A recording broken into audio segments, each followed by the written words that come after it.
Baller alert, calling out baller alert. Got no problems with baller alert, but everybody on baller alert and anybody else out there talking shit about me, here we go. Oh. Fuck all you hoes! Detroit till I die, motherfucker! That single lame, that single bitch, that single pussy. We got Henny, we got Saints, we got Cookie. I fuck so much pussy, I might switch the bussy. The bitch is Asian and I call her for some sucky. But this is aroma, all up on the sofa. You piece of shit! I'ma send out by the Yoda. Leave him, fuck me, bitch, come over. W pussy X, I can get that boy some clothes. Fuck all you hoes! I'm talking big brinks, I'm talking big bread, I'm talking big money, dummy on his big head. This pussy lucky, that little bitty don't play with lead. But when I'm rich, spin Jack Frank, finna get him dead. Or I might DIY that shit instead. In a Benz truck, blick, tuck, like a fucking fed. Bitch, I'm all ears, I ain't hear what you say, yeah. Pussy think it's sweet, think it's soft, think it's bread. Told you open up, but I ain't talking about them layers. I don't want no sex, I want that top. Everybody think it's soft till I let this K pop. Everybody filming me, but I'll show you it's not a prop. That's my whore, she a slut, she a bump. She gon' soak it up and suck it up just like a mop. The bitch ain't got bikini bottoms on, I feel like Bob. You still playing Switch, my life changed, we can't swap. I fuck the beach till she can't walk. Everybody switching on me, so what? His ex talk to my ex about the what? Tryna get some dirt on me to feel the what? That chinko lame, that chinko bitch, that chinko pussy. We got Henny, we got Saints, we got Cookie. I fuck so much pussy, I might switch the bussy. The bitch is Asian and I call her for some sucky.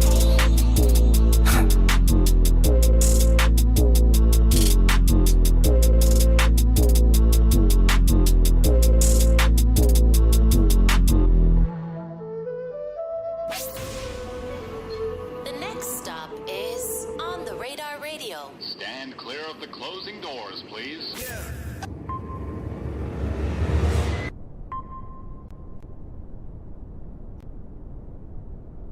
Fuck all you hoes! Yes, sir, baby. On the Radar Radio Freestyles Miami edition, powered by Puma. We got a legend in the building today, Riff Raff in the building. I'm gonna step out. He gonna step in and body this. All right, let's go.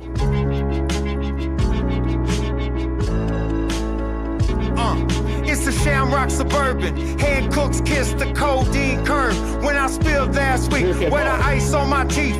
Champagne diamonds look like iced tea on a white tee. I'm riding cursive like Kyrie Irving. Pastel pink was the color of the curtains. Prada on the surface of the purses. But I'ma disappear if the purchase wasn't worth it. Can't put the price tag on the price list. Your wife bought her bride's dress off of Craigslist.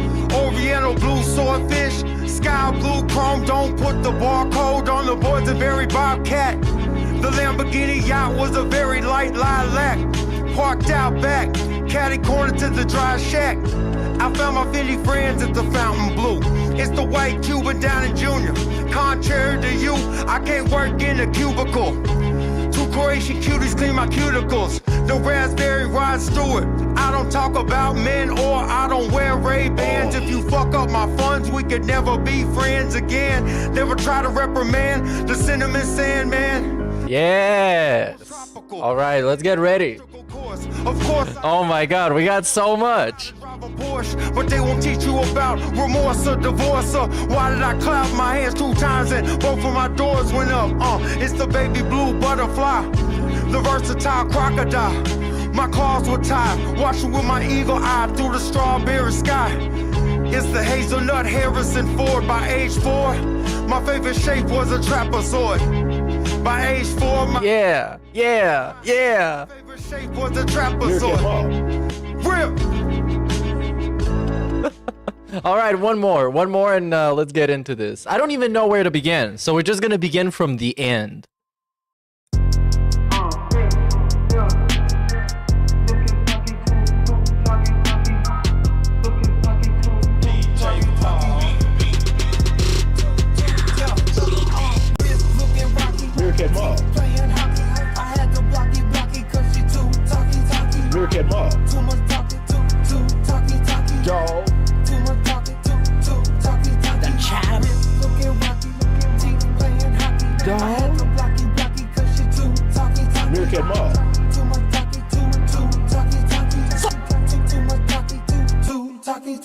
so talky. She like the paparazzi. Run her mouth so fucking fast, I call her Maserati. She like a walkie-talkie. Spray bitch like she endorsed it.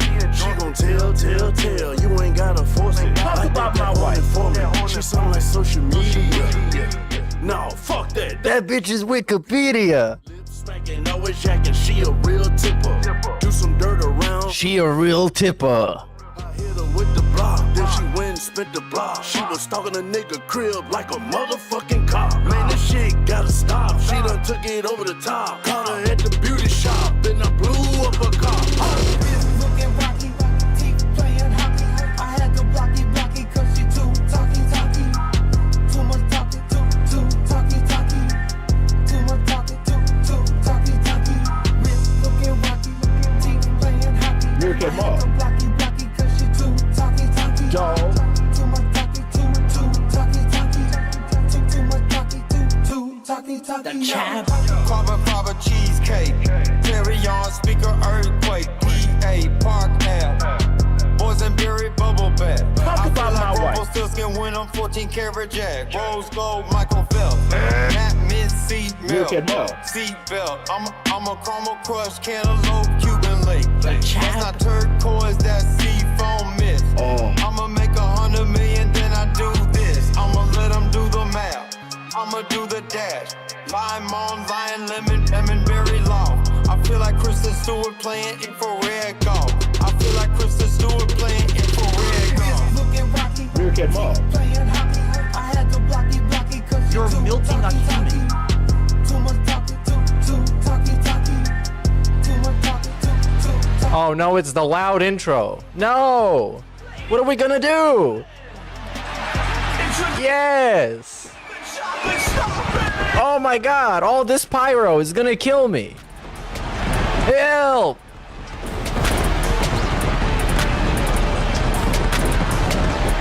Wow, this really is fucking loud. God damn it. I need to turn my headphones down. What's up, everyone? Welcome to the Swaycast, the early as fuck edition. And it's your host, Sway. And we're about to do whatever the fuck we usually do right here, which is make fun of Phil. And today we have a lot to make fun of, because this guy has been off of the fucking planet. He's been interstellar, intergalactic, interplanetary, intercontinental, insane, absolutely insane.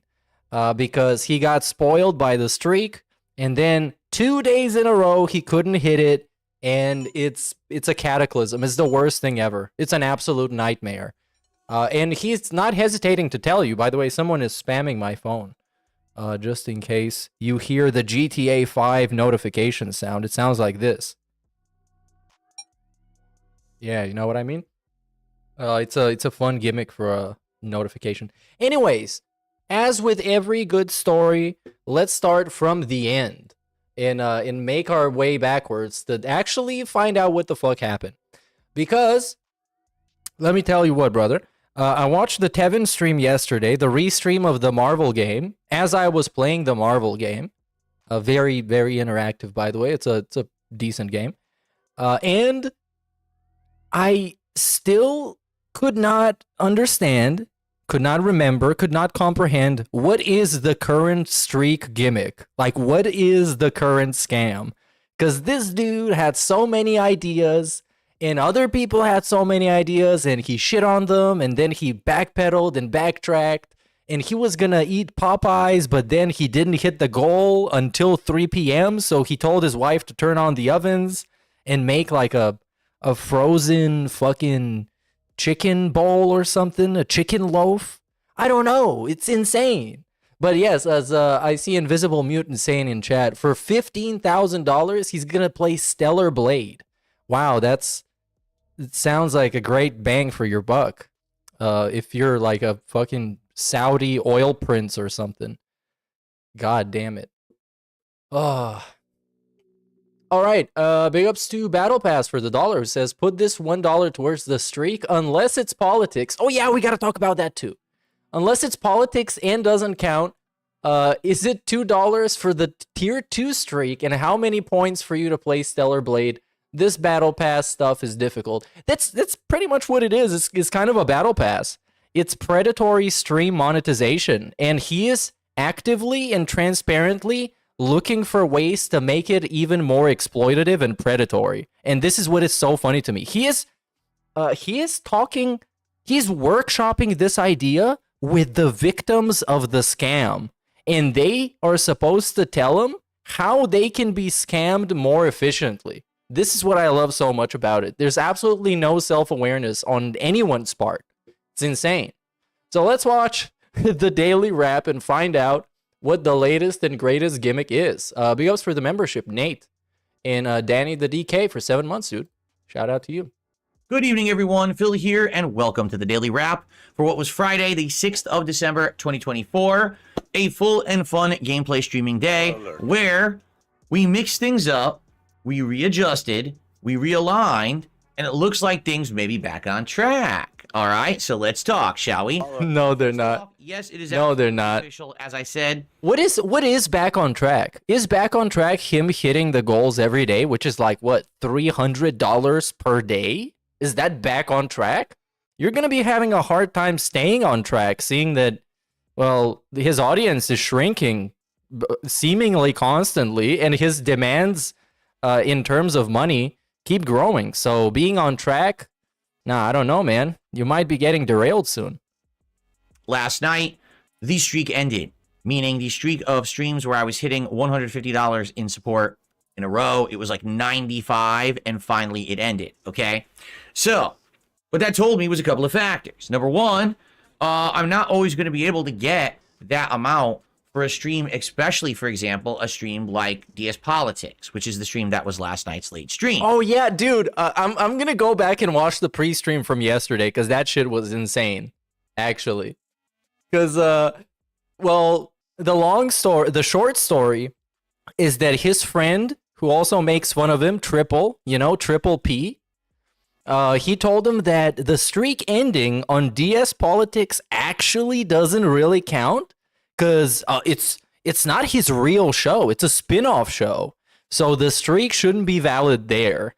And Phil said, hey, you know what, man? You have a point. But then decided not to go in that direction and decided not to actually double down on it and revert the streak, because, I mean, come on. It's ridiculous. But from now on, every time he has a DS Politics stream, the streak will be suspended. It will be frozen. It just, like, doesn't exist. That stream's only on Kick. It's not going to have most of my YouTube audience, and it just happened that particularly last night, not much of the Kick audience showed up. They were busy either with other stuff or were watching Kino Casino or whatever it may have been. And because of that, there was nothing that could really be done, right? I did my best, but it is what it is. So the streak ended. And so this morning on the podcast, we discussed ideas of how to change the way that I do stuff that's going to basically be better for the audience, all right? Now, here's the truth. A lot of people are just very upset at the streak. At the streak? Stream, I'm talking about it, and we have to hit it every stream. No, they're upset at you fucking idiot. Not at the streak. The streak is not a sentient, independent being. The streak is not the fucking zone in Stalker. It's just a thing that you made up to exploit people. But now they're mad at the streak. Because every time I have to nag them about the streak. Right? Very nice. Others are upset that basically, after having get it... Oh, yeah, the pre-stream from yesterday. Dude, he threatened he might actually sue detractors someday. But we're going to get to that. Now, as I'm listening to him blurt out a bunch of nonsense, I'm remembering stuff from yesterday. And it's goddamn. To like 94, 95, it was a politics stream that ended the streak because they were like, man, that's not right. You know, we've been supporting all of Phil's content, notably his gameplay. Now he decides to do another project, and that's how the streak ended. That sucks. Okay. So on the podcast, we discussed all these ideas, notably that, number one, moving forward, we were going to do things a little bit differently. That we were going to change it up. Remember that the big goal was going to be that if we had 276 straight streams, I was going to play Stellar Blade. Well, I announced that since we were starting over, I would drastically reduce that. I said, let's get to 100. If we get to 100, then I'll play Stellar Blade. Because actually, it would have been like 180 something with the old goal. So I drastically reduced that to try to incentivize people. Okay, it's still how many thousands of dollars for just a video game? Let me remind you, Stellar Blade is just a video game. It's not a controversial video game unless you count the regular 5 people that complain about everything, complaining about it, and the regular 5 people that defend everything, defending it. It's not a controversial game. It's not even all that hype. The only reason he is under pressure for playing it is because the character is, I don't even want to call it sexualized. It's just a hot lady. That's basically it. And he wants $15,000 to play a very unremarkable, non-controversial game that has nothing to do with him? Sounds reasonable enough. Please support now. But also I announced that if we did hit the goal of $150 on that very stream, that I would still get the food for DSP Tries It from Popeyes. And whoa, and he's gonna play, and he's gonna eat food the night before. Wow, this guy is going above and beyond. He will play a video game and eat food, which is very different from what he usually does, which is playing video games and eating food. Some people like this idea, but this time it cost $15,000. People didn't. Okay, so we played Marvel Rivals on the first stream. Okay, Marvel Rivals. It plays great on PC. I played it at 120 frames. Great graphics, great controls. Plays just like Overwatch. Every character is basically a hybrid of an Overwatch character with another Overwatch character. And I played with Winter Soldier, who plays a lot like Roadhog in some capacity. A little different, but hey, shout out to Cat. I played with Moon Knight, who I didn't really like at all. I played with Psylocke, who I very okay. This is getting skipped. My thoughts on the game: it's okay. It's Overwatch, but third person, which makes it much easier to play on console, by the way. It is much easier to play than Overwatch on console. In Overwatch, it takes me like 15 seconds to just turn around. Because I've been playing it on PC so much, and it's so much easier on PC. But with third person, the Marvel game is good. It's easy to play. It just kind of has that look of a Chinese mobile game. I don't know how to describe it. Just the aesthetics kind of look suspicious. But it plays fine. Overwatch, which is kind of, we were hoping it was a little different or whatever, but it's not. It is. At its core, it's absolutely Overwatch. Like, I can't even argue with that. That's really what they were going for here. It's just with Marvel characters. And so, at the end of the stream, we had raised about $60. And that was it. So we didn't even come close to hitting the goal on the stream. Okay? So, during the break, I thought it over even further. And I actually had a discussion with one of my moderators.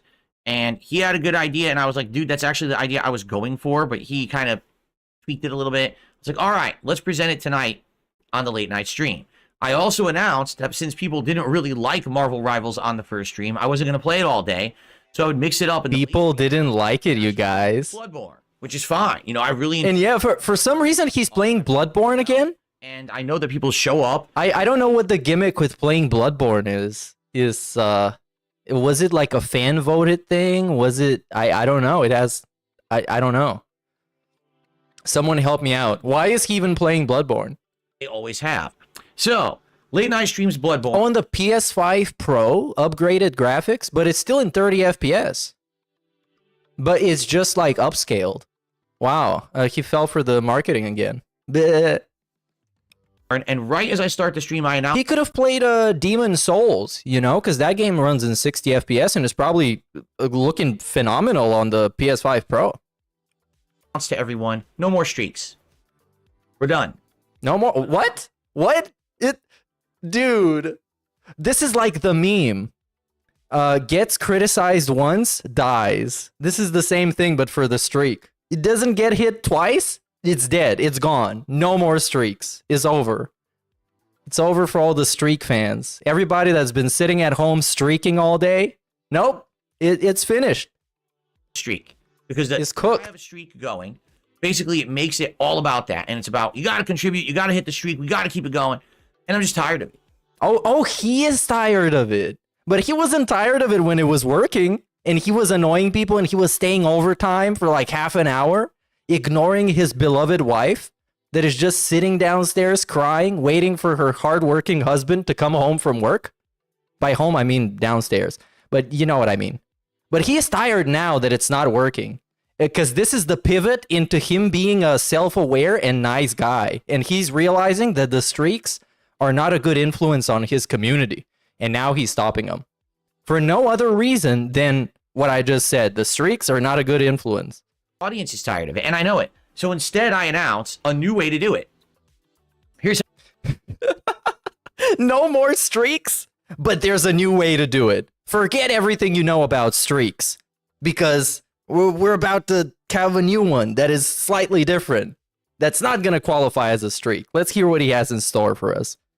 How it's going to work moving forward, and we'll discuss this more in detail on Sunday. But in a nutshell, from now on, there will be a $150 goal on a stream. If we hit it, we add 1 to the goals hit total. When we hit 10 goals hit, I'll do a DSP tries it up. So it's still a streak. He said like 30 seconds ago, no more streaks. And this is like the 17th streak we've had this month. What is going on? God damn it, this guy. It's like, guys, no more streaks. But what we're gonna do is, if I hit the goal, I'm gonna increase the number of goals hit by 1.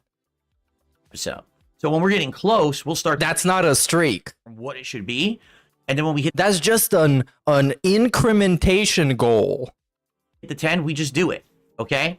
When we hit other milestones, like let's say for example 25 or 50, we'll think of other incentivized rewards that we can do to get there.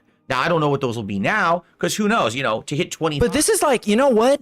They should have made this. Well, not they, but he should have made this like the WWE did the Undertaker streak. Because if you remember, after Brock Lesnar beat the Undertaker at WrestleMania, they just kept it the number because it was like 21-1. They kept it as the Undertaker's winning streak, and not just like not a winning streak, but his winning record. So DSP should do the same. He should do like streams that we've hit the goal and streams that we didn't hit the goal. And you need to always have a positive ratio or something, because otherwise the trolls would win. It's basically a win-loss tally for the trolls. It seems like a very on-brand DSP thing. That could be a month. So who knows what it'll be? Let's talk about it in about a month, figure it out, right? So that way, it keeps it so that we don't actually have to hit the goal every stream. If we have a stream where we don't hit a goal, we don't count it, but that's fine because it doesn't eliminate all the other streams where we did. Oh, so it's not a streak. Yeah, it's just the goal tally. Making it worse, but less invasive. Cumulative now. Instead of looking for a consecutive streak, we're just looking to cumulatively hit that level of support. Okay? So here's the deal. The more you support, the faster you get the rewards. The Dents are slowly becoming self-aware. Look, I wouldn't say that. If they were, there would be a bigger influence. Nah, it's still the same. I wouldn't agree with that. Or if they are slowly becoming self-aware, it is very, very slow. Big ups Nerdbrew for the 2. And big ups Kevin for 16 months, Redbird for 4 months, Francisco for 25, and RS Nerd for 11. Francisco says, can you prove that you aren't a clone? Would a clone be able to play this sound clip of Pastor Eric Miller? Huh? I don't think so. Who is, by the way, he quit being a Christian because Trump won the election. It's a thing over there. It's a movie. It's a movie.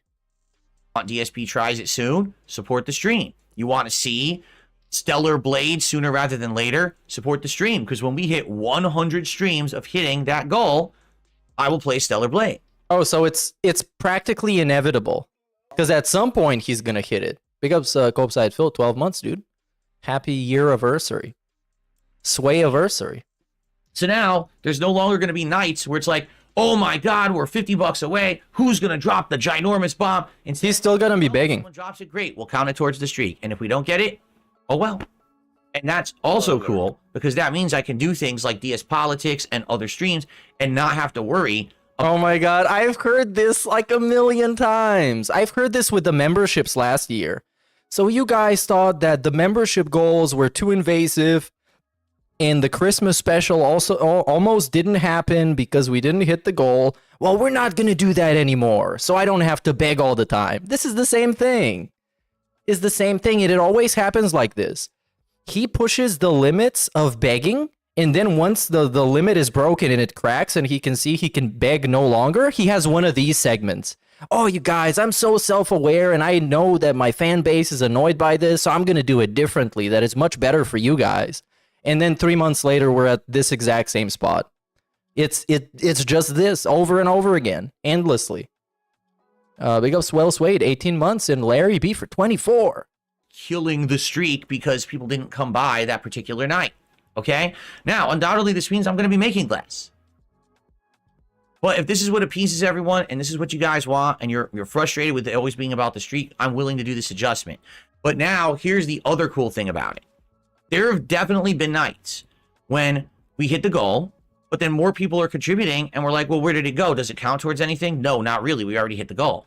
And there's been other nights where people are like, well, I'd like to keep contributing, but we already hit the goal for tonight. But what happened to people sending you money because they like the stream, or they want to say something in a message, or they want to have a super sticker pop up, or something else? Now it's all about Phil making more, and it going towards something. It's so fucking weird how he spun it around, because last time I checked, DSP has told me multiple times over the years that when you give him money, it's because you want to support the content and you're enjoying the content and having fun.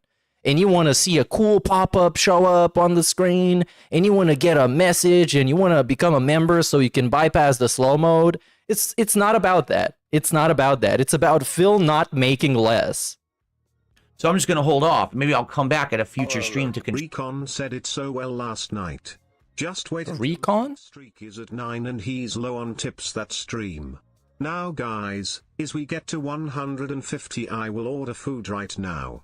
So let's get a big tip so I can order food right now. Yeah, dude. To watch me eat food, right? Yesterday was a hostage situation with the fucking with the food. It was a hostage situation. Because the guy was like, okay, we got to hit this goal until, what was it, like 3 p.m. or 9 p.m. or fucking something? I don't know. Whatever. Or if we don't hit it, I'm gonna have to go downstairs and tell Kat that she has to start making dinner. And he held us all in anticipation until the last minute. And he was just spamming at everybody to give him money. And he did the DSP thing he does, where he's gonna, out of all the comments in chat, he's gonna pick the one guy who doesn't know what's going on in regards to money and gimmicks and reiterate just for him, quote unquote, what is going on. Just as a quick hint. Big ups Vikes for the dollar, dude, in the message. He does this every December, like clockwork. It's just a different scam. But the dents never learn. Well, the December one, as I've noticed, is usually the season of giving. And I haven't heard him say that yet because they've just given him so much. This has been the half a year of giving. Because the last couple of months is crazy. This dude got so spoiled by being gifted an audience and other people actually just saying, go and give Phil money.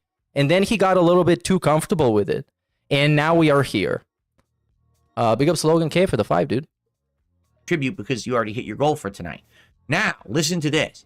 If we double the goal on any particular stream, it counts for 2. If we on any particular stream, it counts for 3. This is so dumb. No, this is endless begging. Endless begging. Endless. Even when he hits the goal, he's going to keep begging. Wow. And it's going to be that typical over the goal begging. You know what I'm talking about. It's going to be like, oh, well, we hit the goal, you guys. It's been a great stream, but if we double it, you know what that means? We're going to double the streak. We're going to count for 2. And then he's going to hit it. And then it's the same thing, but for 3 is the worst. Legitimate. For some reason, people are incredibly generous and I raise $1,000. That's going to count for like 6 or 7. And it's going to add to the goal. So we can vastly accelerate the rate at which we get rewards if people are very supportive. But do people actually care about Stellar Blade? Do they legit care about Stellar Blade? I don't think they do. I don't think his chat actually does. Because from what he described them, his chat is a bunch of losers that just want to masturbate to the game. And while he's playing it, they're going to be so distracted by masturbating, they won't even watch the stream. That's what he said. So if we're like 3 streaks away, or 3 streams away from hitting a DSP tries it, but you want to see it the next day instead, we could do it if someone steps up. But why don't I step up tomorrow so it can actually count towards the goal for the day? Why would I step up today? And what is this weird, like, scheduling of contributions? It's so pathetic. Just let people give you money whenever they feel like it. And then they're going to feel satisfied and you're going to feel satisfied. But of course, that's just not how it works, of course. When has it worked like this with DSP? When? Never. This guy from day one started telling people to click the ads. He's been fake since day one. Since the moment he could make money, he's been fake as fuck. And everything's been about that. What if we're a few away from a 25 or a 50 incremental special reward? Someone could step up and reward that. You see what I mean? So that's really cool. And he was going ham in his kick chat yesterday. But we're going to take a look at the screenshots on TBS today. Because we're all going to be talking about him, and there's no point just me telling you what I think about him now and then later repeating it. I think that's going to actually help in the long run, people to feel like, man, my contribution tonight didn't really go towards much of anything because, you know. What did that even mean? Apply to this particular goal because we already hit the goal. See? What? So there you go. So now every contribution counts towards something positive. It's cumulative. If we have a night that we don't hit the goal, it's not the end of the world. Everything counts towards great rewards. Now, the thing is, now we have to start brainstorming rewards, right? We do. Like maybe. Oh my god, dude. Come on. Wow. Because, oh my god. Usually, whenever you do a reward, a streak like this or a goal like this, the thing you start off with is, what do the people get? This is what you start with. Before you actually come up with how you're going to ask them for money, you think about, how are these people, in what way are these people's money going to get rewarded? And this is, you know, it's going to make sense and it's going to make it worth it. But no, we just came up with the gimmick. We came up with the scam. We just don't know what the reward's going to be. At every 25 or 50, we do a viewer's choice playthrough where viewers will nominate and vote on a game. And oh yeah, those have always been great. That's why we rage quit or wage quit most of them, because people don't care, quote unquote. Because not only do you need to give him money so this goal can happen, you need to give him money during the playthrough so he can still be playing it. Because you guys remember, this is his job. You guys decided that this is going to be his job, not him. That becomes a game that I do a playthrough of, or at least I commit to maybe doing a certain amount of streams of. Because if I you're right, Robert Williams in chat, who says we're just doing Patreon again. Yeah, this is just Patreon. It's just like he got like 3 gimmicks, and it's all the time, all the 3 gimmicks in some way, shape, or form. Like, I don't want to keep playing it, but maybe we commit to trying it 2 or 3 streams. What are they? Playing a video game, buying something, eating food, wearing clothing. Yeah, by the way, what happened with the hats and vests? Because as far as I can understand it, if he's not putting them on anymore, then you actually get less bang for your buck now. Because you just get to have him change a number on the leaderboard. Like it, then we do a full playthrough. Okay, maybe that's an idea, because we haven't done viewer's choice stuff like that in a very long time. Okay? I thought all of your playthroughs are viewer's choice, because you stop playing them if the viewers don't like them. So technically, they are all viewer's choice. Anyway, I announced all of that, played Bloodborne tonight. I had one of the best streams of Bloodborne I've ever had. I was one-shotting bosses. I was kicking major ass. I did die some, but basically I was doing pretty good performance. Yeah, by the way, I watched the Tevin segment of him fighting Abritas. So he beats Abritas in one try, and then he sits there trying to fish for compliments. And he like actually compliments himself. He flexes a bunch, and then he starts looking for chat for compliments. And the audience not only appreciated that, they supported, and we hit the goal. So guess what? He got a $50 Lisa Lou tip and a bunch of anonymous. I was gonna say a bunch of Bulgarians, because James Holter says big ups Bulgarian pimp in chat. Big ups, dude. Now, it's not a streak of 1. Goals hit 1. It's not a streak. It's called different. Even though he already called it a streak like 3 times already. It's just an actual demented guy looking for ways to scam people, but he can't You know that scammers are usually they appear well adjusted so they can earn your trust so they can scam you. You know? A used car salesman that tries to sell you a piece of shit car. He looks charismatic. He's talkative. He wants to convince you to do it. And this guy he's looking like he's on the verge of becoming a family annihilator. He's looking like he's starting his Chris Benoit saga. This guy is unhinged. And it's just like so obviously struggling to find like a single fucking way to monetize people. And then on Sunday, we start again. And if we have a stream where we don't hit it, it's fine. If we have streams where we hit it, great. If we have streams where we exceed it and double it, triple it, excellent. And it's all good. Okay? That's what we're doing moving forward. I hope that makes sense to everyone. It sure makes sense to me. Yeah, I don't think it makes sense to me. Really seem to enjoy it today, so let's do it. Okay? Now, tonight I'm going to upload everything. By the way, I need to make more clips from my politics show from last night. I didn't have a chance to finish, so tonight I'm going to make a few clips from that show and get that going. And so there'll be clips of that uploading to the DSP Reacts channel tonight, and then throughout the next 2 days, you'll see more clips of the politics show. Okay? Of course, the Bloodborne gameplay, this daily wrap, all that will go live on DSP Gaming overnight. I am not here tomorrow. It's a day off that I'm actually going to spend with my wife. And wow. We haven't done this in incredible. He's gonna have fun with his wife. And you might hear this and think, man, they're gonna be having sex, going outside to like a fucking restaurant or something. They might be. There might be. Oh yeah, you're right, Logan. He is using DaVinci Resolve now, or also called Resolve, and he is making his own clips, which I guess credit to him. He's actually putting in the absolute under the bare minimum, but he is actually attempting something. To ourselves to go out, we're probably not that it's working, but there's an attempt has been made, if we can call it like that. Do some holiday shopping and decorations and stuff like that. We'll see. But it should be a great day out, and I'll be back on Sunday. It's going to be back on Sunday, you guys. Is he going to mention the streak again? In the morning. Get this. Again, per your requests. Per your requests. I'm going to do a stream on Sundays, daytime stream. I'm going to play indie games. Oh my god, this is crazy. This guy's going to play indie games. Wow, this is insane. I wanted this to happen for years, maybe even decades. And you guys have been saying, are you ever going to play them? Why do you only play AAA? On Sunday, we're doing indie. We're going to be doing either Killer Frequency, Coin Game, or... What? Coin Game? What we'll probably do is we'll run a poll during the Level 1 podcast. And then whatever wins at the end, that's what we're at. Yeah, I don't know, man. This is pretty fucking insane. A streak, a unicorn goal, whatever.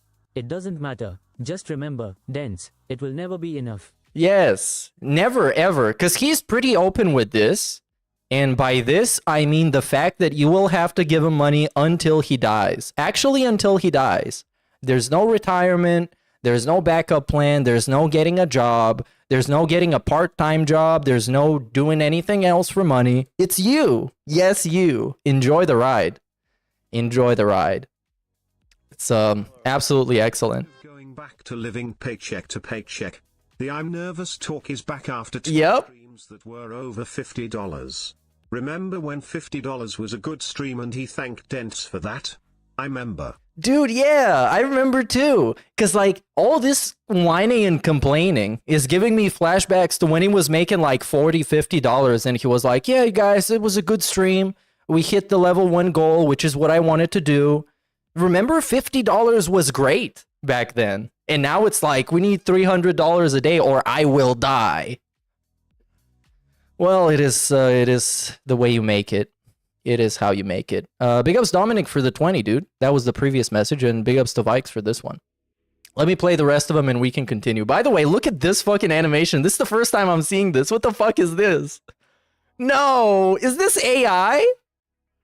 Oh my lord, this is so bad. No, and then it fades into this. This is what you see after this super hype epic thing. You're thinking, damn, I'm tuning into the most badass stream. And what do we fade into? What do we fade into? Look at this shitty ass graphics. Return of the King. Then we fade into this guy. Look at him in his fucking empty stare. Empty, vacuous stare. The way the abyss looks back at you. This is how the abyss looks at you. God damn it. The fucking AI boomer animation. Yeah, this was his Halloween outfit, by the way. If you just woke up from a coma that lasted about as long as mine, this was how he looked for Halloween. And allegedly, from, well, what I think, it's his costume from last year. Because remember, he was sick on Halloween, so he never had a Halloween special. And then he did, and this was his costume. Allegedly the most expensive costume of all time for DSP. Crazy how the guy that begs the most has never done a single giveaway. He has, by the way, Weary Traveler. He does. He has had giveaways. It's just most of the time things that other people have bought or sent him, and he doesn't want, so he's giving them away. That has happened in the past. I think there were some game codes that he gave away. And before that, how can we forget the excellent empty game box cases and empty game cases, yes, that he gave away. Absolutely the excellent contributions to his community. DSP Scam is now offering the Dents a battle. P joyful, he's truly thinking outside the box. Can't wait to see all the cosmetics that come with the rewards. Loudly crying. Bro, he is truly thinking inside the box. This is the most inside the box thinking you can get, because what he is doing right here is just adapting malicious practices from companies that people hate. That's what he's doing. And he thinks is going to make his company better by ripping off shit that people actually hate. God damn. He's been hiding behind PPP. The real Phil, I still haven't really seen him recently. The real Phil is... Well, I've seen him recently. What am I fucking talking about? Yeah, I saw him yesterday when he was talking about the streak ending and how people should give him more money. Yeah, you are right. You are right. I had a brain fart for a moment. Next tips goals gaze. 10k to Unburn Dash. What? Why did you read this like that, Sundar? Next, oh yeah, because it said gays. It's supposed to be guys. 10k to unban Derek. You guys all love this. It's gonna happen for the 69th streak. When we hit 69, Derek's gonna be unleashed. It's gonna be wow. The trolls are gonna be so mad. Big ups, Yosef. Forget the streak, forget goals. Guys, crypto is the way to go. With the $Wake offers coin, the king and his dents will be the Sway coin. Now, $Wake coin may be subject to recall. DSP did nothing wrong, it's trolls' fault. If $Way fails, $Naught coming. Yeah, this, which reminds me, if you haven't heard, the Hawk Tua girl, that girl that said this one thing in a street interview once and was rocketed to viral popularity and fame, she is probably gonna talk to a lawyer because she was a part of a crypto scam that is one of the most transparent and obvious crypto scams of all time. And things are not looking good for our Hawk girl right here. Well, it is what it is. Don't give your money to people like that. Mr. Meerkat, good sir. Yes. Which is kind of weird because this is not my return stream. I had one like a couple of days ago. You probably forget. The king of the Jinn Kingdom. Very nice. Yes. Look at him. Look at how fucking goofy he looks, man. It's so ridiculous. With the AI raising his head. What if it wasn't AI? Oh, it's definitely AI. Yeah, this looks fake as fuck. This cannot be real. God damn it. Big ups Detractor Almater. And last one. Big ups Dolo. The next 22 years and giving him $50 minus 150 every stream, and he's nearly 2 decades away for his most recent work experience. Literally. Story ends homeless. Yeah, I don't know. I think he's a little bit luckier than ending up homeless. I think he might end up homeful, but the home is probably not going to be great. It's probably going to be, you know, ideally, what I think poetically should happen, I'm just using random words at this point, is for him to go back to Connecticut, take care of his dying parents, or maybe they're going to start dying before he comes back, and just live in that house for life and sell off this house and still be an embarrassment to everybody and a embarrassment of a streamer. And yeah, but he's still never gonna be humbled. So yeah, it's not AI for real. Okay, this is the last time I'm watching it. Big ups Dolo for the super chat. Let's move on to the video. But you guys saying this is not AI. But why does it look so unnatural? Why is it so weird? And we got like, What is going on? yeah, this is terrible. We got a lot to talk about today. Lot to talk about. Today, Yeah, because it's Phil. I agree with you guys, because it's Phil. we're going to talk about what happened last night, the overwhelming response to it, and the future.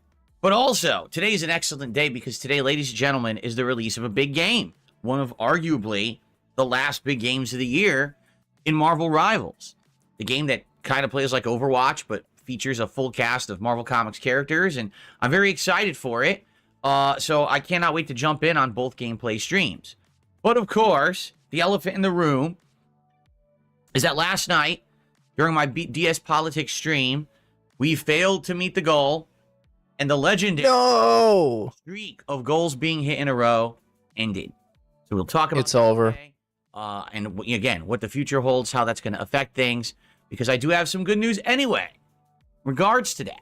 Okay? So, it's going to be a festive and merry episode on today's episode of the Level 1 Podcast. Oh, this was just the intro before the intro. God damn it, he got like 5 intros. Legit! What? How many intros do you have? Hold on. So first, we got this. Okay, I'm gonna cheat a little bit. During the stream, he also has the music and slideshow. So I'm gonna count that as 1, because that's an intro for the stream. Then this is 2. The dunes and the shitty text that makes no sense. That's 2. And also, that was completely silent. Then we have this. That makes 3. This is an intro. It's an intro to... I don't even know. It's an intro. Then we have this, which is an intro. Or an introduction, literally. So, what, 4? Actually has 5 intros. And then we have this, which is 5. And you guys are talking about what is this 4-minute long AI song? What? Where can I find this? Hold on. Where do I need to go to find this? dspgaming. If I look up AI songs, it's gonna be all the troll songs.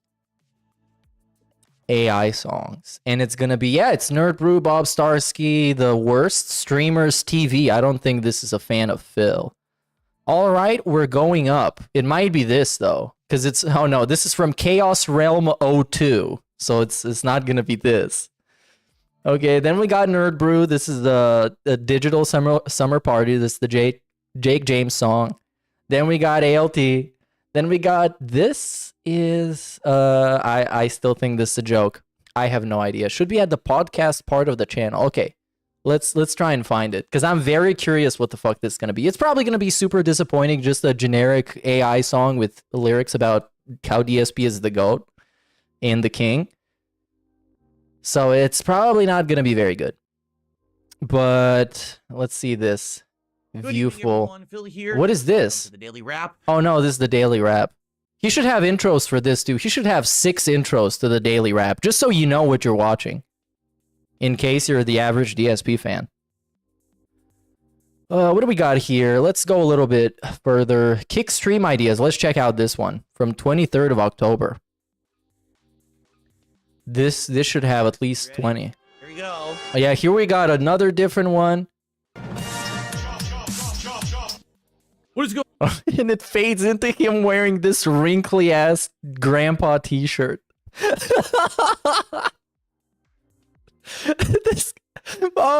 Come on, man. This guy sucks so bad. And what's up with the haircut? Absolutely ridiculous. Okay, anyways, Hail to the King by CWC. Is Christian? Okay, I'm gonna try this. Nah, we got Avenged Sevenfold, which is a much better song than whatever the fuck DSP's using. Anyways, this got too long. Let's just go back to this. I guess I dodged a bullet. FYI. I did. We might as well begin talking about what you can expect next week. A good amount of stuff, and let's not do this. The guy that starts his podcast, the beginning, you know, the part that attracts the most people and people watch with the most boring shit ever. That's what he does. Well, how about we start with the most boring shit? Let's talk about what you can expect next week. Let's do it. Let's address it right out at the beginning of the show and get it out of the way. What's up, Jade? How are you? Lucky Gremlin, how are you? Lucky Gremlin says, the lighting looks better here and also the green screen. Let's talk a little bit about that, actually. Oh, ready for a test? I want to see what happens with Jasper. Okay, hold on. Oh, it doesn't get him. Poor Jasper. Jasper, you've disappeared. All we have is a kitty butt. Just a butt, no head. Poor Jasper Kitty. Oh, no, the green screen doesn't catch Jasper Kitty. Oh, yeah, this is a thing, by the way. It is a thing, by the way. Yeah, if you haven't noticed, he has a green screen now, which is basically the same thing I'm using, which is an OBS filter that removes your background. And it's also something, coincidentally, I've been talking about him getting for years, and finally he got it, and it's a cool thing now. I'm petting an invisible cat. Look, I'm petting an invisible kitty. Wow, this is... Oh, I'm sorry. Boy. We all love you, Jasper. Don't worry, even if you're invisible on the stream. No, what I wanted to see was, I like this effect. Oh, there he is. Oh, no, he's gone again. It's like we're going in and out of an alternate pocket dimension or something. This green screen is nice, but in certain situations, like okay, like this. Hold on. Where's the button? Where is the button? Whoa. Oh, by the way, let me get rid of that frame. I've noticed that I can be kind of see-through. Do you notice you can kind of see some text like through my face?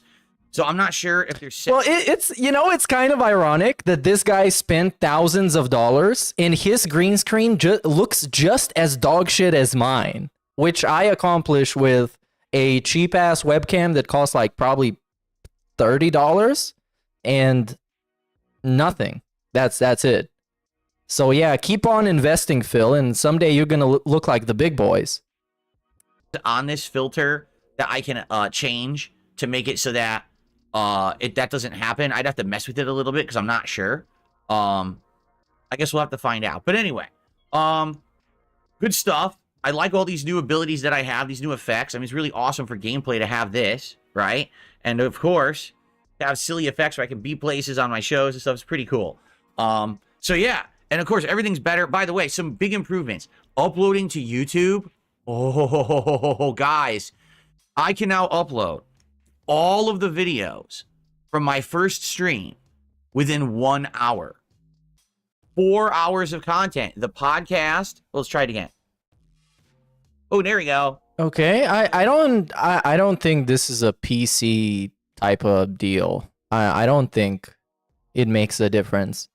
I legitimately don't. It might somehow on a technical level make a difference, but it's not big enough for him to be bragging about it like this. You're the first kitty. What do you think about being the first kitty? Jasper wants to be the first kitty. Oh my god, shut the fuck up about Jasper. Get him out of here, man. The first stream I can upload within about an hour from setting them up. It used to be they wouldn't even finish by my second stream, and it was a big problem. But now the videos upload like that. Super easy, which is excellent. I think it's a combination of they're a different format. You know, they're not this outdated, bloated codec format that I was using on my old PC. Plus, I now have SSDs. You know, they're not hard drives, they're solid state drives. These things are so lickety split that it's just uploading the video files ultra fast. In fact, I'm recording to the new one now, which is the 4 terabyte. It's the 990 Pro Samsung SSD that was just donated to me by a viewer. It's faster than the other one was. The other Whoa. one that I bought. This is crazy. It's actually so yeah, the gimmick is spending a shit ton of money on quote-unquote improvements, so then he can weaponize having improved his setup to ask for more money. That's basically it. If you haven't figured it out yet. So like, damn, this setup is so good. Also, as of last night, I have learned how to make highlights on the new PC, and it's much better than what I used to do. I used to it's not. take the video that I recorded and throw it into the Photos app on Windows and just kind of drag and drop and then rip out apart. Now I'm actually using video editing software again. DaVinci. Yeah, you could have used that on the old PC, man. Come on, it's not that bad. It's not that bad. It's not so bad that you can't crop and trim a video on it. It's just not. And everybody who's used editing software knows. Yes, it might be slower when it comes to rendering and loading things in the timeline. Sure, that's just how it works. But all of these new improvements that he's claiming happen, they're very much over-exaggerated. Is it Resolve? DaVinci? Resolve, yes. Resolve, it is Resolve. DaVinci Resolve, which is actually, surprisingly enough, free to use. And it's great. It reminds me of the old Adobe Premiere Pro that I used to use. It's very similar, I would say, with its features and the way that you do things in it. So now I can just take any video I've made, drag it into a timeline, chop it up, export it, done. And you can queue up multiple ones. So like, let's say I have an hour video and I want to make 4 clips. I can actually queue up all 4 clips to be uploaded and just have them all edited right away. It's just really awesome. Okay.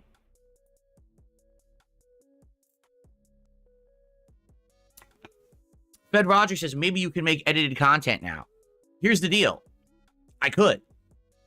The problem is I don't have time. Like, for example, right now, I'm getting a million things thrown at me at once. I'm being said, hey, you know your schedule you do every night, Phil? Oh, and now it's the audience fault. Notice this. Notice how it's the audience fault.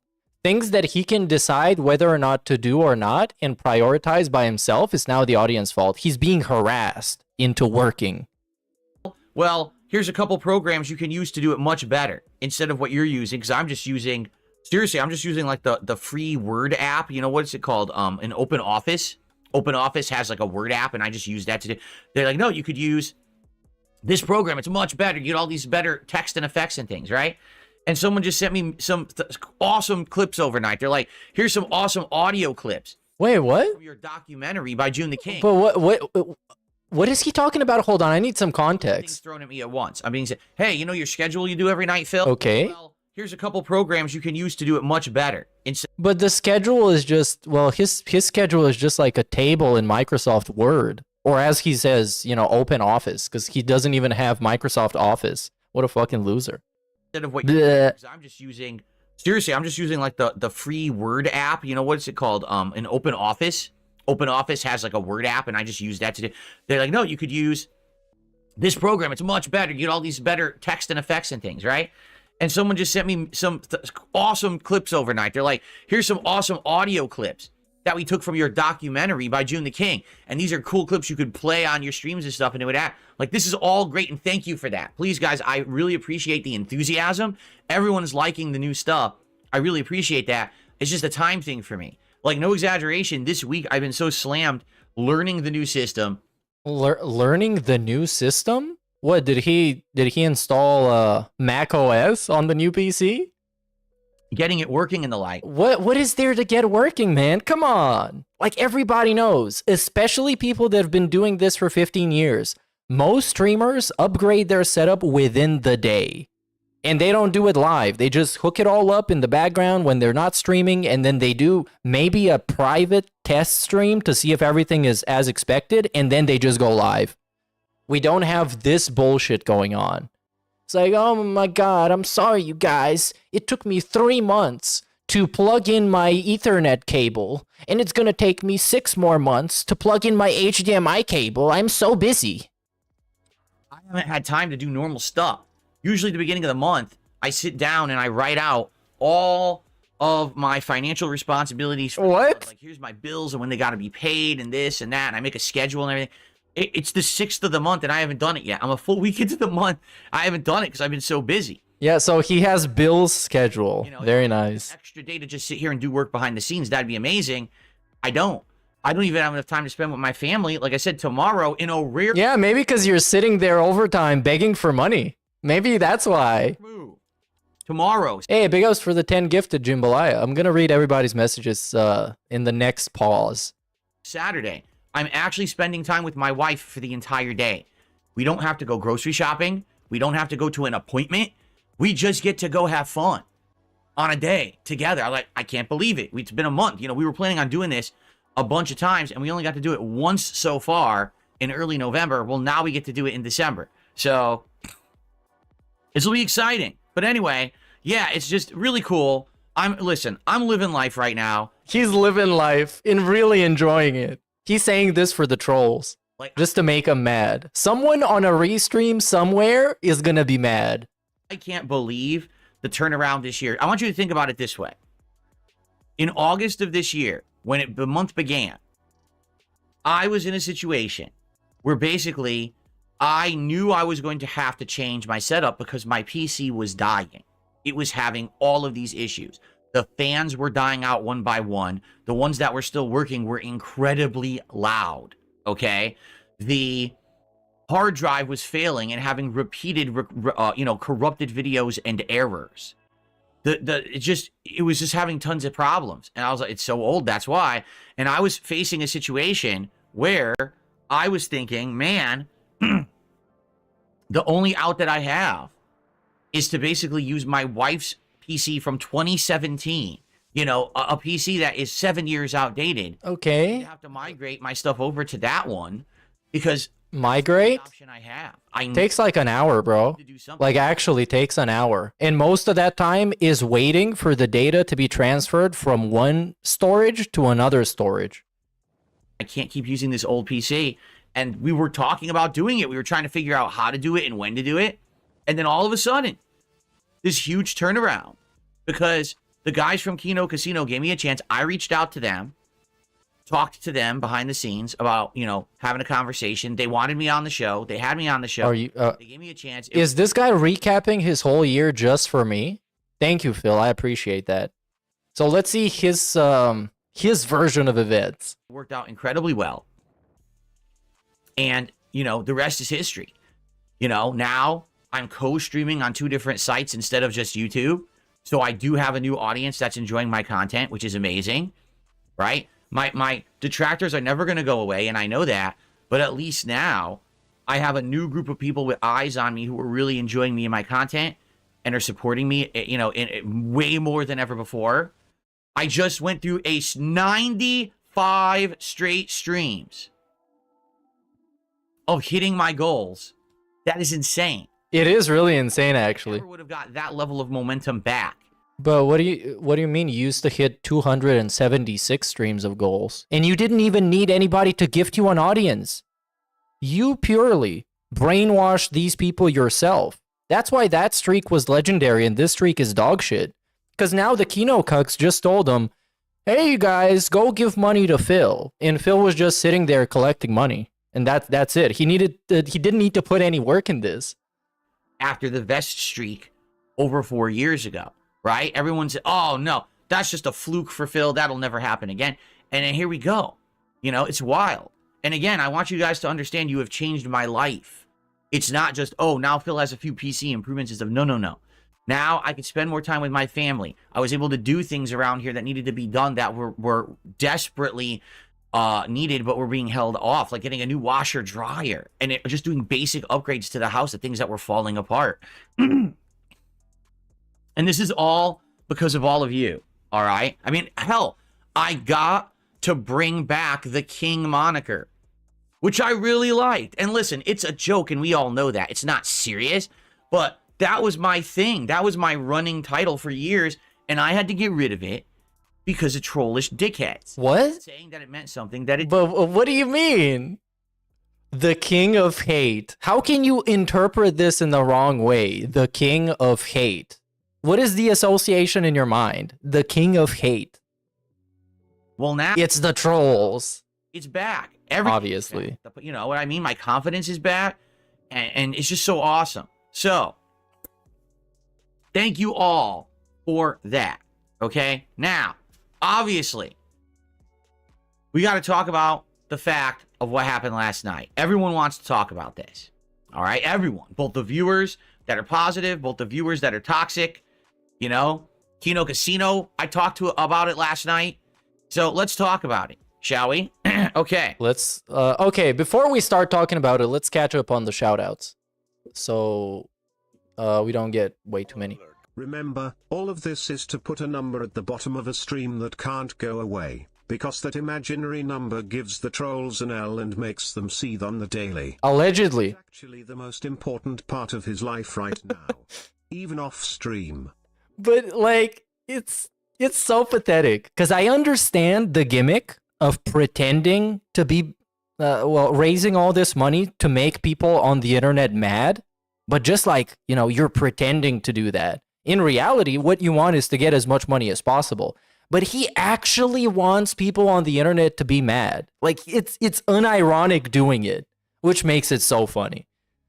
And in this case, it didn't even end up getting him all that much money. He spent it on a fucking computer in some actual garbage that you can't even see most of the time because he's using a green screen now.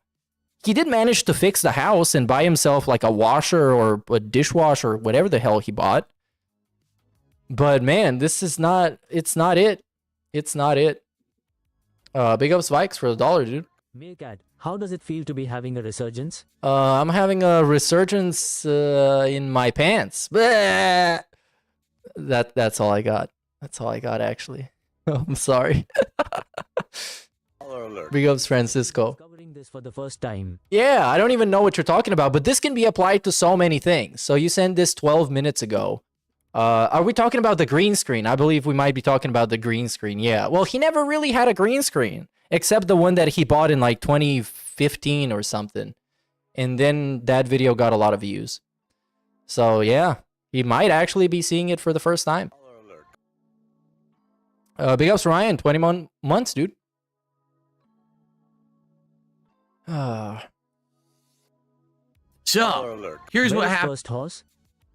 Where's first horse? If we're talking about Cat, that is very questionable, by the way. Notice how he only showed her off when he was making that documentary with Mike Klum. And the moment that documentary was not being made anymore, Cat was no longer a factor when it comes to video games and Let's Plays and anything else. She went back to the stable and she went back to fulfilling the purpose that she has in that household, to just exist and be used as an excuse and be used as a device, a utility. Which, great. I guess that's very based, if you want to call it like that. This guy uses 0 shortcuts when editing.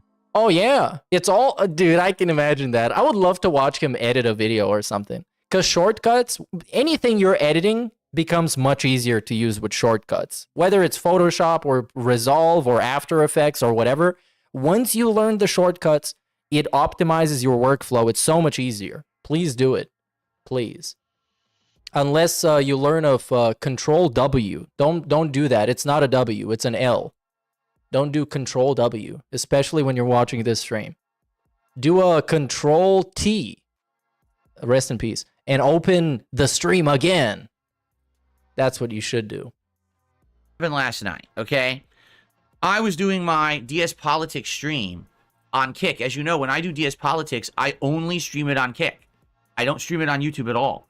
So it's a different audience, for sure. Now, some people have come over there from YouTube, and I'm happy for that. I'm glad for that and grateful for that. Thank you to those of you who have gone over from YouTube to watch my political content. And as you know, I take archives from that show, and I clip them up into a series of highlights. And I upload them to my DSP Reacts channel. And to be honest, they're doing well. Those clips are doing far better than anything that I need to check that out. I need to check that out. Really laying out the pignosis here. God forbid he takes a day off to blow some air through his laptop fans to get the dust out and install a new SSD to replace the old hard drive. This guy's useless. Yeah, for real. I mean, it's all like performative. A big portion of being DSP is being completely performative and fake. And twisting things and creating narratives as what you want them to be. He is like, well, I wouldn't say he's good at that. He just does that a lot. So let's take a look at these clips. Big ups to I_received for the $3 that I've received. And let's take a look at the DSP Reacts channel. and what kind of goodness we have here. So we have DSP's take on the Australian social media ban. Notice, by the way, how none of these got actual interesting thumbnails. It's just like a bunch of garbage. And no wonder they get no fucking views, because it's a bunch of fucking garbage. PETA are disgusting perverts. This, by the way, this is an absolutely unhinged video. You need to watch this. Because he takes something and interprets it in like an objectively wrong way to make it seem something that it's actually not. Are children hiding in school to avoid deportation? DSP's take. DSP ratios local news for their Trump-scared fear-mongering report. Wow, this guy is so based. I cannot believe this. And then before that, what do? DSP challenges you. When did charity become so difficult? And he does the exclamation question mark wrong. Anyways, let's go back to this. This is a bunch of fucking garbage. Like actual garbage. Actual bullshit. I would actually prefer the DSP React stuff, because unlike these shitty-ass politics videos, the video he's watching on DSP Reacts might be remotely interesting and gives you some kind of content and value, while the political stuff is just not. In the last year, you know, when I was doing my DSP versus the internet show, the clips would get anywhere from 100 to 300 views on average. The highlights from DS Politics are getting 500 to 1,000 views each. So they're doing much better. I mean, you're talking double to triple the amount of attention. The videos are getting likes, they're getting comments. So people are liking the content, okay? But the problem is a couple things. Number one, only streaming on Kick, okay?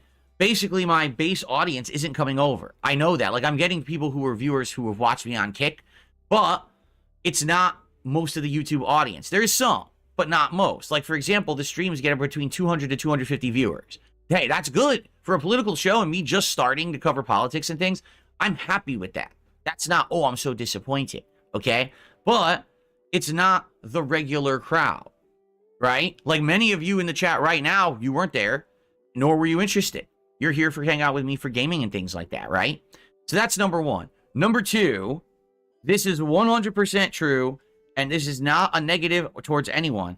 But when I'm streaming on Kick, if Kino Casino is streaming, my views are lower. Yeah, because they took back their audience, dude. Because it's not your audience. People are showing up to kind of laugh at you talking about stupid shit. When Casino is... And it's like, he is too pussy to actually pick trending political topics, so he picks a bunch of random YouTube videos by news stations in fucking Colorado or something. Streaming. So it's like he wants to have a politics show, but it's too pussy to lose like pay pigs and stuff. It's just not gonna work. They're the guys on Kick. They're the big dogs. They're the big shots, and they're not streaming all the time. They've actually had a few weeks where they weren't streaming that much in November. So now that they're back, hope he takes the horse to the zoo today. Oh yeah, they're gonna be having a romantic and epic, amazing day off, allegedly. So we're gonna hear about it tomorrow. It's probably going to be like whatever you expect it to be. He went outside to the store, then he came back home and they ordered, I don't know, burritos. And then Kat was digesting on the couch and they watched Coco Melon or something. I don't know, the regular DSP stuff. They're hot. Everyone wants to watch them.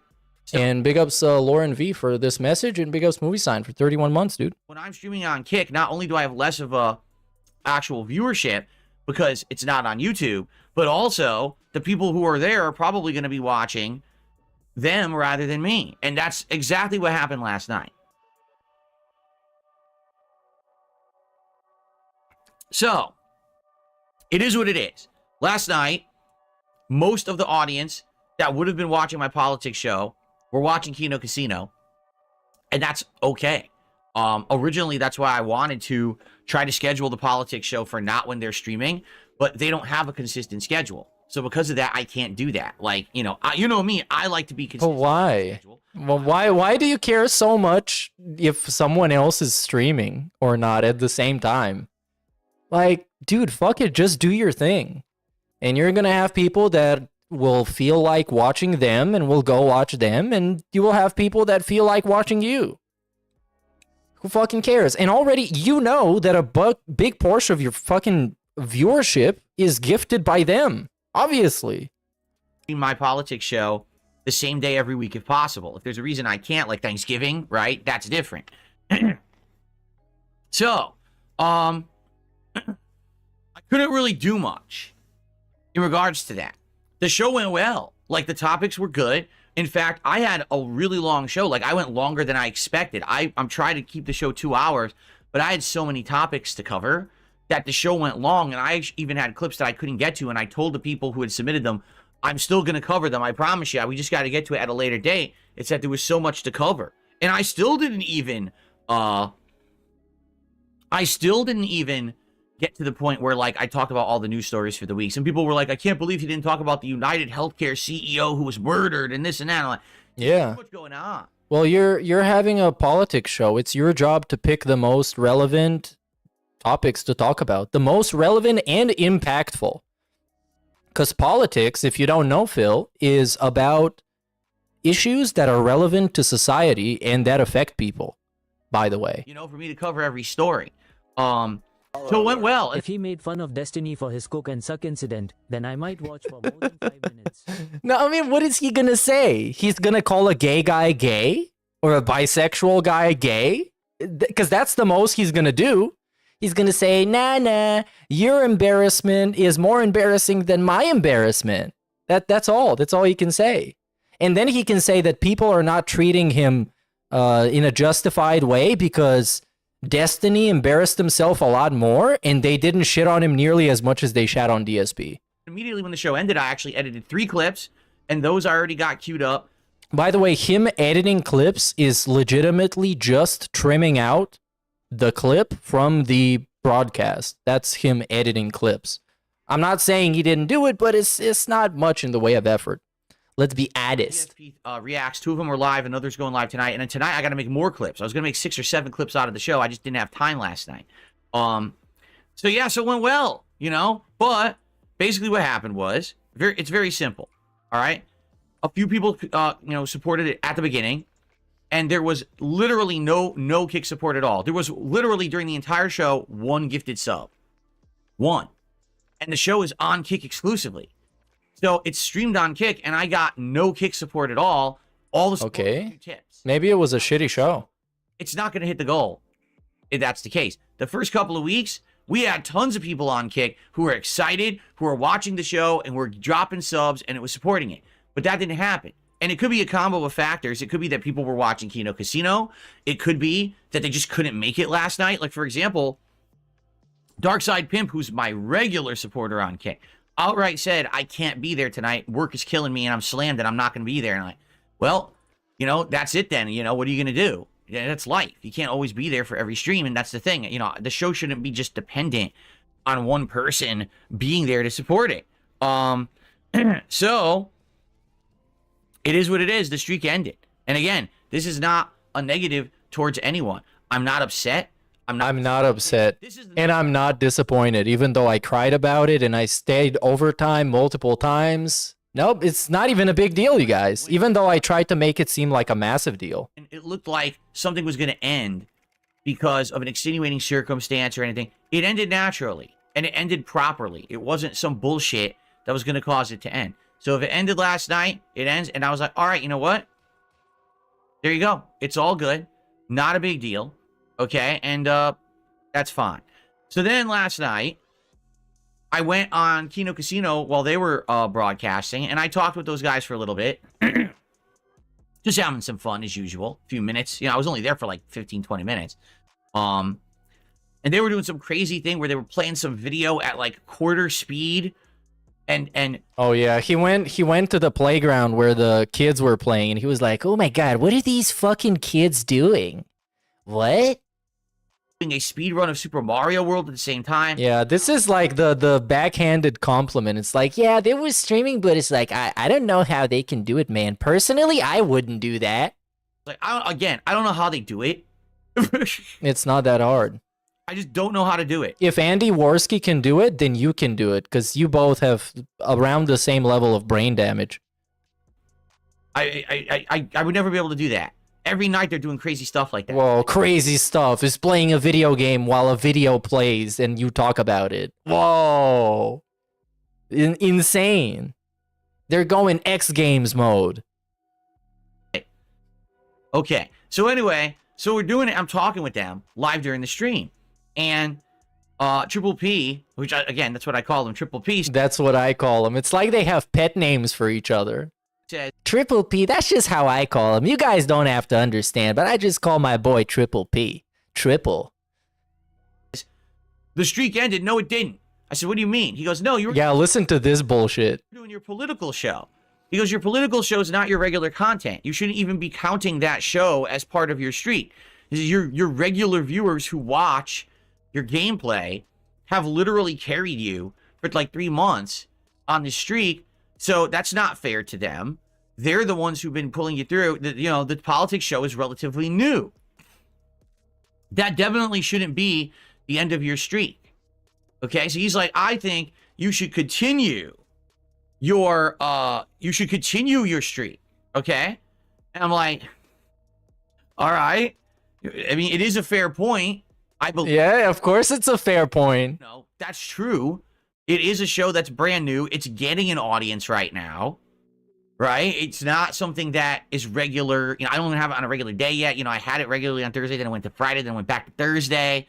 And I definitely know that, for example, someone with, for example, like Darkside Pimp outright would have supported it, couldn't be there last night.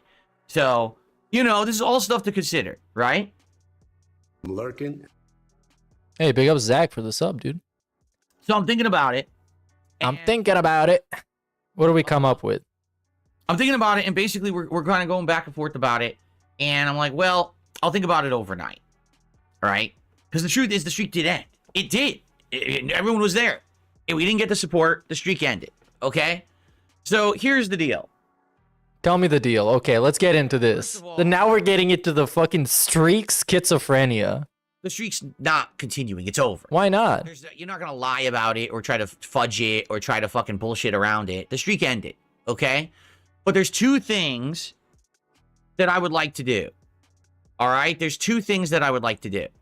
Okay. The first is this. Okay. The first is this. This is the first one. This is the first one of the two things. We are doing two things, and this is the first one. The first one is the first. So first things first, let's go with number one. What's behind door number one? It's the first thing. And what is the first thing, you might ask? It's like the second thing, but it's different because it's first. Today, if we hit the goal on this stream, which we very well may, it's a new release day, right? We may get excitement. People want to see the new game. They support it. If we hit the goal on this stream, I'm still going to do DSP Tries It anyway. Whoa, that's crazy. I can't wait for him to do that. Oh, wait, he didn't. The trolls won.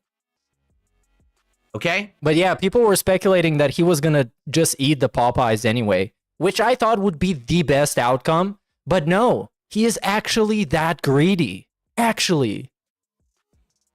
Regardless of the fact that we didn't hit the streak last night, I still want to do it anyway.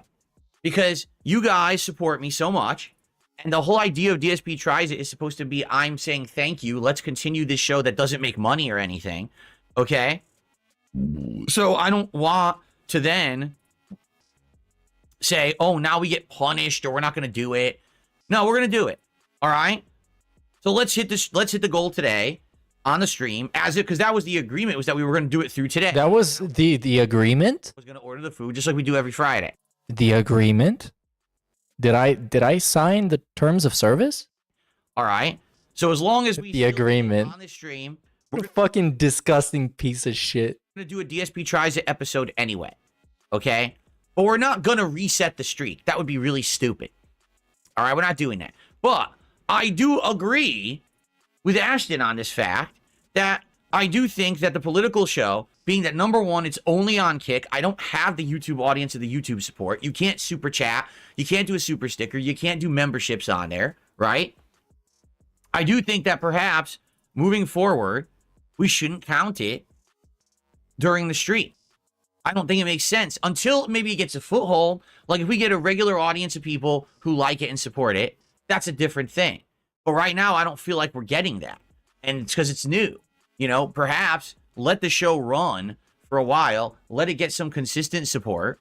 Let it get some consistent viewership of people who are coming by and liking it, right? And then we should start counting it towards it. But maybe that makes sense. Okay? I think that does make sense. All right? So moving forward, I don't think that I'll be doing the politics stream as counting towards any kind of a streak or anything like that. Okay, because you're not gonna hit it. Yeah, we get it. These people we get it. every day and they're like, but you have all these re-streamers who watch you. Oh, this is great, by the way. This is my favorite part. Let's talk about that. They don't support me. The re-streamers are scumbags. Scumbag confirmed. Cannot make content for themselves because they are losers. They are leeches. Okay, let's address the first point. They cannot make content for themselves. Why do we have to? Should everyone want to have a YouTube channel making whatever the fuck videos? Can't you just like not care and not want to? I guess you have to want to. For his point to make any sense, you have to by default imply that everyone wants to have a YouTube channel and upload videos. They just do. It's everyone's dream. You can't just do it for the fun of it or for the fuck of it. You need to have it as your passion. Okay, next one. They have no talent. No talent is incredible to hear because most of the restreamer streams are more interactive, look better, sound better, and perform better in the algorithm, which takes some talent to achieve. Their talent is watching my talent, his talent, and then talking about it. That's not talent. His talent. No one would tune into just them. They only tune into them while they're watching me. But they've made an audience that is toxic, that is harmful, that will never support me. So they don't count, nor do they matter. You know, the truth is, you're right. Every single day when I'm streaming, I probably have double to triple the audience that I have on my actual content because people have made it a policy to think that they can live rebroadcast. You can't. Okay, allow me to explain this as matter-of-factly as possible. It's illegal. No, this stream is over. He just said it's illegal. Open up a different window. We can't let the cops see that we're watching Dark Side Phil. It's illegal. It's illegal. This is not the justice system, Mr. Burnell. This is youtube.com. I think you went through the wrong door. Broadcast someone without explicit permission because you are rebroadcasting their content and making profits off of it and taking away their opportunity to actually have legit business with their own content. Ah, yes. Do a transformative work, meaning let's say you had a broadcast. Yeah, bro, we know how this works, blah, blah, blah. Transformative. That's legal. For you to live rebroadcast someone's stream without permission is completely illegal. Let's not ignore that DSP has given people permission many times over the years to rebroadcast him, edit his videos, clip his videos. It's all out there. I can go and find it if I wanted to hard enough. There is He straight up said, if you want to restream me, that's okay. Nothing legit about it. You can't do it. There's not a... But you can, though. But the fact that just because people don't sue you for it makes you think it's legit, it's not. It's not content. It's not real. You're a bunch of fucking no-load losers who don't deserve a single view or a single dollar from anyone. It's insane DSP calling someone no-load. The guy that jerked off on a stream, and for years, people have debated whether or not he actually climaxed and the sticky goo came out or not. And people are, for years, debating if he can even get erect. This guy calling other people no-loads is insane. Because you don't have content of your own. You don't have content. You must have content. You must have a YouTube channel. That's everyone's dream because it was mine. Fuck off. No. Okay? Now. No. Kill yourself. Ah! That's illegal. Damn. It is completely illegal. Enjoy your permanent... That was wrong. And then he banned someone. Illegal to do something live because you have taken away the opportunity of that person to earn money on their own content and business. No, you're not. You're not taking anybody's fucking opportunity. No, you're not. What are you talking about? People still give this guy money, even if ALT is live and Tevin is live and I'm live and Atlas is live. People still give him money. What do you mean? It is illegal. It's illegal. It's formative to live rebroadcast. Sue me, little boy. Sue me. It will never. I want to see that paperwork. File that paperwork. Make a crowdfund for fucking expenses. Steal $3,000 from your fan base. Vanish without a trace. Wait, am I talking about Phil? I think I still am. In a court of law, fuck off.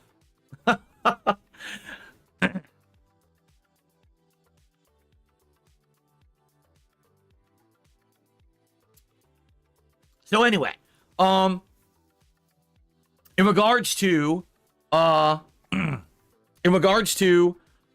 politics show, it will continue. It's not going to end. For the record, it will never end. Like $60 on the show. It wasn't like there was zero support and everyone hates the show. That's not the case. It's just that literally none of the Kick supporters were there. None of the Kick regulars were there for DS Politics to support it. So I got zero support from Kick. It was just zero support from Kick that basically supported the show, and I appreciate that. But I agree with both Ashton and others saying that that show essentially shouldn't count towards the streak. It doesn't count. It's such we're doing actual kindergartner. I'm taking my ball and going home type of shit. When you're in kindergarten and you're making some like make believe games where everyone has superpowers and little Phil has everyone's superpower and it's actually much better than everyone else's. That's how his world works. Well, I actually have X-ray vision, but also in my other eye, I have laser beams. And also I am immortal. And also, I have a really big penis. Blech. From now on, we won't count that at all towards any kind of streak or goals. It'll still be there. We'll still have goals or whatever, but it's not going to count because I agree. It's a different kind of content. I've only done 4 shows of it. I don't see why it should be that big of a deal. I mean, that's kind of sucks that that's what ended the streak. The gameplay was doing fine. I just had a bunch of really solid, Stalker, Microsoft Flight Sim, and Bloodborne all did great. So, no problems there. It was only when I did this other kind of content that the streak ended, and that kind of sucks. So, it is what it is. There's various different things that have killed the streak. We had the boringness of Black Myth Wukong, and then we had the politics show with none of the Kick supporters being there, right? So, I guess it is what it is. Lucky Gremlin says, I mean, you don't have to strike the channel to do that, right? Oh my god. Oh, why not report this is such a yeah, and now we're back onto this because fucking Lucky Gremlin had something to say about it. You can't do that, Lucky Gremlin. You can do that. You can't claim people videos. You can stop someone. But then people just turn off their ads out of spite. And they would continue clipping. And they will create multiple shell channels, or I guess like sock account channels to upload clips to. He will never win. If he thinks he can go and start copyright striking people and they're going to go away, he will never win. People are so spiteful against him. They're going to jump through a million hoops just to make him pissed off. Basically doing it. And they're going to have so much fun doing it. I promise. You need to be involved with a partner network, a big corporation. And now we're going back to YouTube in 2012. A corporation can contact YouTube and claim other people's content. An individual creator cannot. I would have to lawyer up and get all kinds of legal backing in order to do it.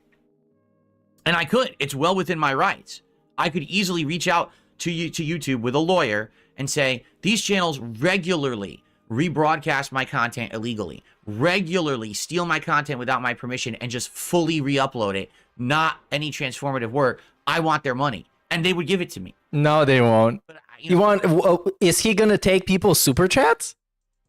Or just, we're talking about claiming the ad revenue. People just going to turn off the ads. No, I don't have the time. And they're going to open up memberships or something. Just out of spite. Fuck around with lawyers. Just because. It's disgusting that these people think that what they're doing actually is legit. It's not. You only exist because I allow you to. Do you understand? I allow you to exist. You're like little gnat that's buzzing around my neck, and I just don't have time to swat you away. Yeah. I might. One day I might. One day I might. Have to go, and just crush your fucking ass. What are you gonna do? Like, how is he gonna start copyright striking people? I don't know. Then they're just gonna restream him on Twitch, on Kick, on I don't know, Blip TV. So that's what we're doing. So here's a weird power trip. What we're doing. Number one, this is a version of, I'm not gonna be the guy that's gonna lead to your downfall, but trust me, one day it's all gonna come back to you. the streak absolutely did end. And there's nothing that I'm going to do to change that. I'm not going to cope about it or anything. It's just, it ended, okay? It was at 95, I think. It was either 96 or 95. I don't even know, all right? The bummer was we were right at 100, which would have been an amazing, rememberable milestone, and we didn't hit it, okay? So, it definitely ended, okay? That's okay. It was amazing, and it helped a ton. Why do you think I was able to just drop in 1 week $3,000 to improve my setup? It's because of you guys, okay? So thank you very much for that. Now, excuse me. Number one, today, if we hit the goal on this very stream, I'm still ordering the food for DSP Tries It. Now, what will I get? I don't know. Yeah, that didn't happen. We don't know. It actually didn't happen. We don't know at all what I'm going to order yet. Besides, I might try the ghost pepper chicken sandwich. Yeah, whatever. We're talking about stuff that didn't happen, so let's skip this. Is Stellar Blade canceled? Yes. No. Eventually he's going to play it. Well, no. The long answer is no. The short answer is yes, but the only way I was playing Stellar Blade was to hit 276 straight streams. Yeah, what are you on fucking crack? You really thinking that he's going to hit that many streaks? We had 90 something and it stopped. So sadly, Stellar Blade is off the table. And it looks like, oh man, it's gonna be such a delicious fall off from this resurgence that he's having. Because I think he realizes it, but it's like a self-defense mechanism for him to be in denial about a bunch of stuff, because he can be in denial. Because he can't admit that they're happening. So in this case, his resurgence consisted of pretty much people exploiting him for attention. Let's call it like that. The Kino Casino exploiting him or using him in a way that is pretty symbiotic. Like both of the sides, both of the parties got something positive out of it. Kino Casino made a bunch of content, got some money off of him. He made some shit, got some money off of it. The trolls got some shit off of it. It's all good. And now that it's pretty much over, he's going to be seeing the diminishing returns and just fading back into who he was, which is the whipping boy of the internet. As much as he doesn't want to admit it because he's in denial, it's pretty much happening. I'm never going to play it. If people had kept the streak alive, I swear to you I was going to play it 100% when we hit 276, but the streak died. What can I do? Right? You live by the sword, you die by the sword. Let me tell you, it's a real loss. I'm really hurt. You live by the greed, you die by the greed. I'm upset that I'm not playing Stellar Blade. I can't believe it. If only we had hit the goals. Oh, shut. Listen, there's only one thing that can be possibly said about the fact that I'm not playing Stellar Blade. You blew it! I'm sorry. Yeah, by the way, he has a soundboard now because he has a stream deck. It is not good. That's all I have to say. Going, I would have been playing it, but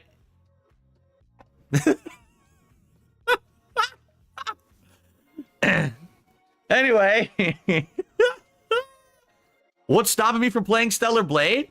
I didn't hit 276 straight streams of hitting my goals. That was the agreement. We all agreed together, and we were working towards it. All I needed to do was hit 276, but you blew it! What can you do? I'm sorry. It's so funny. Anyway. It is hilarious. All right. So I have a couple of shout outs to do. Let's get a couple. It's still better than Review Tech USA, I have to say, because Review Tech USA, the applause is the worst, and it's so sad. It's actually just like sad. While this is cringe, it's pretty harmless and is boring and uninteresting and unfunny, but that's all it is. And with Review Tech USA is like sad. Shout outs out of the way. We started off today with a $1 tip. And we got a tip that's probably a troll. All your fans want you to play Stellar Blade, even if people want to donate. Yeah, it's a troll. Has money to donate. That's correct. But that was the agreement. Listen, this was agreed upon. People were like, okay. People were contributing for it. I don't know what to tell you. Like, that's life. Like for example, let's say I said, oh no, I'm just going to do it anyway. But then what's the point of having a goal? Right? Like, what? I love it. Where's the leaderboard? There it is. I can't even find the leaderboard. What's the point? Why not just give everything away? Why not just open my doors and let people walk into my home and just take everything out of the building? Right? Why not? That's how it is, right? I'm sorry. Wait a minute. So you just want me to give everything away? Are you saying that you want my streams to become socialist streams? Is that what you're saying? What? You like socialism? That's what, dude? Oh my god, I hate this. I hate this so much. This is one of the worst things about DSP, when he just takes something and it's like, oh, so what you're saying is this completely different thing. Just give everything away? Oh, okay. If that's really what I didn't realize that's where we were going. That we're all socialists, and now we're.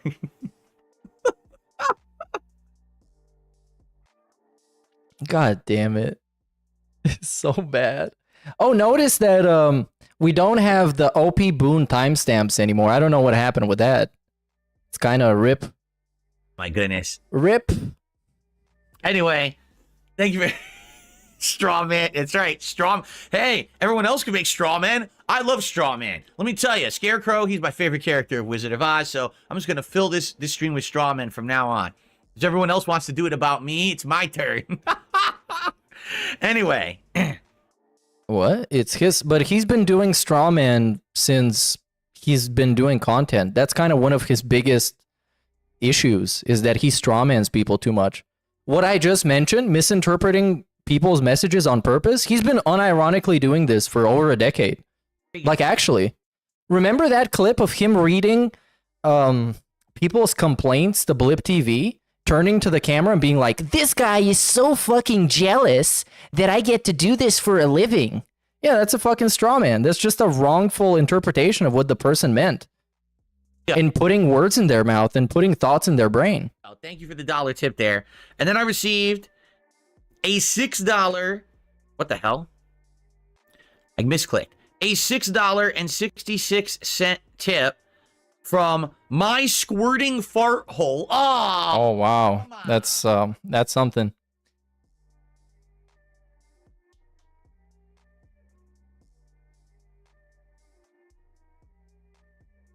I don't want to repeat it. I don't even want to say it again. It's so disgusting. Jeez, man. I mean, there's some things in life we all know about and we all suffer from, but we don't have to talk about them. Anyway, so this is a 666 tip from he who will not be named. Yeah, sure, man. And he says, is Stellar Blade still on the table if we hit 95 again? You shouldn't only count kick streams. Yeah, but you just said it's not on the table. And keep the streak going now. But now it will be. So some people actually are upset and want me to continue with the streak, because they're very upset that it ended and they wanted to see Stellar Blade, right? Okay, how about this? Really, how about this? Let's do this. Let's figure this out, all right? Oh, and now he wants to do it, because one guy wanted him to play Stellar Blade, and now it's like, oh, I guess you guys really wanted. Let's come up with a different scam. Make a deal, right? Let's wheel it. Oh, let's make a deal? Right. So people still... How can you make a deal with hundreds of people and have them all agree? It doesn't seem like something you can do on the internet. It's not, you're not selling a fucking used car. On Stellar Blade, I think it's time for us to come to some new terms, all right? If you want Stellar Blade, okay, how about this? It was gonna be 276 streams. We needed to tie the vest goal, correct? We got to what, 95? That's where we were. All right? So hold on a second here. What are we doing? Showing off the bald spot? We're at 276. Oh, he's doing math. He's actually crunching numbers. But you also have to factor in the federal interest rates. You understand that the federal interest rates are... Oh, and now it's a joke. Now it's a joke. But then it becomes serious and real. But then it's like still a joke, but then it's still serious. So we have to divide by the federal interest rate. Okay? But then we have to actually factor in inflation. Because inflation is still going up. Oh, yeah. Cat definitely factored in inflation. Most of the inflation went into Cat. Okay, so now we have to multiply by the current rate of inflation. Okay? Let's see. Okay, wait. Hold on a second. Oh, and now he's still being funny. Exactly 700 and... Wait, what? Review Tech USA? What does that have to do with anything? I thought you don't cause drama or bring up drama all the time. And now we're just bringing up Review Tech USA. Which, I mean, I don't mind it. I'm all for that guy being shit on, but, like, what did he have to do with anything? THC gummies live on stream so far. So we have to factor... How many gummies did Cat eat? You can't shit on somebody for being fat and ignore that your wife is a land whale. In too. So let's okay. No, okay, let's figure it out. All right? How do we do it? It was going to be 276. We did 95, right? So how about this? How about this? I'll make everyone a deal. How about that? You know what? Hold on a second. Wait a minute. It's the holiday season. Okay, so are we getting Christmas tax? What is happening? This is the worst segment. Season. Therefore, I think it's time. Okay. Christmas miracle. How about that? How about DSP grants your Christmas wishes here today on the Level 1 podcast? I think it's time, finally. You know what? In fact, you know what?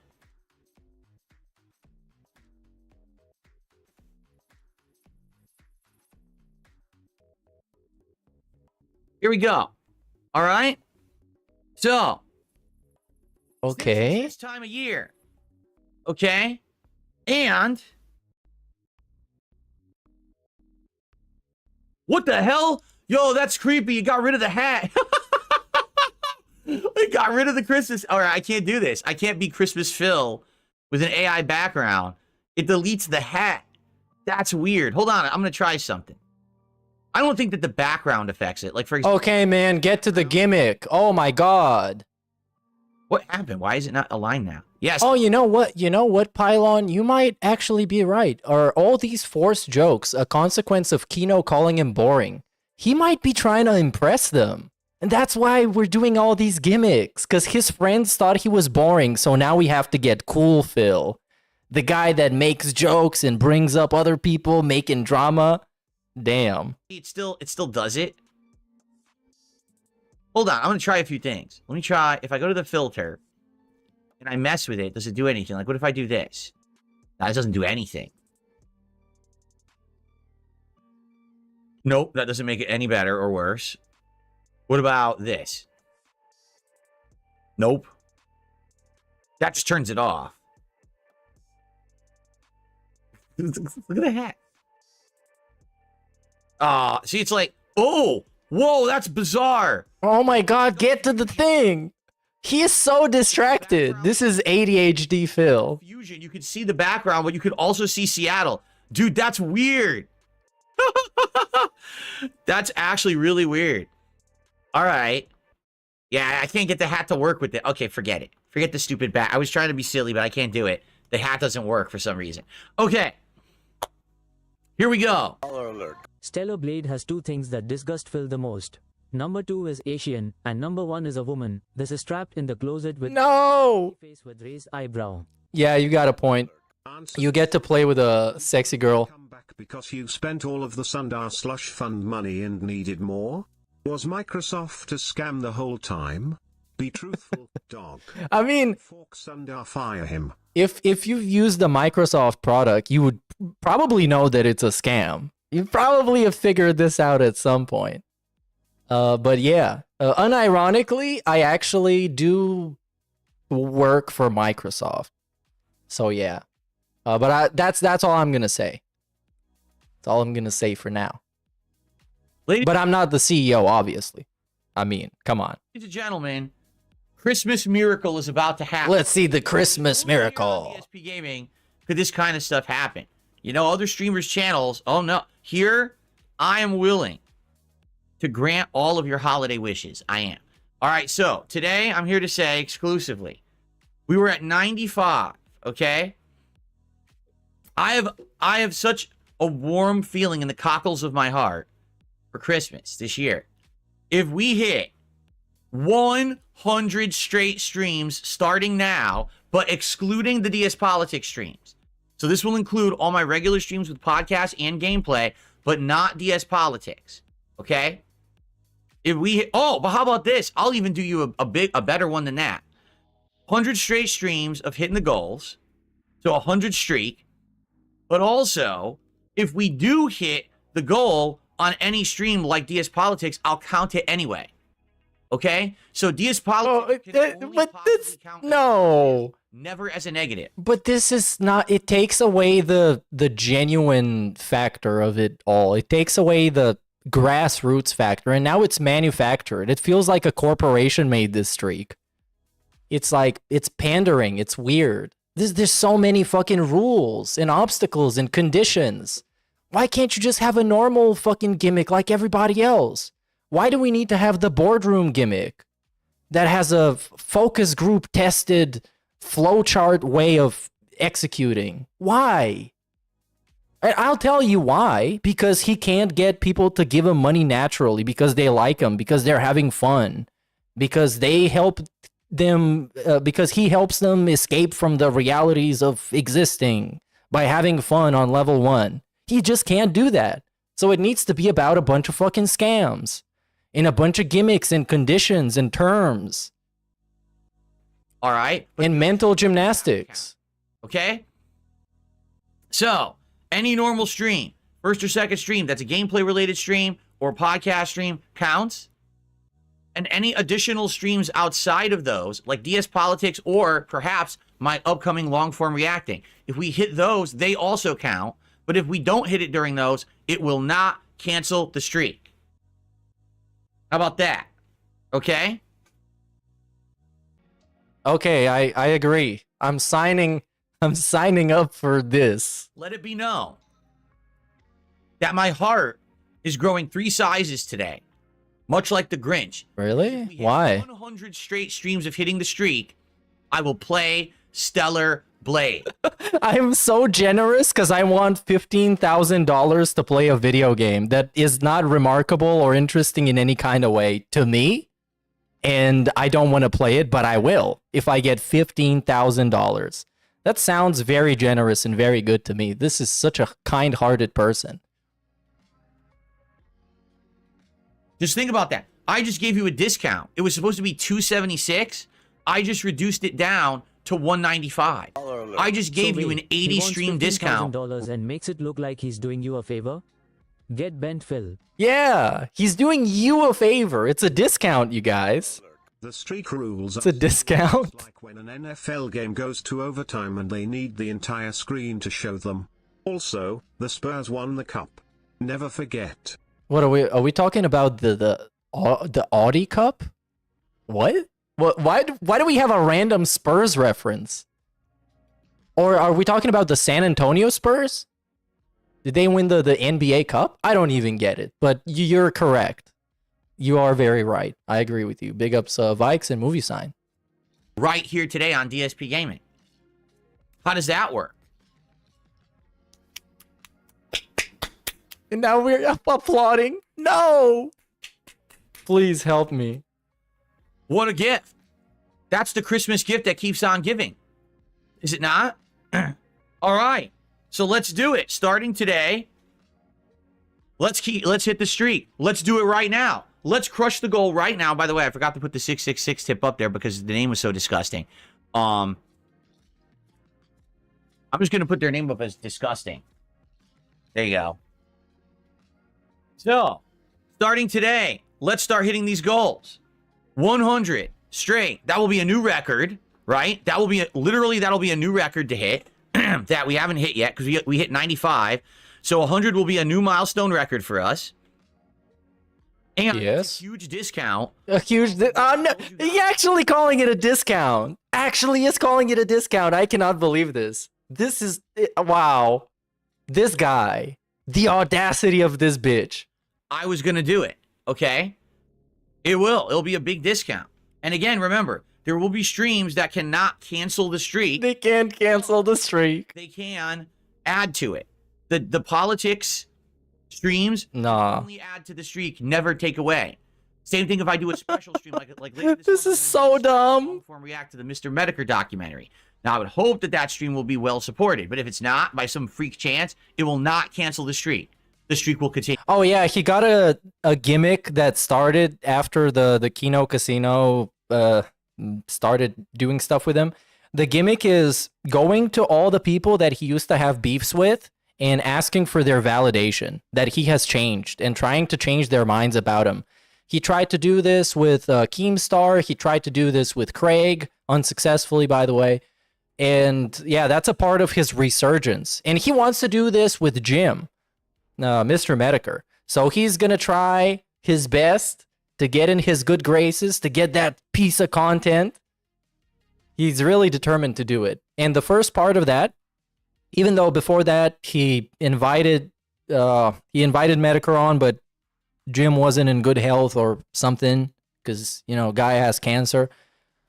So now he's going to be watching his June the King video. Salesman energy. Yeah, man, it's like, it's so desperate. It just comes across as desperate. It doesn't make me have more confidence in him or faith in him. It just makes him look more pathetic, which is pretty on brand, I have to say. All right? I think we've done it. That's it. And that again, that is an 80-some stream discount. 80-some stream discount. Holy crap. Who else is going to do that for you? Right? No one. I don't think Santa himself would do that. 80 stream discount. The workshop. He'd have to lay off half of his elves if he did that. But this is like discounting something that is already incredibly overpriced. So it's still we're nowhere near the actual value of this. If we're talking about the value of him playing Stellar Blade, it's probably just a couple of $100. It's probably like, I don't know, in his universe, it's probably like $300. Why would you want more? That's like, what, 5 times the amount the game costs. But the king will do it for you. The king will do it for you. Calling yourself the king, by the way. Gracious. I will be very gracious for the holiday season and help you all out, all right? There you go. What a deal, what a steal. I'm amazing. Absolutely amazing, right? All right. Listen, I said we were done with Stellar Blade, and then someone tipped specifically to have Stellar Blade continue. So now we have more contributions. Hold on. More contributions. This one's just from a troll, so I can ignore it. Oh, we ignore it. Okay. There's so much money coming in ever since he has a joint King stacks that includes everything like super chats, memberships, kick memberships, or whatever the fuck. There is so much money being hidden. You can't even tell. There's so many tips that come in, they get ignored. Super chats get ignored because he's playing a game. Nothing. It's crazy. Okay, what do we got next? Why is he still with the Christmas hat on? From Stale Blade. This person's name is... These, by the way, this used to cost $100. Him putting on a hat. How pathetic are you, Phil? Very. The answer is very. Blade. Very pathetic. If you weren't married, do you think people would still want to watch you play Stellar Blade? It doesn't matter. I think the whole idea is that my moronic detractors actually believe that, like, I'm some kind of a sexually repressed person now because No, not now. Pretty much for a long time. I'm happily married and I don't talk about sexual stuff on streams anymore. I mean, when I was younger, every other word out of my mouth was boob, tit, ass, nipple. And now I don't talk about it ever anymore. because I'm older, more mature, very happy. We're not talking about not talking about it. We're talking about defiantly avoiding it and being in very, I don't know how to call that, having a very, I don't know, very weird. I think everybody who's seen him being confronted with some sexual situation in a video game or a video knows what I'm talking about. It's just like constantly looking away, like this pearl clutching attitude towards sexual and romantic relationships. This is what people are talking about. Not him not saying poopy, booty, duty, in penis anymore. Don't need to. You know, in truth, it was always forced. It was always stupid shit that I didn't want to do. Yeah, strong aversion. That's being put very eloquently. Strong aversion to sex. But I had to the big S. I had a bunch of teens on YouTube, so I had to talk like that to get any kind of an audience. Now I don't have to anymore. And I'm excited, obviously, for the future of being a normal person and not a disgusting pervert. Okay? That doesn't... Yeah, what I think is these morons think that somehow I'm like a sexually repressed dude. He is. If I play Stellar Blade, that somehow... Well, technically, you can't be sexually repressed if you don't have any desire to have sex or any kind of anything like that. It's gonna like, I don't know. I don't even know. Honestly, I don't even know. I'm just gonna play the game. You don't know why you're charging people $15,000 to play a video game? I don't even know. I'm just doing it because my troll said something. I don't even know what they said, but they said it. And they're so important to my life that I'm going to do stuff just to spite them because they're not important at all. That sounds good. Sexual content or nudity in the game. It's just the girl protagonist has an over-sexualized body on purpose. The game dev outright said, I made it like that to appeal to that audience. He literally said that. Basically, what he's saying is, in Japan, people are sexually repressed.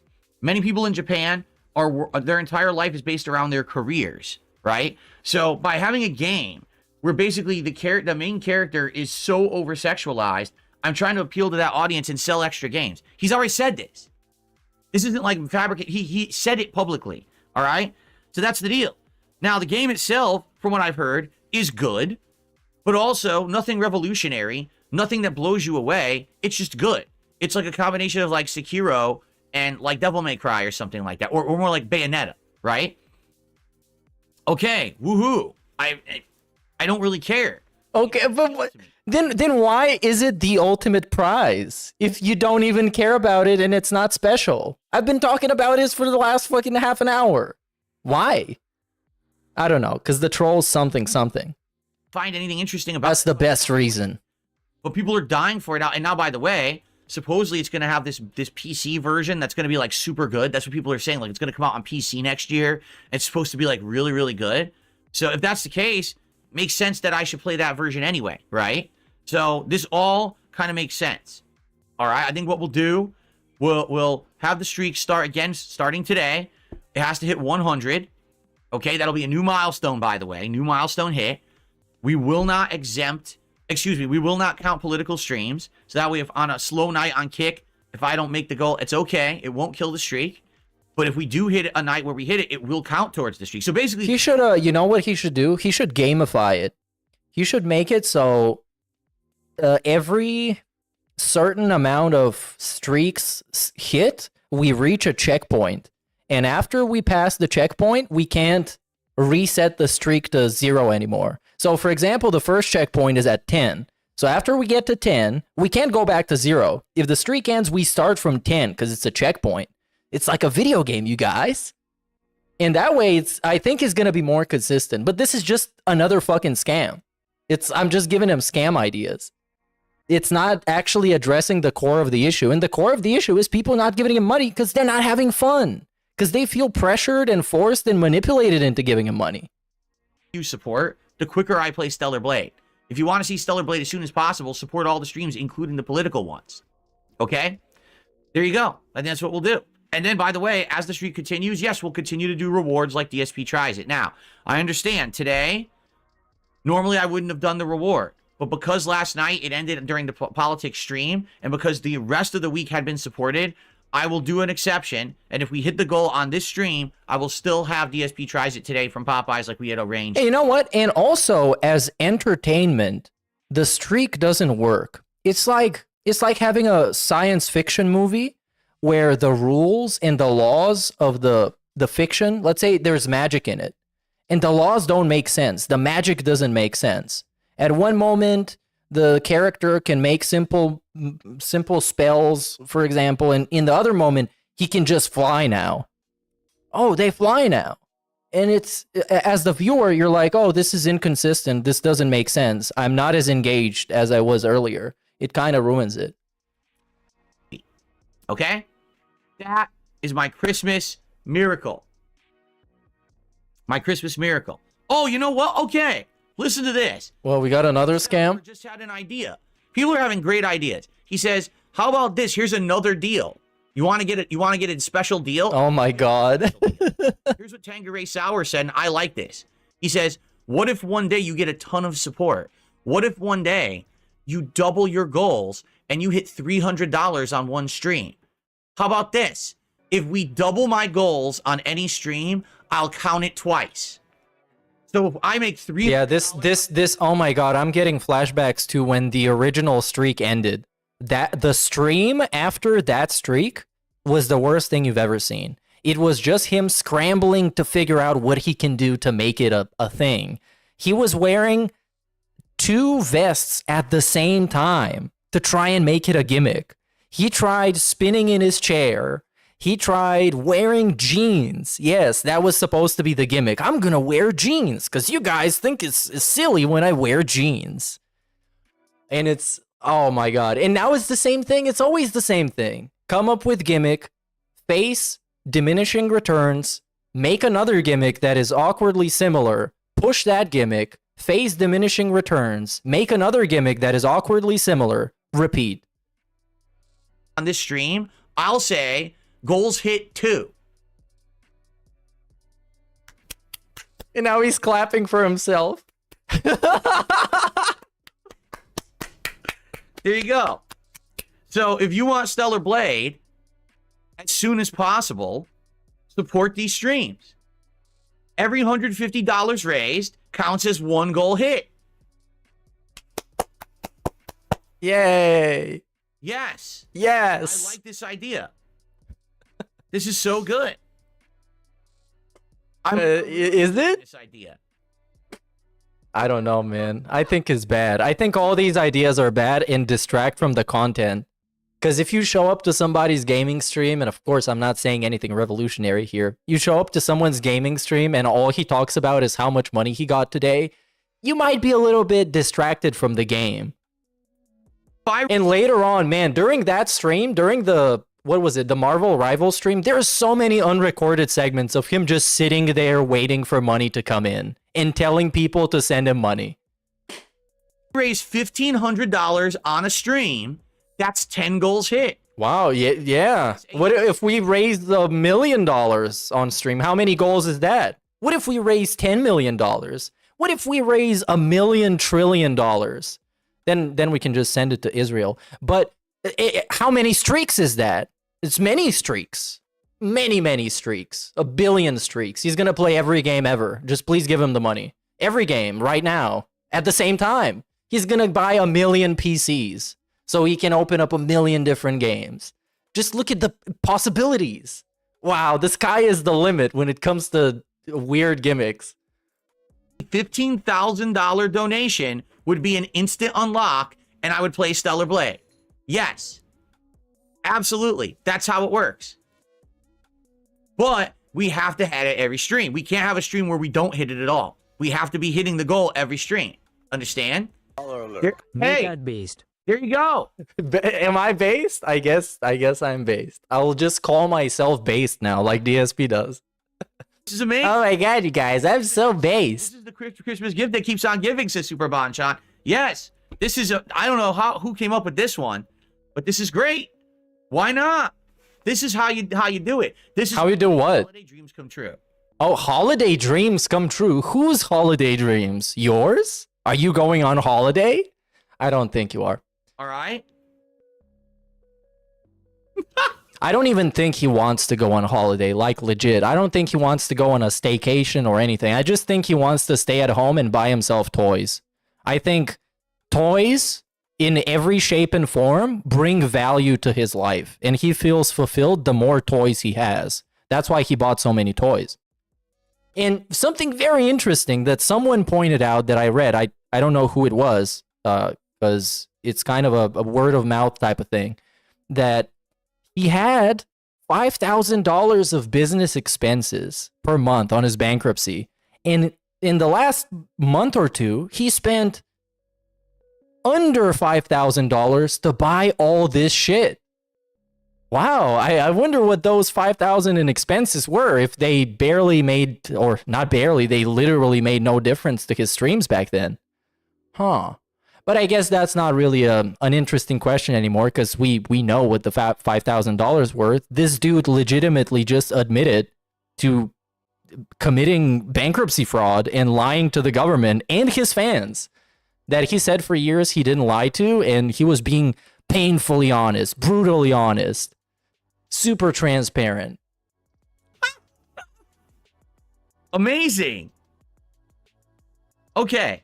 By the way, thank you to the Roman Victor. 10 months as a member. He says, "Fill is love and fill is life." Thank you, Roman Victor. I appreciate that. Sure, sure, man. A new one. That's just a re-up. Roman Victor. Also, let's see here. I got a couple more dollar tips. I'm sure they're disgusting names. Oh, yeah, Wicked Boner. Oh, yeah, he got... dude, yesterday while he was playing Marvel Rivals, he got somebody sent him like a $5 tip. And he looked at it and said, "It's a small tip anyways. It's like $5. And just kept playing the game, not giving the dude a shout out. This guy... oh my god. There's 100 streaks left till Stellar Blade and count down from there. I think I'll be doing a lot better watching the Tevin stream from yesterday, because that was so much fun. Here's the thing. Can't do that, because if then that's not counting that they're consecutive. You understand? Like, we have to keep it going. It has to be every stream. It can't just be, oh, now one day I don't hit the goal, but then it's still there to count down. That's not how it works. This is not a countdown. This is a count up. Understand? So we have to have a streak going. Oh, excuse me. You're not I excused. received a dollar tip. And you see what I'm talking about? All this money spent, all this upgraded equipment, and we still burping in the mic. We still snorting. Oh, by the way, I don't know if we're snorting. I haven't heard that recently. Or maybe I have, and I just didn't notice, because I expect them to snort all the time. But yeah, it's interesting enough. The more things change, the more they stay the same. From Creamy Boxers. Stellar Blade's Korean and... Creamy Boxers. You ever date a femboy? I already answered this question. What? Would you ever date a femboy? No, I will never date a femboy. I'm happily married. But is that the reason you're not gonna date a femboy? What if Kat wasn't in the picture? It seems like that's your only obstacle. That's an interesting response. 100% happily married. I don't need any other kind of relationship, male, female, or anywhere in between. I'm happy with my wife and will be with her for as long as I possibly can, because I'm very happy. Okay. Okay, this is what I'm talking about. When we talk about sexual and relationship stuff, it's always, we default, I'm married, I'm happily married, I love my wife, I love my wife. It's like, damn, you didn't need to be this defensive over it. It's actually not a big deal. You just answer the question. Just say you're not into men or femboys or whatever. You're not interested. Thank you. I'm having problems keeping up with Kick, man, with stuff over there. The CIA should use his dented laugh clipping in and out of the noise gate as an interrogation technique. Yeah, they should use this whole stream, but put it on like 60 times the speed. With all the swaying and going left and right and touching himself and picking his nose, this put in like 50 times the speed. Hell, maybe even 50,000 times the speed, and just put it on loop. This is going to melt people's brains. This is going to make you admit to everything. I'm trying to find it. Fucking terrorists going to start admitting things they didn't do. All right. Yeah, I can't. It sucks. I didn't get to see who it went to. Dang it. Does anyone know, is there a way to track contributions on Kick with some kind of like a third-party deal? Does What? anyone know? What? Yeah, I know what he's trying to do, but it's so dumb. Okay. Why don't you ask your besties that make their money on Kick? Thank you, Rare Tricks. Why are you asking people on YouTube? Like right now for YouTube, I have a third-party thing that tracks everything. So I can see super chats, I can see memberships, but I don't know about that. Like, I don't know if there's anything that does it for Kick. For some reason, none of these services work with Kick. It's so weird. Because if they work with Twitch, they should work with Kick. It went to Chad Chuddy. Well, Chad Chuddy, enjoy your gifted sub. Thank you, Rare Tricks. I'm very sorry that I keep missing them. I feel bad. And now we are up to $16 in contributions so far on this stream. So much of this podcast just talking about money and how to get money and how to get as much money as possible with as little effort as possible. It's incredible. And I know that's what it usually is, but this one is almost exclusively dedicated to this. Yep, you better bite your nails, then pick your ass, and then pick your face some more, then maybe pick your ears a little bit. Maybe your nose, touch your beard, lick your fingers again. Oh, you're right. There is a Kickbot. I got to look into that. Yeah, I'm going to look into that. And I should see if it tracks contributions because I need the help. I miss them a lot on Kick. Like I said, YouTube, I have it on the side of my screen. I have nothing to track Kick. You can find it in the activity feed. That is true. You can look in the activity feed. Yeah, blah, blah, blah. Everything. So please bear with me. Yeah, I'm really trying to get up to speed here. I promise you I'll be on the ball soon. He's been getting up to speed for like 15 years now, and he's always behind. It is the holidays. Rare Tricks just gifted 2 more. He just started using a Stream Deck in 2024, and he's not even doing much with it, just playing GIFs. More subs over on Kick. Congrats, Beelzebub and Indrid Step on Me. Oh, Indrid Step on Me. What? Oh, no. That's something. Thank you, Rare Tricks. What's up, Jade? How are you doing? He says, will you play Tony, Hella, and Venom? Well, we played with all 3 of those during the beta. Today, I might want to start using characters I haven't used yet, because I want to try new strategies and characters, but I'm going to probably end up trying everybody. Like, I could see myself totally trying, like, every character to try to find ones that are my speed and my kind of play style that I like. So no worries, there'll be a variety. Just join and I hear Phil begging. Phil never changes. Yeah, man, the more things change, the more they stay the same. This is how it is here. Because it really is fascinating. You could have just stopped watching this guy for 2 years, unironically 2 years, and then come back, and he's going to be in pretty much the same spot you left him, but slightly different. It's going to look different, and he's going to sound different. He might be more upset and easily triggered, but essentially, like, the core of what he is and what he does is the same. Of stuff. Mark, how you doing today? Good to see you, Mark McCauley, over on YouTube. Well, welcome. Okay.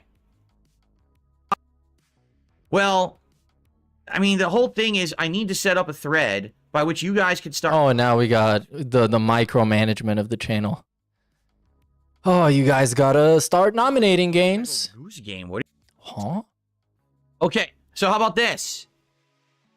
How about we still talking about gimmicks? Do it live right now because I've meant to do this all week and I forgot a zillion times. What, are we downloading something? To do it. So. Okay. What are we doing? Let's do it live. All right, here we go. Let's head over to dspgaming. Let's turn on my AI screen.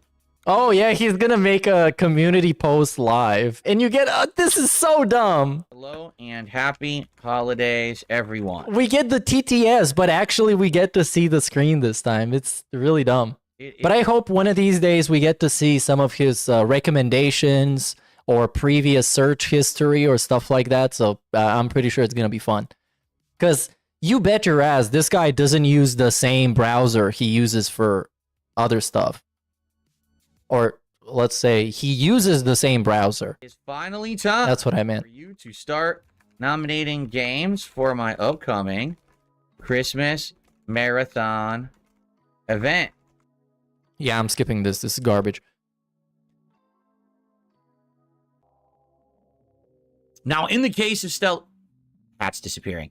In the case of Stellar Blade, if it is donated, like Ponage is suggesting, and if people want it, then yes, it could be a game that we play during the Christmas marathon. But it's, as you know, when I play a game during a marathon, at most we play it for like an hour. Okay, this sucks. Let's go watch a different pre-stream. I want to see some wild drama. So let's go a little bit back. Tech test stream. Bugs, AI, screen, new mouse and keyboard. This is going to be a terrible one. But we got a different intro. So let's see what that intro is. Because I saw there was some weird plot. Yeah, we get this again. It's so bad. In the song, why do we need to have a song on top of a song? What is going on? Yeah, blah, blah, blah, blah, blah. Oh, is this the song?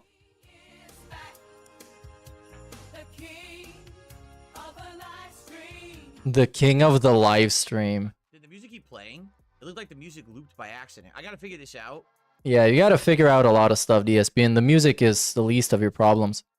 Yeah, let's go check out another one. Actually, let's see it in a shorter form. Memology 101, DSP, let's see that. Let's see what Memology's been up to. So the recent stuff, already caught up to it. I feel like I still have no idea how this streak works, because it's really dumb and it's really complicated. But I guess we'll see at some point. He holds the stream hostage. Which one was that? So that's from 3 days ago. He played... What did he play? Still played Street Fighter? What the fuck?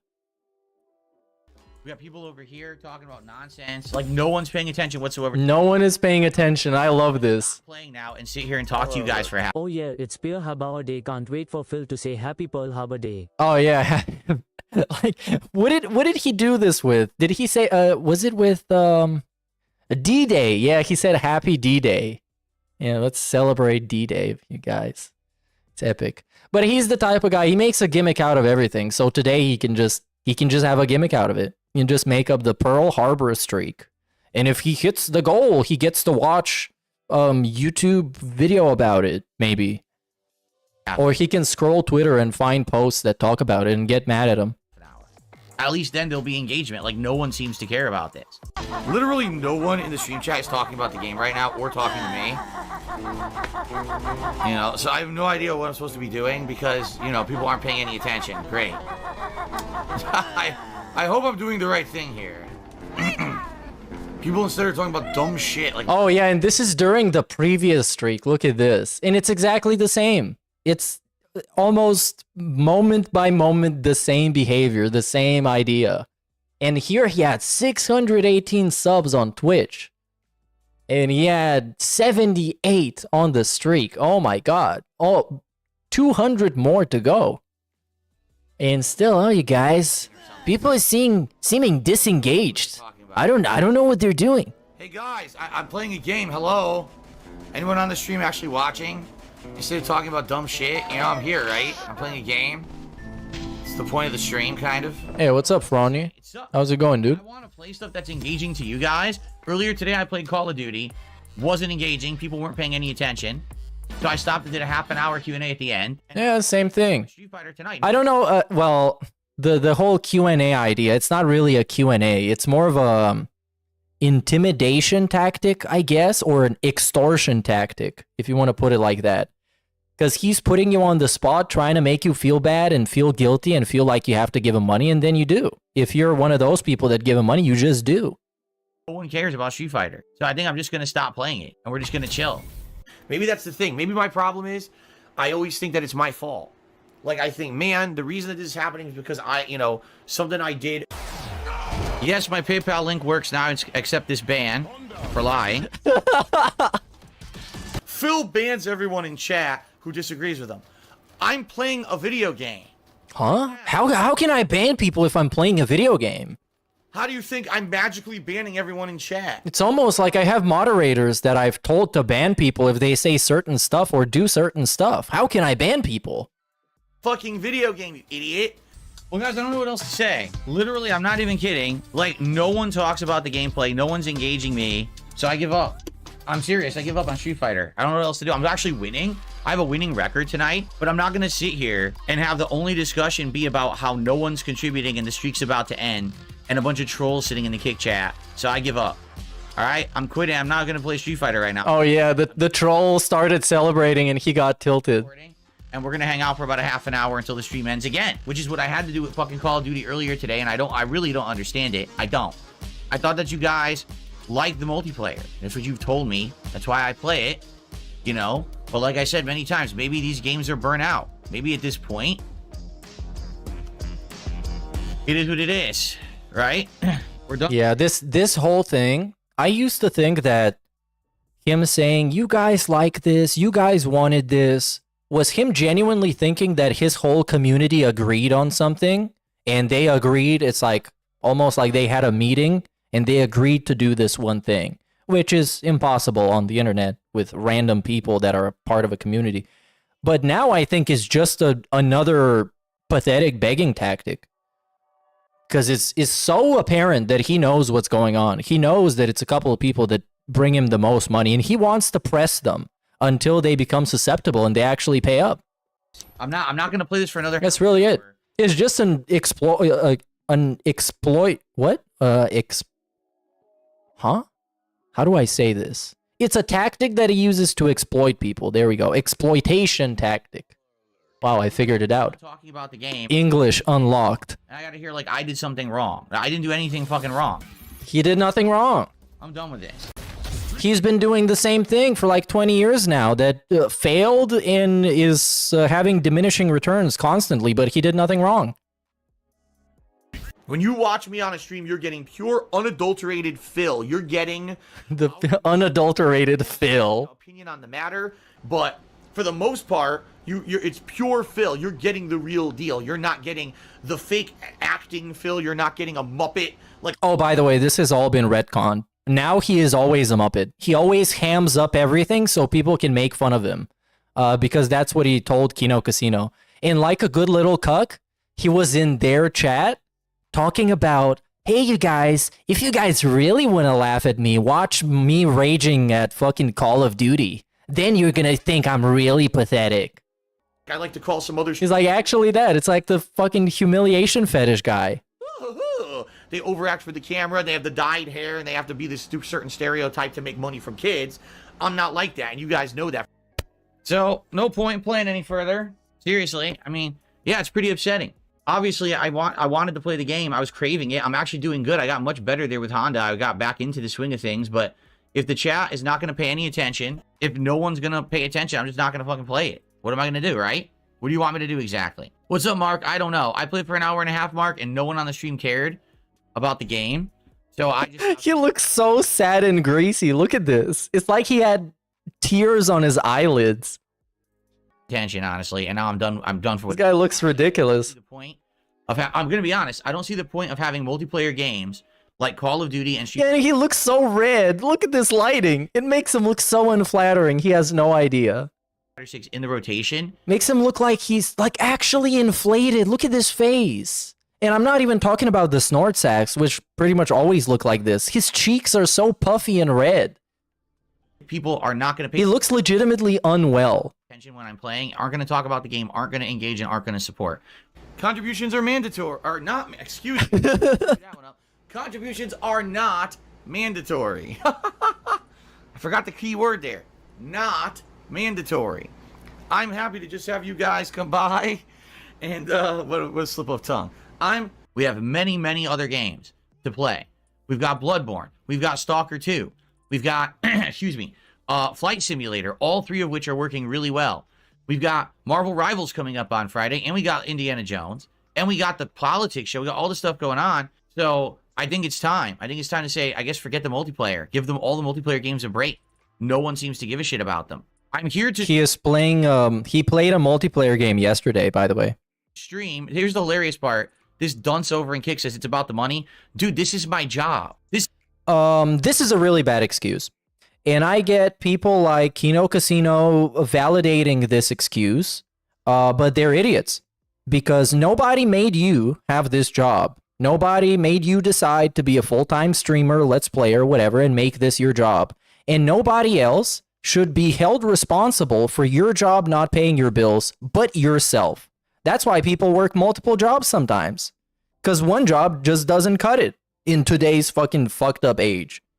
So get a grip. That's not an excuse. It's your problem. It's not my problem the streams are not getting money. It's not my problem you fell off. It's not my problem you don't get views. It's not my problem people hate you. And it's not my problem you decided to make this your job when everybody told you it shouldn't be. This is literally my job. I'm streaming right now because it's work. So yes, I need to get paid for work. If people don't care about the multiplayer games, I'm not going to play them. I'll play things that people like, engage, and support.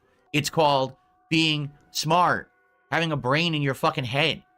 Not being a dunce and saying, I'm just going to play something, but no one cares. Being smart and having a brain in your head doesn't relate to deciding to do something for a living that might fall off at any given moment, and you might be left on the street. That is not being smart. That is actually being retarded. About it. I'm not going to do that. That's a bad decision. So I can't help that you're even more being the head of a family and making a decision like this, you're fucking retarded. Review Tech USA, you're fucking retarded. You're the same thing. Stupid, and you don't understand intelligence. Having an actual family to support and sitting on stream crying and pleading because this is your job while not doing anything else, you're a fucking loser. Like conversation and intelligent commentary on something and criticism. So sorry that you're stupid. So I'm serious. I think that both Street Fighter and Call of Duty are not going to be in the rotation for a while. Instead, we're going to focus on games where I'm interacting with you guys, where there's single player progression or just chill vibes and we can talk and hang out. Seems like those are the games where people come and actually engage and support. So that's what I'll be playing for a bit. I don't see the point of grinding through multiplayer games if people don't care. So I don't know what else to say. Gotta do what I gotta do. It's not me. I would like to play it, but as you can see, it ain't working. So what, there's not much else I could do about it. Okay. So I just stopped playing. Hey, big ups Mr. Extravagant for 21 months, dude. Because no one was paying attention. I'm not even kidding. Haseo, take a look. We had $10 in contributions. The entire chat was disengaged and wasn't talking about the game. I'm not going to keep playing. Seriously, I'm not going to keep playing it then. There's no point. Anything for this. This is something that I understand. Playing games, if this is your job, playing games that get people to come around and support and that get you views, I understand. That's just the name of the game. That's just how it works. That's why some people have dedicated channels doing Elden Ring Let's Plays and different challenge runs because they like the game and the game gets viewers. And then they have backup channels doing other stuff. Yeah, I think right now. But just sitting there being, it's my job, so I need to do whatever it takes to exploit people, that's just not how it works. Nut potatoes. I'm not going to be playing Street Fighter for a bit. I think I'm going to give it a break because look what happened tonight. This is the first time I played it in a while. I said, all right, let's get back into it with a new setup, new visuals and everything. And literally people sitting here, not paying attention, not talking about the game, not really caring. I'm going to do stuff that people like. People seem to right now want me to play games where I can have social interaction with them, that I can sit here and talk with you guys and hang out. Save the pig. Save the pig, the game. The whole that's pretty much the game. That's the name of the game. So guys, I'm only here. I'm going to stick around till like 9:15 and that's it. Then I got to get out of here. So last chance to contribute. Last chance. This is the Q&A segment, by the way. We pretend to answer questions and then pivot into begging for money. See, we're at $26. This is really bad.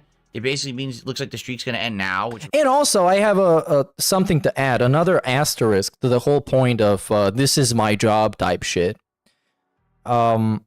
If this is your job and you are getting paid by humiliating, degrading yourself, begging for money and exploiting people, do not be surprised that other people are clowning on you simply for fun, or simply out of spite, or simply because they disagree with your approach to what you're doing.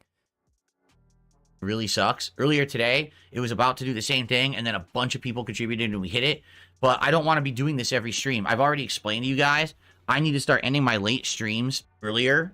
I can't be in here all night every night. My wife actually has to go to work early, or go to work early tomorrow, so we have to go to sleep earlier tonight. So I can only be in here till like 9:15, and then I got to do the daily wrap, and then I got to move the PC over and upload, and I'm done for the night. So last chance, please support the stream. Let's keep the streak going. if we can. If not, it's not the end of the world, but it would suck if it does end.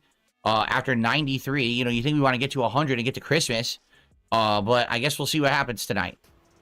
We're gonna get to Christmas? Understand that if you come by and you cannot contribute, oh, don't feel bad.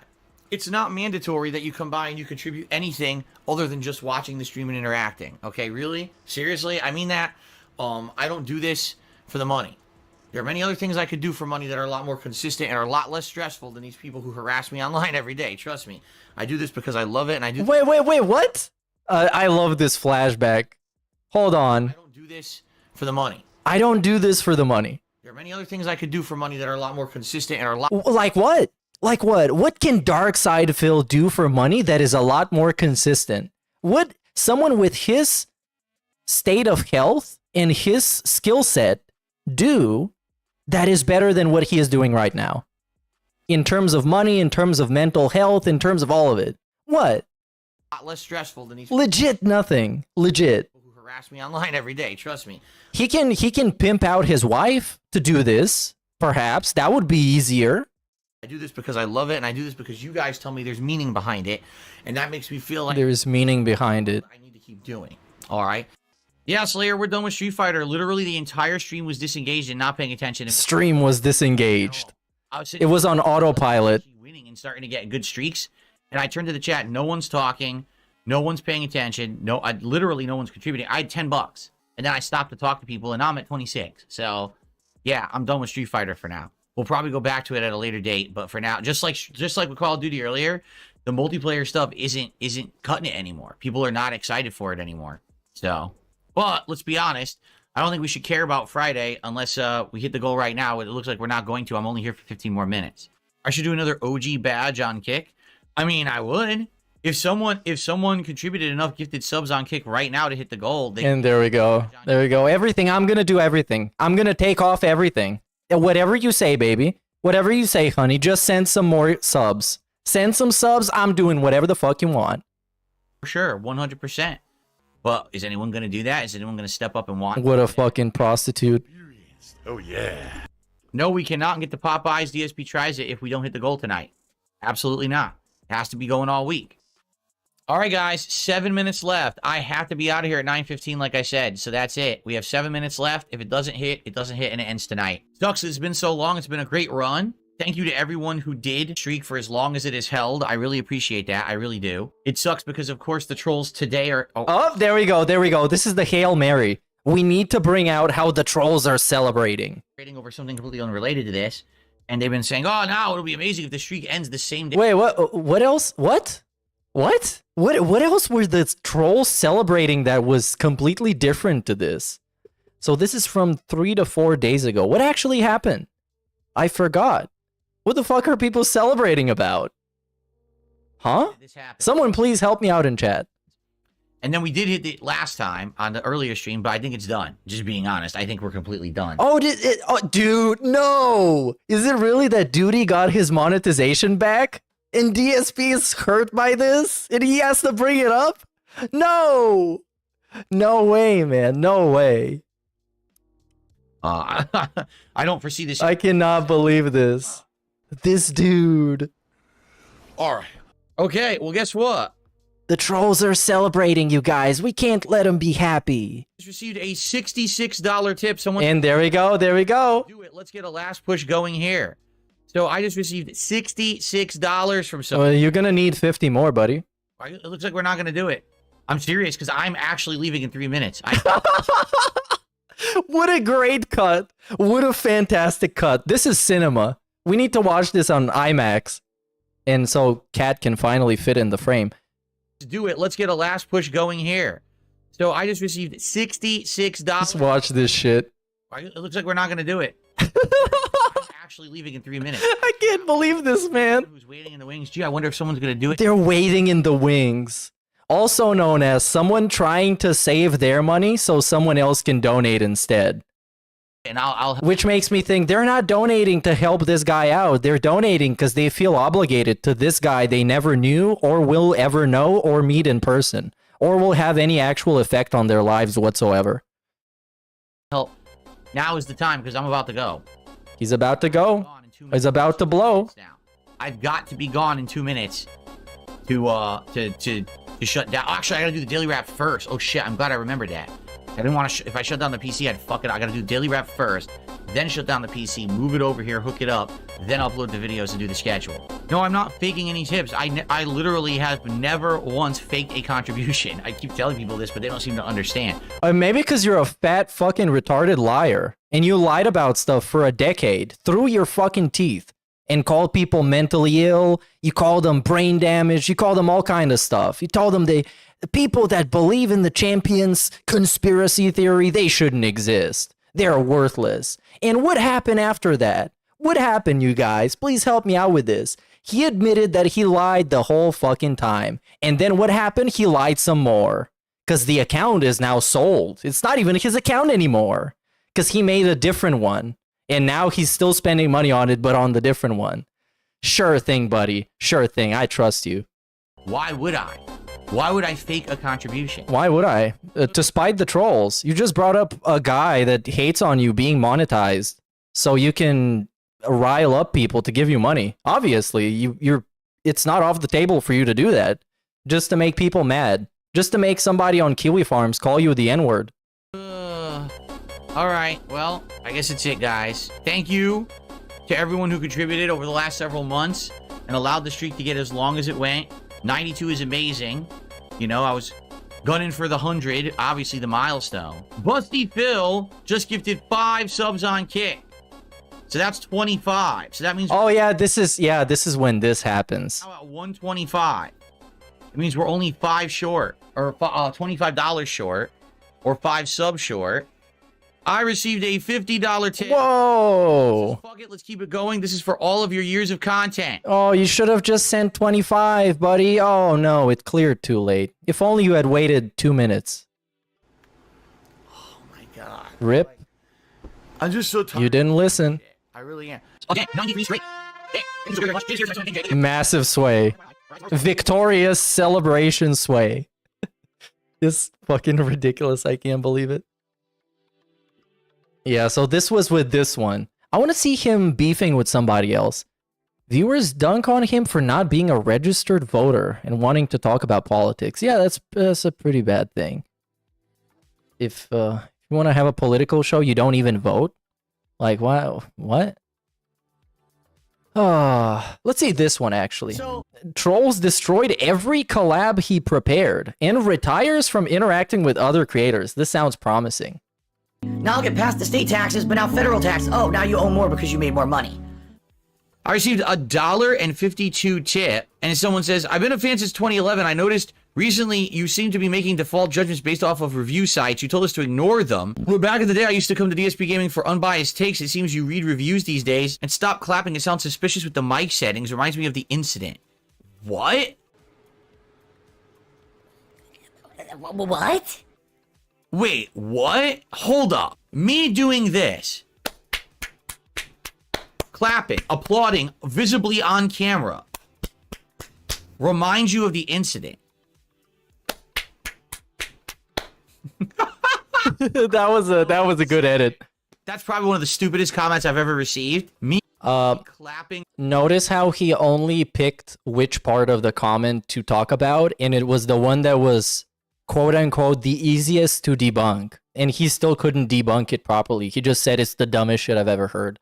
Reminds you of the incident. Okay. It's just annoying. What happens when I burp, right? What happens when I fart? It's disgusting and it's annoying, and you shouldn't do it. What? Is this an actual thing that happened? This is like an old person fart. This is one of those farts that old people that are like super old, they can't even hold inside. Or maybe like a porn star fart. When you've just been ran through so many times, you just can't. Anyways. All right, I'm gonna do a clip because this is the God's honest truth, and a lot of people don't know this, so I just want to make this known. And by the way, don't worry, I'm not gonna blow up anyone's spot or anything here, because some people might be like, "Whoa, he's gonna say something? Oh, I didn't say he could talk about that." Well, don't worry, I'm not gonna drop any names or anything. Okay? What happened in regards to you doing interviews on the Level 1 podcast, right? And other topics like that. Like, you seem to have gone back to you're doing a lot of gameplay now. You're not necessarily doing some of the content like you said you had been interested in doing. I just got asked on stream, What's the status of doing an interview with Wings of Redemption? What's the status of doing an interview with Boogie? We'd like to see those interviews, even if it means going through Keemstar. Interviews. His concept of an interview is some of the dumbest shit I've ever seen, because he has people on and asks them very specific questions that he then can pivot onto himself and technically answer the question himself because it's something that he really wants to talk about. Right? It's not like, I don't know how to put it. It's not in good faith. You're not asking somebody the question because you are genuinely curious about the answer and you want to find out. It's so then you can make it about yourself and how you're actually great. Okay, here's the deal. So basically, I put a heck of a lot of work in the months of August and September and the first half of October into trying to schedule and even wrangle people to be interviews for this show. Okay? It's shown that when you get interviewed on this show, there's good viewership, right? Like, we get thousands of viewers for those interviews. Let me tell you something, brother. As somebody who has people on a show, it's actually surprisingly easy. You just send them a direct message on the platform that they use, and you ask them, hey, would you like to be on this show at this time? And that's all you have to do. You don't have to wrangle people. You don't have to sign NDAs. You don't have to do any of that. You just ask them, hey, you want to come talk about this shit on this thing at this time? And they can say yes or no, which is fine. And they get good viewership as well on the channel. And a ton of people clip them and talk about them. So it gets you good notoriety. It gets a buzz going in the online community when I have people interviewed on this show. So basically here, we have him admitting doing it for clout. Because he didn't bring up, hey, that person was interesting to talk to and I had fun talking to him and it was a great conversation. He brings up people clip him and talk about him, which is pretty much like clipping him for like a troll channel clips them and making fun of it. And it gets him clout. Very nice. The cloud goblin. The thing is, it takes a hell of a lot of work to make it happen. And sadly, because of who I am, people just don't make themselves available as if I were... There we go. Is everybody back in the classroom? Shall we commence? Shall we begin? We should be back, yeah. OBS is back. Everything is back. Chat is back. I am messaging chat that we are back. And let's get it, because this is a pretty fun part of the video. So I paused it, and we waited for like 5 million minutes. It takes a hell of a lot of work to make it happen. And sadly, because of who I am, people just don't make themselves available as if I were... They don't make themselves available. What do you got, fucking leprosy? What is wrong with you? Who are you? What have you done that is so heinous that nobody wants anything to do with you?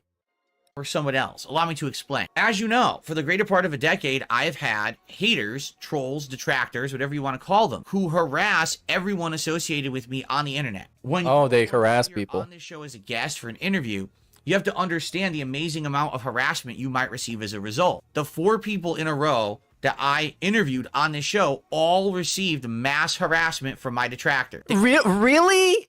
Really? Who are the 4 people? We got June the King, who is very positive towards detractors. We had him on TBS. It was a very fun episode. We got Keemstar, who, I mean, he gets shit on by people all over the internet, so he didn't get harassed by the detractors. Who else? Craig? Craig is like a detractor symbol at this point. He is a symbol of the positivity. And Ptolomeo, I don't think anybody fucking harassed that guy either. Which reminds me, I should go and watch his interview with Phil. Maybe I can do it after this clip, because today I got all the time in the world. Or contacted and thrown, oh, you gotta talk about this topic. You better fucking talk to Phil about this. You better do this. Why didn't you do this? How dare you do this and this and this and this? It's like, what the fuck? All they want to do is come on the show and talk with me in an interview. And it could be about any topic. You know, each person was unique. And also, Boogie and Wings are the other guys that were lined up to have an interview with him. Boogie and Wings both get shit on him. Both get shit on way more than he does. Keemstar, Stuttering Craig, June the King, and then Ptolomeo. All were 4 completely different people with different topics to discuss, correct? I didn't even know how some of the interviews were going to go when they went down. It could have went different directions, right? The problem is when you are now going to appear on the show and you know that now this means weeks of systematic harassment. They're going to come to your content and streams. They're going to come to your forums. They're going to come to your Discord. They're going to come to your social media. And these morons, these mouth-drooling idiots are going to come harass the shit out of you. That scares a lot of people, all right? At first, I had a few people who were very interested to do an interview, and then they basically saw how the other interviews... No. ...that some of these people went through. This didn't happen. I had people lined up for it, and then they backed out, okay? Now, in the... But I thought people like you now. They're on your side. Why wouldn't they just be publicly on your side? What?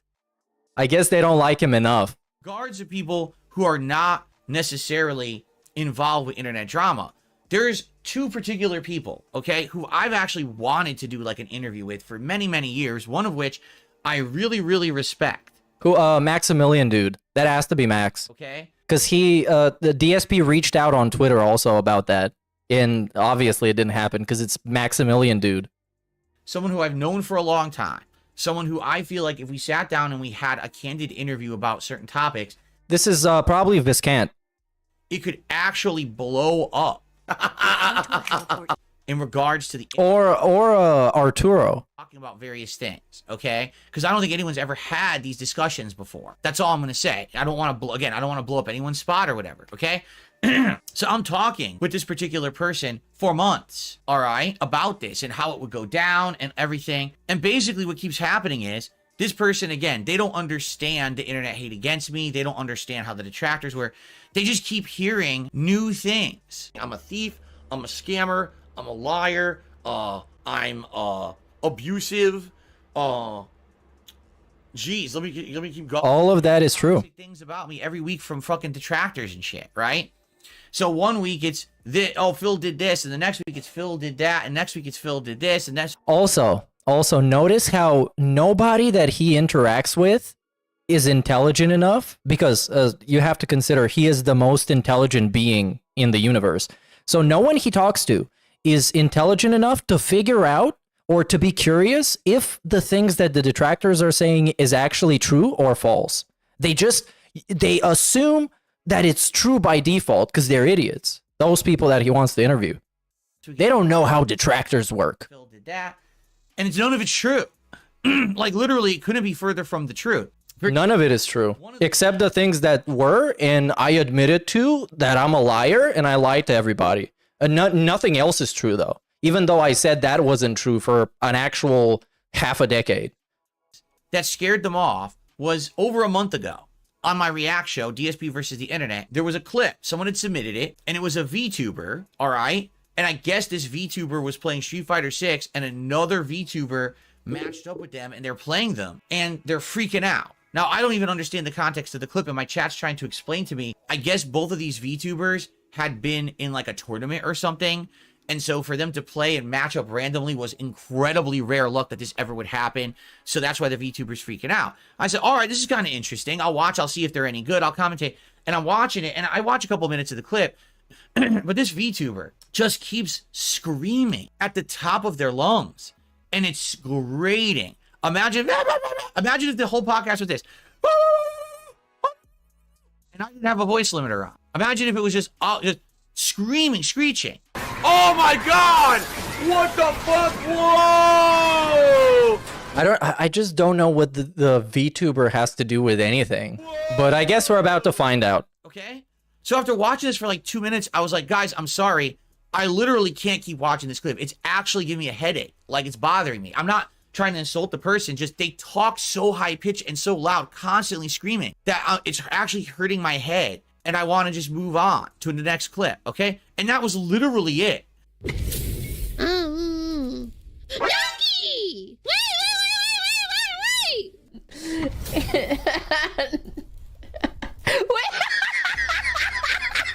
I get it coming!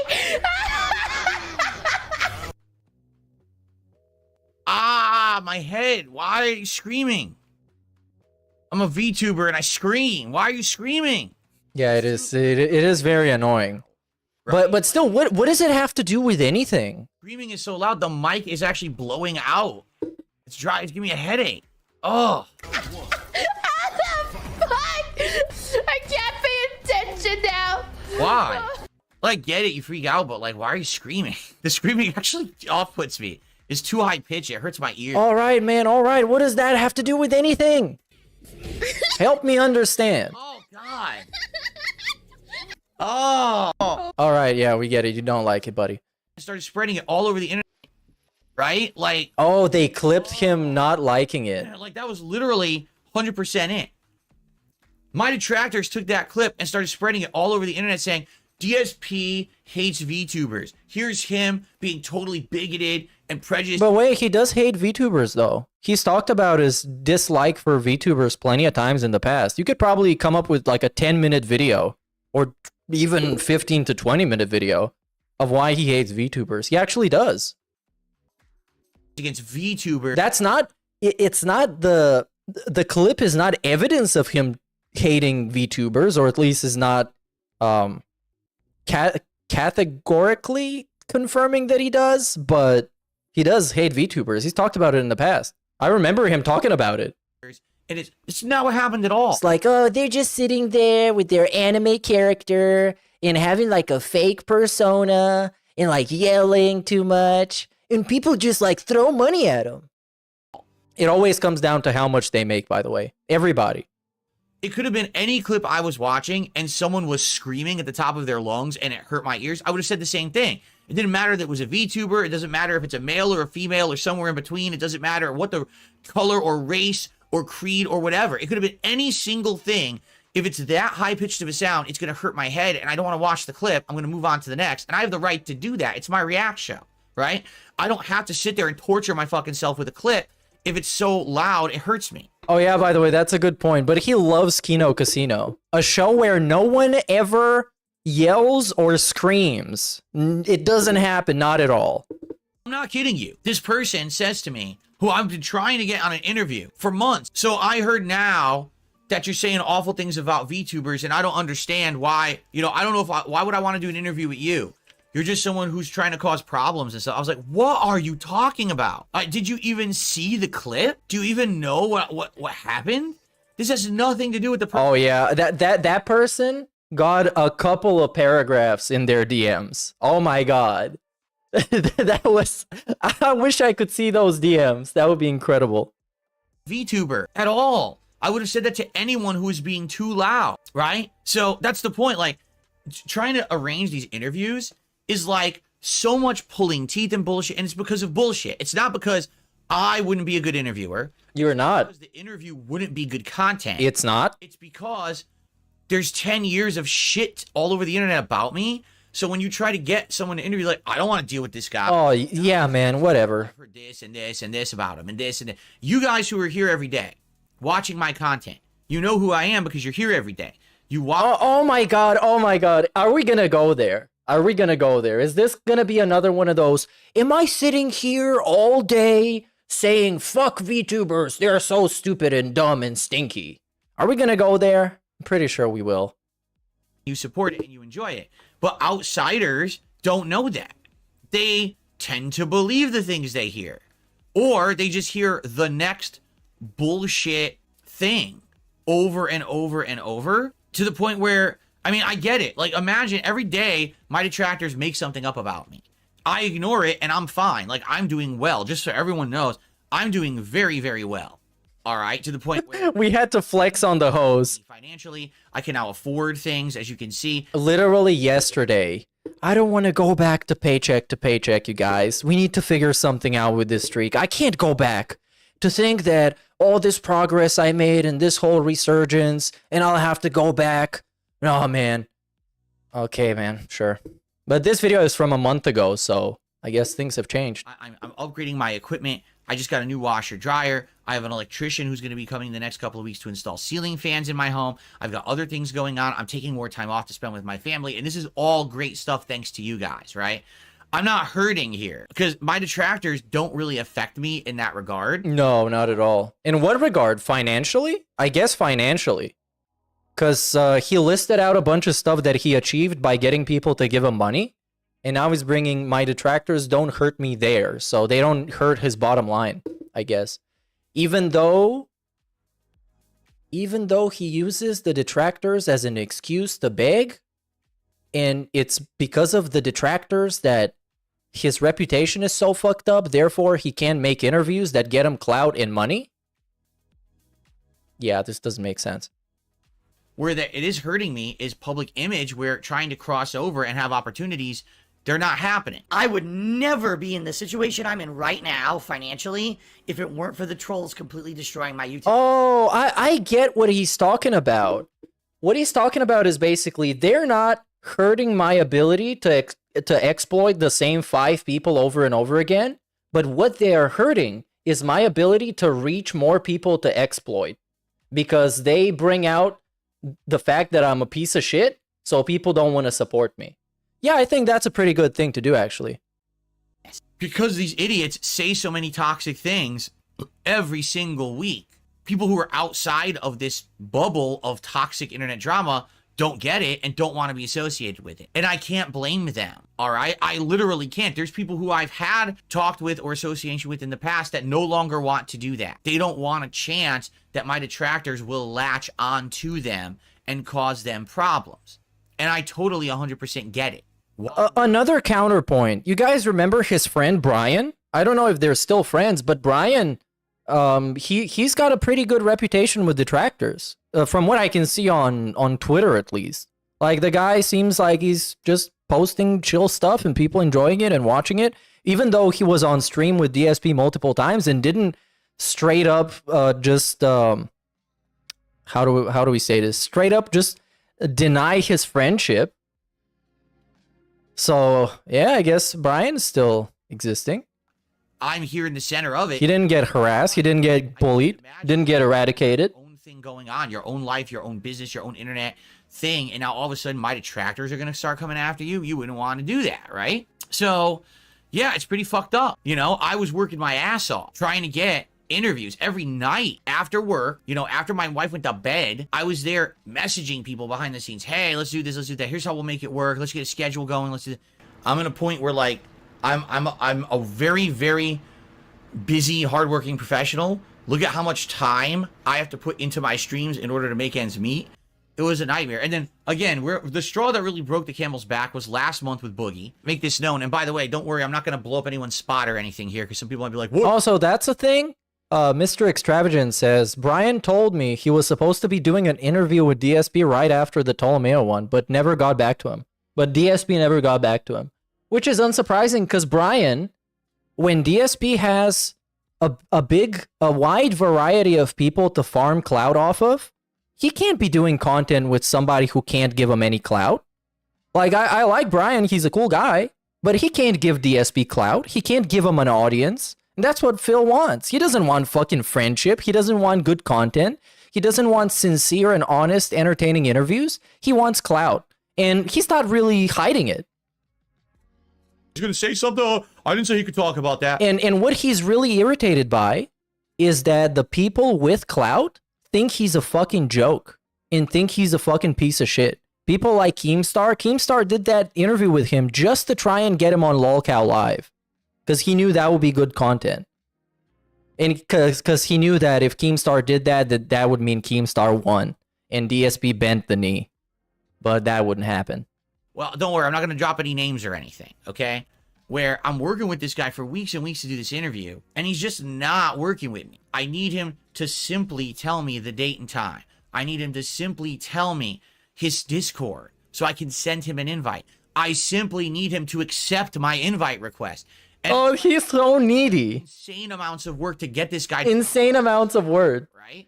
Insane amount of work, which is texting somebody. He needed to text somebody to get a response from them. Wow, man, this crazy amount of work. And this is what I'm talking about, these lazy piece of shit fat retards on the internet that get spoiled. People like Phil, people like Rich, like some of those pathetic ass streamers, that they get so spoiled by sitting on their ass and getting money come in that at some point everything is too hard. Everything is too much effort. It's too much effort texting somebody on Discord to arrange a Discord call. It's too much effort getting a green screen. It's too much effort installing a new piece of software or learning how it works. Because you've been used to just sitting there getting money. Why can't we just do that instead? It's so much easier. Now, Wings has outright told me he wants to do the interview. 100%. He wants to do it. But he said that he would, because of everything going on last month with his surgery and everything, that he was going to get back to me on when he's ready. He hasn't yet. So maybe he never will. Maybe never will. I need to go after him, right? But to be honest, I just haven't worked on it, nor have. Oh, dude, if you're expecting Wings of Redemption to come back to you and be professional about something, you've already lost. You already took an L. If that's what you're expecting from Wings of Redemption, a very well-known, serious individual who takes stuff seriously and is very professional on the internet. Being completely transparent with all of you, I just don't really care right now. I will get back to interviews when I feel like it. I just don't feel like it right now. I'd much rather focus on my own shit than trying to wrangle people, because this is what it feels like. It feels like I'm in Red Dead Redemption, I got a lasso, and I'm trying to wrangle the wild horse and then tame it to get it to come to do a fucking interview, and it shouldn't be like that. Like, really, it shouldn't be like that at all. It should be, hey, do you want to come on? Yes. Okay, here's the schedule. Here's the slots. You want to come on one of those? Yes, I'd like to come on this one. Okay. Here are the slots. All right, we're set. Talk to you next week when we're ready to go. Instead, it's like, message, wait 3 days for a response. Then they respond and they're confused. You got to clear up their confusion. Then you got to talk about that. Why is it 3 weeks before I even start talking about getting them on the show? Like, forget it. Fuck it. Really, it drives me fucking cold. By the way, DSP's been the same guy. Remember when Keemstar offered to have him on the LOLcow podcast? And this guy, he later on admitted directly during his Keemstar interview, directly to Keemstar, that he was just doing it to seem cool, to be like, to play with him. He was acting hard to get with another man. Like, absolutely insane. And just for the record, all right? And again, this is not particularly aimed at any person, all right? There have been multiple ideas. This is specifically aimed at a particular person, by the way, just so you know. Regarding me interacting with other people.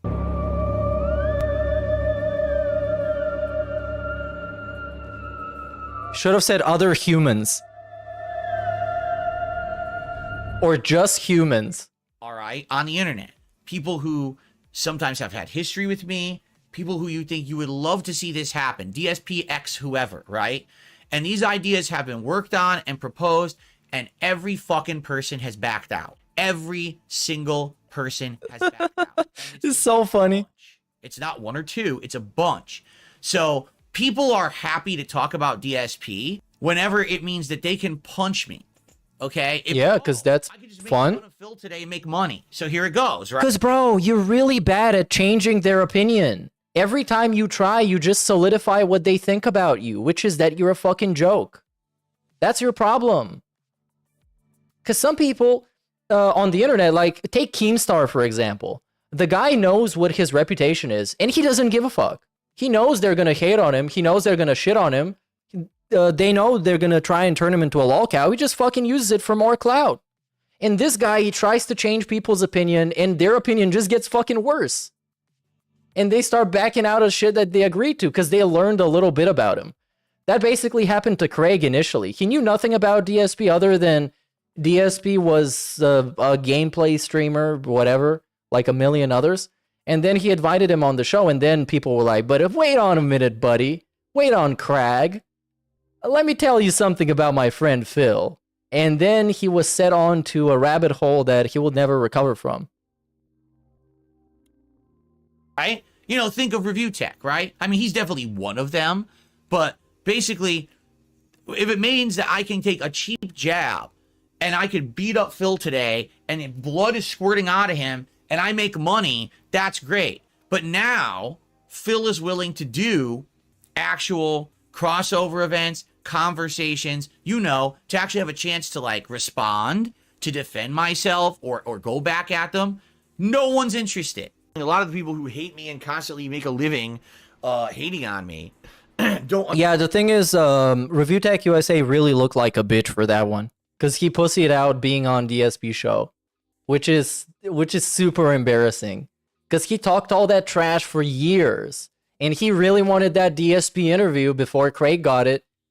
And then he just got the chance and pussied out because it's Review Tech USA. I mean, that guy is a bigger loser than DSP and in some ways, because they're not exactly equivalent. Repercussions of their actions. If I were to ever go away, what would these people do with their lives? Oh, so you only want to address Darkside Phil when it means you get the free punch and the free jab. The moment that I have the ability to clap back, you're a pussy. Yeah. And you always have the ability to clap back, DSP. You literally have your own show. It's just that nobody cares about it or watches it or takes it seriously. So your clapbacks are trash. That's also a big factor, that he's really bad at clapping back, much like Review Tech USA. That's really why people keep fucking with Rich, is because he's so fucking trash at responding and clapping back appropriately and impactfully. Because he's an idiot, and you can't do that when you're someone like Review Tech USA, where he can point out one thing you suck at, and you can point at 50 things that he's done that are more retarded than whatever the fuck you've done.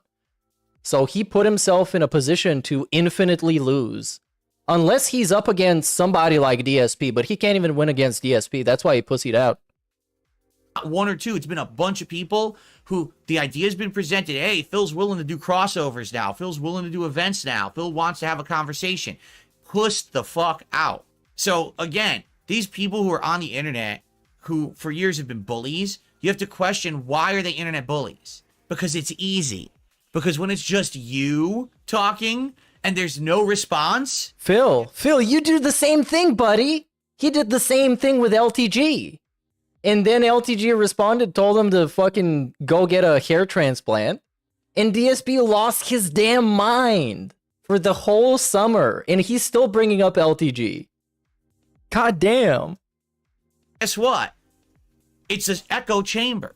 And you get all these people who like that idea of bullying the person or whatever, right? There's no opportunity to clap back or respond. But now, oh, the tables have turned. Hey, let's do this for real now. Let's have a real back and forth. Let's have a real opportunity for a discourse or a discussion. Oh, no. Oh, can't do that. Oh, okay. So anyway, they just don't, nothing to do with DSP, because you know what it is? They know now that I have a voice and I have points. He has a voice. He was gifted an audience and he has a voice now. Because some idiots are gonna signal boost him, basically. And Rich, in his best interest, it was to pussy out of the DSP thing, even though it made him look like a bitch. But you know what would have happened. Kino Casino would be on that. They would support DSP. They would react to it and shit on Rich. So all DSP had to do is just sit there and be DSP.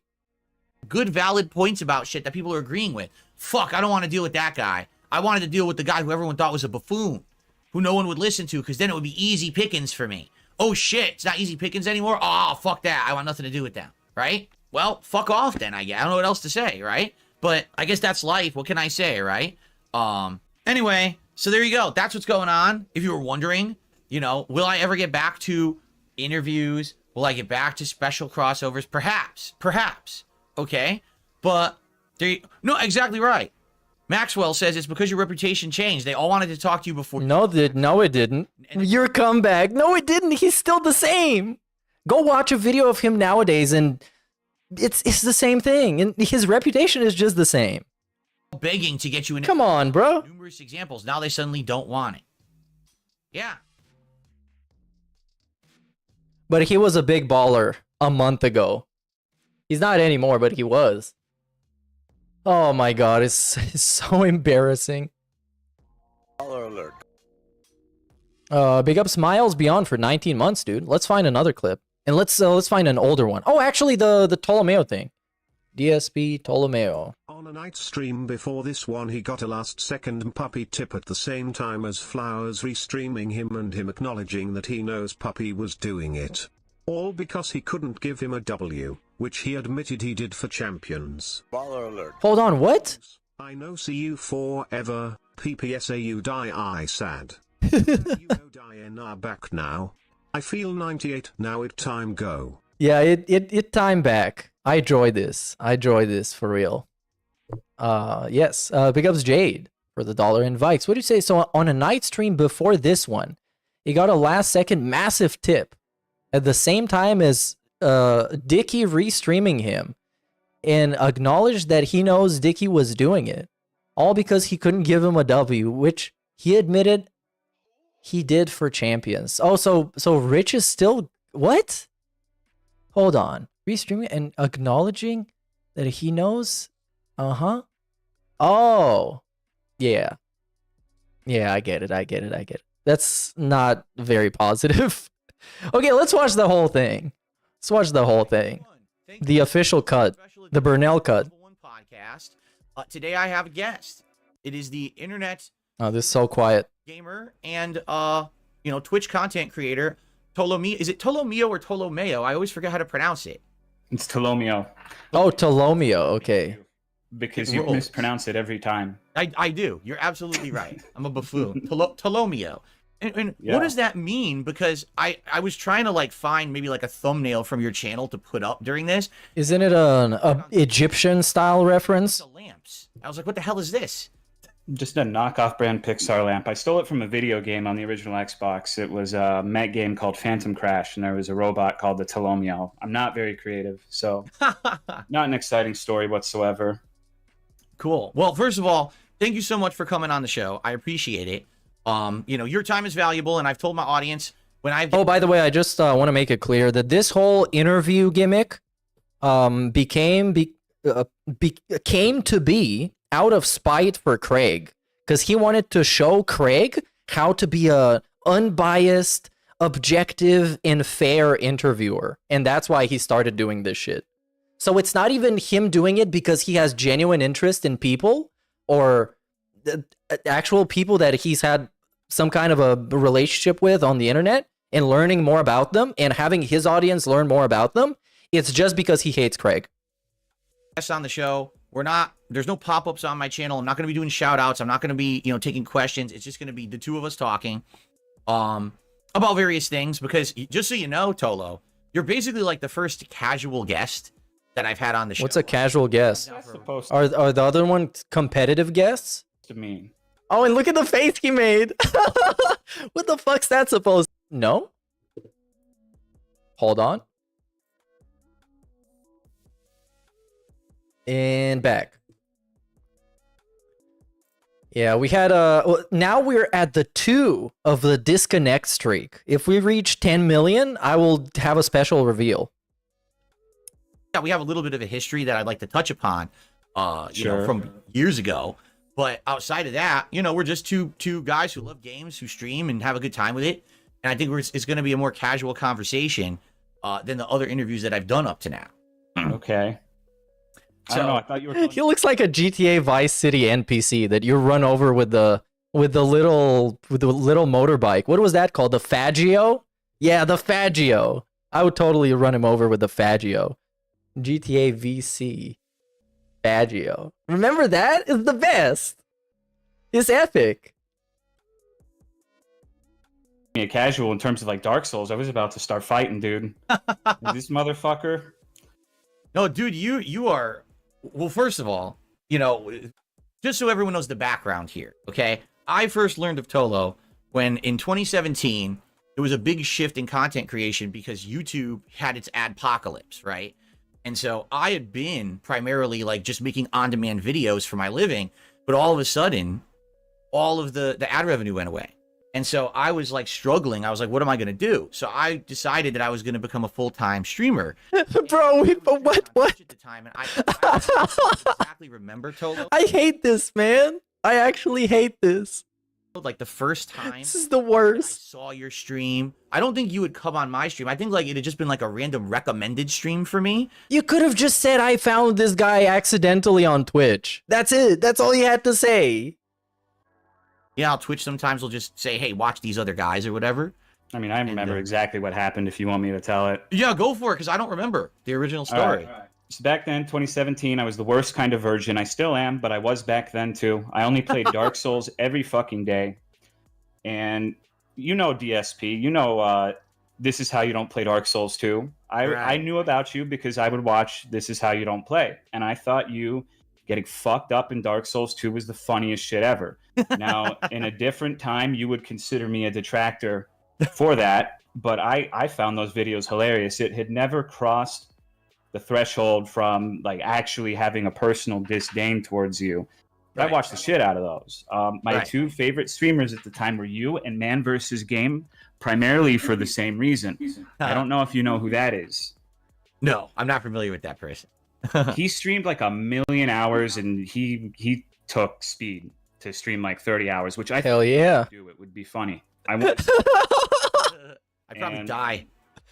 Yeah, that's what I'm counting on. I think you'd be fine. But anyways, so I had auto host on, and sorry if I go on forever. But that's gonna be some content, dude. You're gonna get so much clout.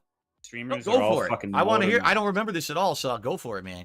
So you were a joke in Dark Souls, straight up. Like everyone laughed at your ability to play those games. I'm not Fair going to enough. sugarcoat it. It was funny. I can say I didn't have any personal grudge against you, but a lot of people did. And so I hosted only 2 people with auto host. I didn't actively send all of my people there, but after my stream ended, I had 2 people on auto host. You and a woman named Velvet 7.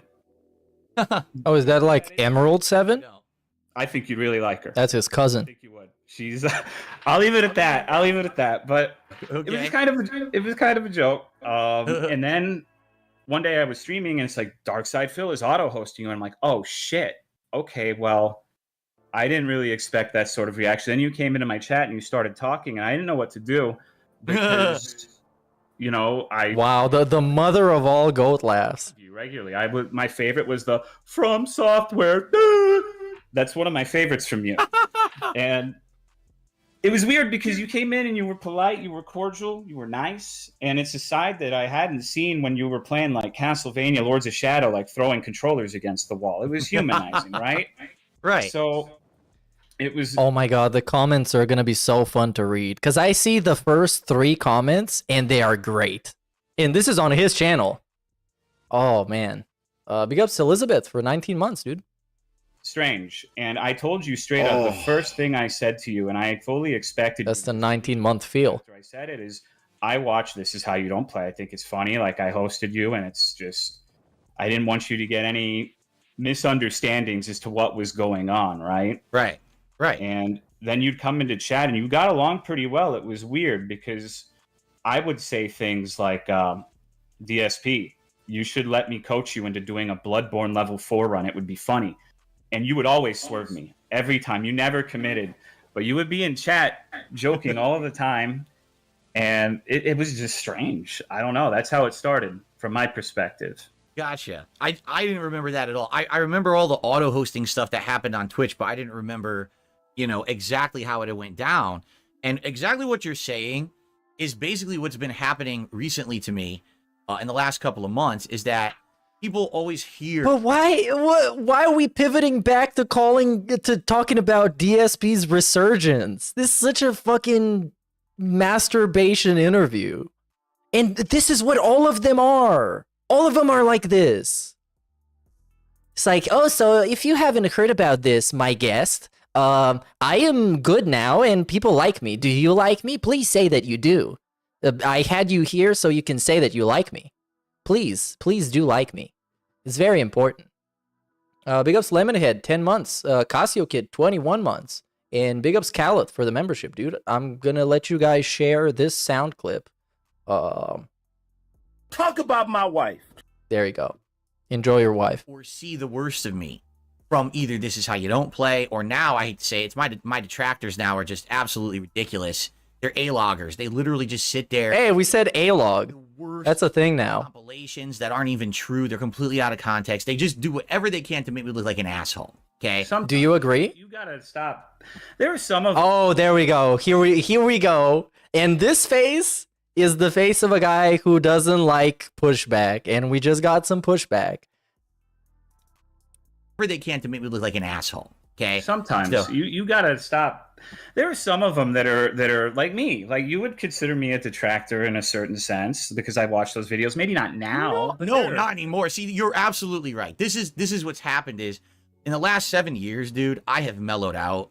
I don't give a shit what people watch. You can make fun of me as much as you want because I've had the worst of it. I've had way worse than that. I got people now who are stalking my family members. I've got people who are you know, doing crazy shit. In what way? This sounds like a headline to me. Stalking my family members sounds like a headline. It sounds clickbait. I want to hear exactly how and what they are doing.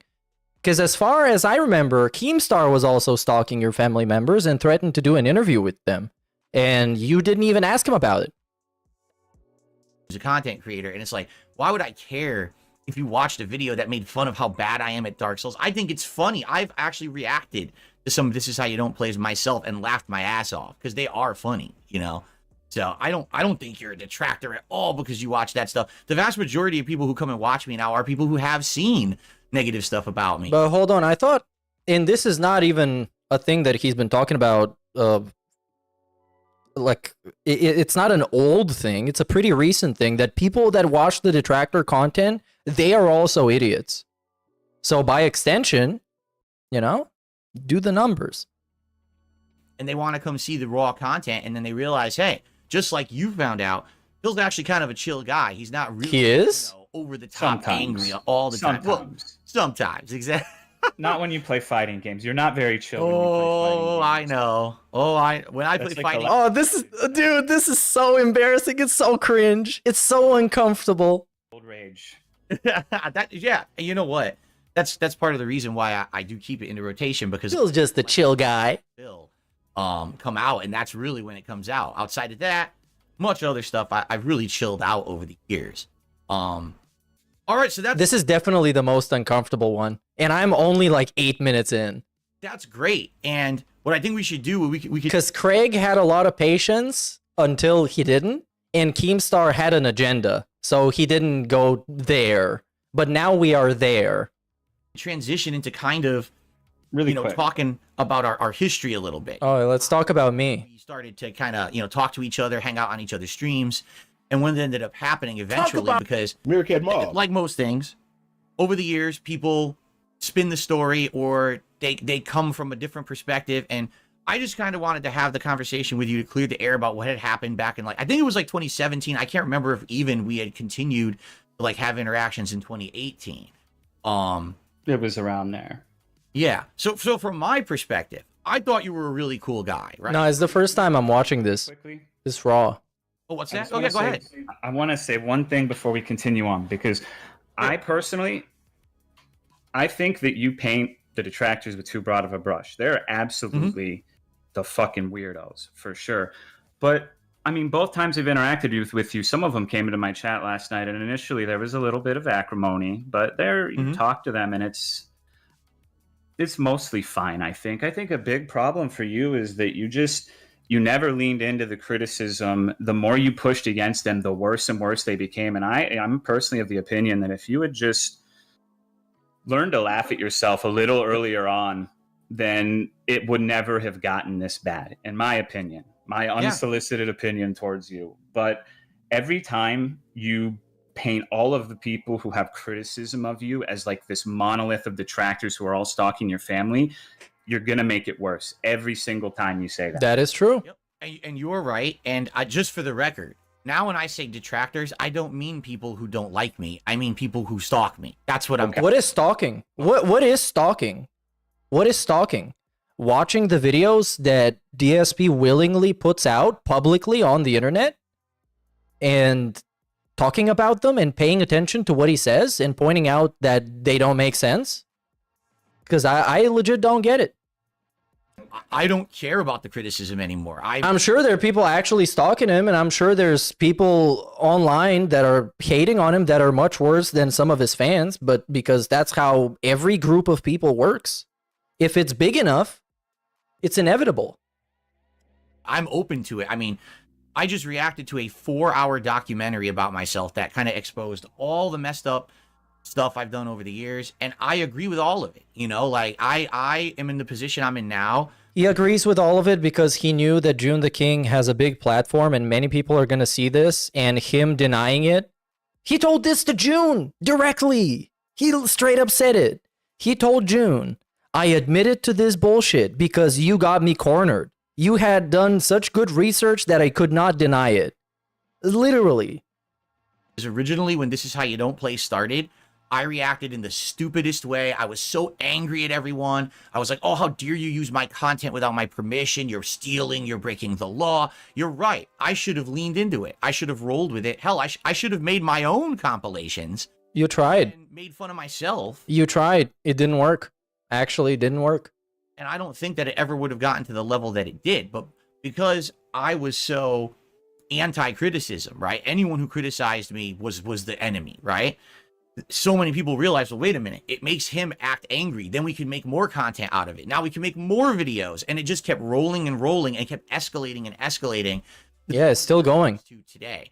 So, no, I'm well aware that when I say detractors, absolutely not. I don't mean people who criticize me or laugh at me or make fun of me. People are welcome to do that. I do it myself now. You know, I've changed for the better in that regard. But when I say detractors, I mean the extreme cases. All right. Would you say the only thing you've leaned into is banning people then? You like the lean and ban? Your lean and ban thing. Yeah. That's around when I stopped watching your streams. Is back then. I remember you getting pissed at people making fun of the lean in ban and the frogs. For some reason, you really didn't like the frogs. At the time. And just so you know, after that, basically I adopted all of it. I adopted all of it. Frog emotes. We basically started celebrating the memes. Right? They celebrated the memes. We were anti-meme. They had a change in policy. They had to pass the pro-meme bill. It's one of the big bills that were passed, unanimously agreed upon by the entire council.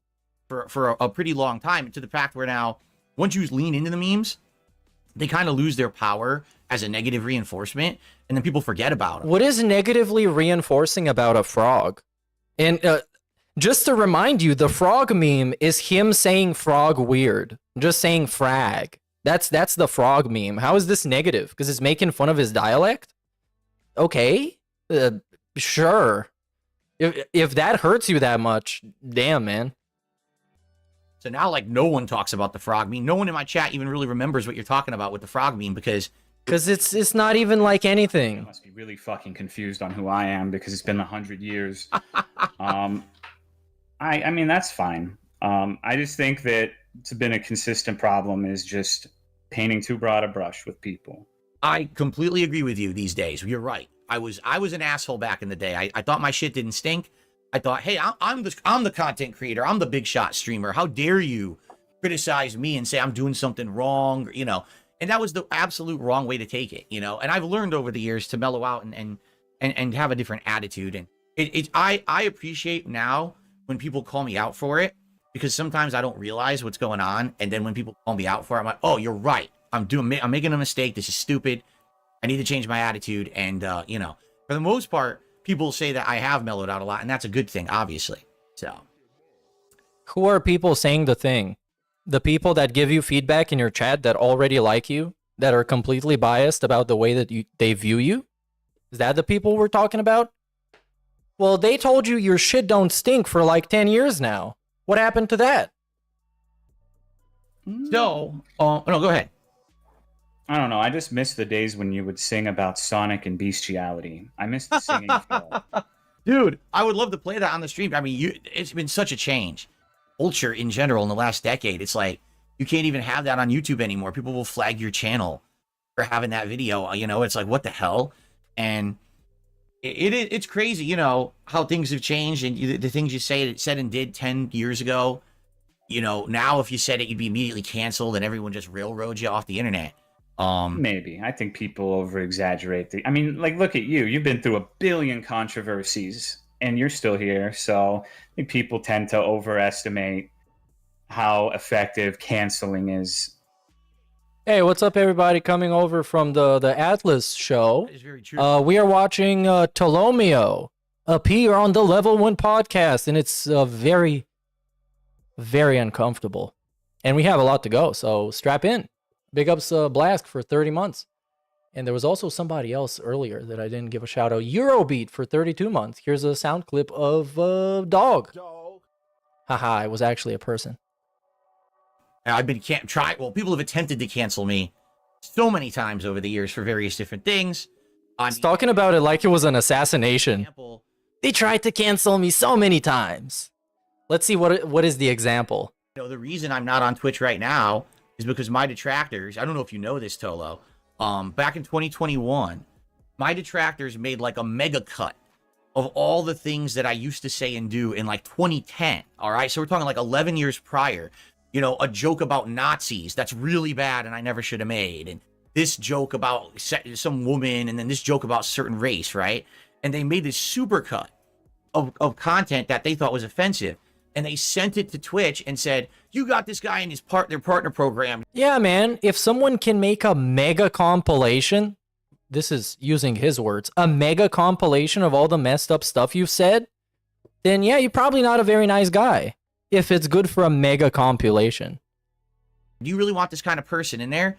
And Twitch removed me from their partner program, citing that I'm using hateful speech. I'm like, the shit that you're talking about happened 11 years ago.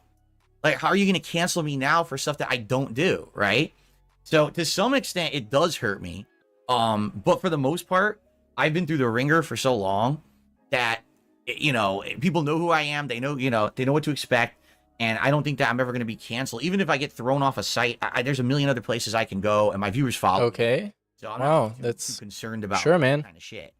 Okay, correct me if I'm misunderstanding this, but wasn't there a ban before that one where you made fun of a guy for having blue hair or something like you? Oh no! Oh no! Not everybody knows about this, and oh, how is he gonna handle this one? On his Twitch profile and ridiculed his appearance. Oh yeah, there was a few. Twitch is so weird, and already deflecting. I gotta give you credit, man, for the fact that you still stream there. Oh, we strike with manipulation, immediately kissing his ass. Because you brought up something I don't like that goes against my narrative. Pull your pants down right now. They're so weird with the way that they do business. Like, I remember that was one case where I'm just on my stream. Okay, it's the other guy's fault now. Just watch. And there's a guy who's a troll. He's an outright troll. He's making fun of me. He's insulting me. So I clap back at him, and I just happen to look at his avatar, and he has blue hair, and I'm like, dude, you and your stupid, I probably said like you look like a Muppet or something like that, right? You look like a Muppet with your colored hair or whatever. And they actually just said, oh, this is strike one against your channel. How dare you, like, insult someone's physical appearance on your stream? I'm like, how do you even know that's them? It's just an avatar. You know, I don't even know that that's really the person. I'm just making a stupid comment. Yeah, but the attempt was there. You actually tried to do that. That's what actually is the problem. It doesn't matter if the picture is theirs or not. You just insulted him. Insulted me first. But to Twitch, that's like, oh God, you can't do that. The thing that really got me about Twitch, they don't sometimes would like say I had done stuff wrong and apparently hit me with like a strike, but they didn't tell me. No, as I remember, I think that was an indefinite suspension. It wasn't a strike. Or at least I'd never heard of him refer to it as a strike. It was a suspension that got quickly lifted after he cried about it to his contact, from what I can remember. So, like, for example, I remember I was doing a Christmas marathon and I was like really drunk, like buzzed, like really buzzed, not drunk, but like I drank a lot. And I was like impersonating a bad streamer. And I accidentally said like the F word or something, right? While I'm buzzed. And immediately I said, oh, I'm so sorry. I didn't mean to say that. I was trying to impersonate someone who does the wrong thing, right? So months pass. And then all of a sudden, my channel gets temporarily suspended. Oh no. Oh no. I'm not letting this one go. This is not what happened. It is not what happened. How do I even find this? It was here. Oh, there we go. DSP tries it being homophobic. And have fun and be entertaining. You watch them on Twitch. You don't watch them on YouTube anymore. Listen to this. This is him impersonating someone who would say something like this, you guys. Right? YouTube is more about drama and bullshit. I want to watch a drama vlog. Then you go on YouTube. I want to watch some faggot and insult some homo. You go on YouTube. No! I want to watch some guy throw around all kinds of insulting slurs constantly. Well, you go to YouTube. This is what he says happens. And I was like impersonating a bad streamer. And I accidentally said like the F word or something, right? While I'm buzzed. And immediately I said, oh, I'm so sorry. I didn't mean to say that. I was trying to impersonate someone who does the wrong thing, right? So months pass. And then all of a sudden, my channel gets temporarily suspended for like a day. And I contacted my Twitch partner manager at the time. And I said, what happened? Why am I suspended? He goes, oh, well, this is like strike 2. I said, strike 2 for what? Oh, well, back in December, you said this. I said, you didn't even tell me about it. You didn't give me a strike. Like, you didn't even tell me I had a strike. Like, where do I see this shit? And the guy had nothing to say. He's like, oh, well, it doesn't matter if I told you or not. You had it anyway. Like, what? Well, to be fair, you know that word's verboten on Twitch. Like, you said it. Even if it was a mistake, you did it. Right. Know? And for me, the whole air of unprofessionalism of Twitch and how it's but wait on YouTube, when I get a strike. Are you being professional? Is you being professional what got you in trouble, or it's the opposite? I know I got the strike. They email me about it. My channel has a giant pop-up on it that says, this has happened. Now you must, change your behavior. On Twitch, you don't even know what the hell's going on. And all of a sudden, they'll just turn your stream off. Like, what's going on? And then they say, oh, you said a slur during your stream. No, I didn't. Appeal. And then they just turn my stream back on 3 hours later. Because you see, now we're talking about the returnal N-word situation. That's what he's talking about specifically here. But he's not going to say it specifically, but that's what he's talking about. Like, they just made it the stationary accident. So that's one of the reasons I left. I couldn't take them being so unprofessional. I want a place where if you're going to hold me accountable, fine. I want to know what I'm doing wrong and improve. You got to give me a chance. Like, you got to tell me what's happening, not just take me out of the partner program with no warning, no chance to, like, improve myself. You got plenty of chances, buddy. Spend my channel on a whim. Don't tell me I have strikes against. I was like, enough is it. This is a business for me. This is my living. I gotta go somewhere where they're gonna take it more seriously. Yeah, it's a business for me. That's why I'm saying slurs all the time, because I really care about my business. That's why I do things that are not allowed, because I'm very professional.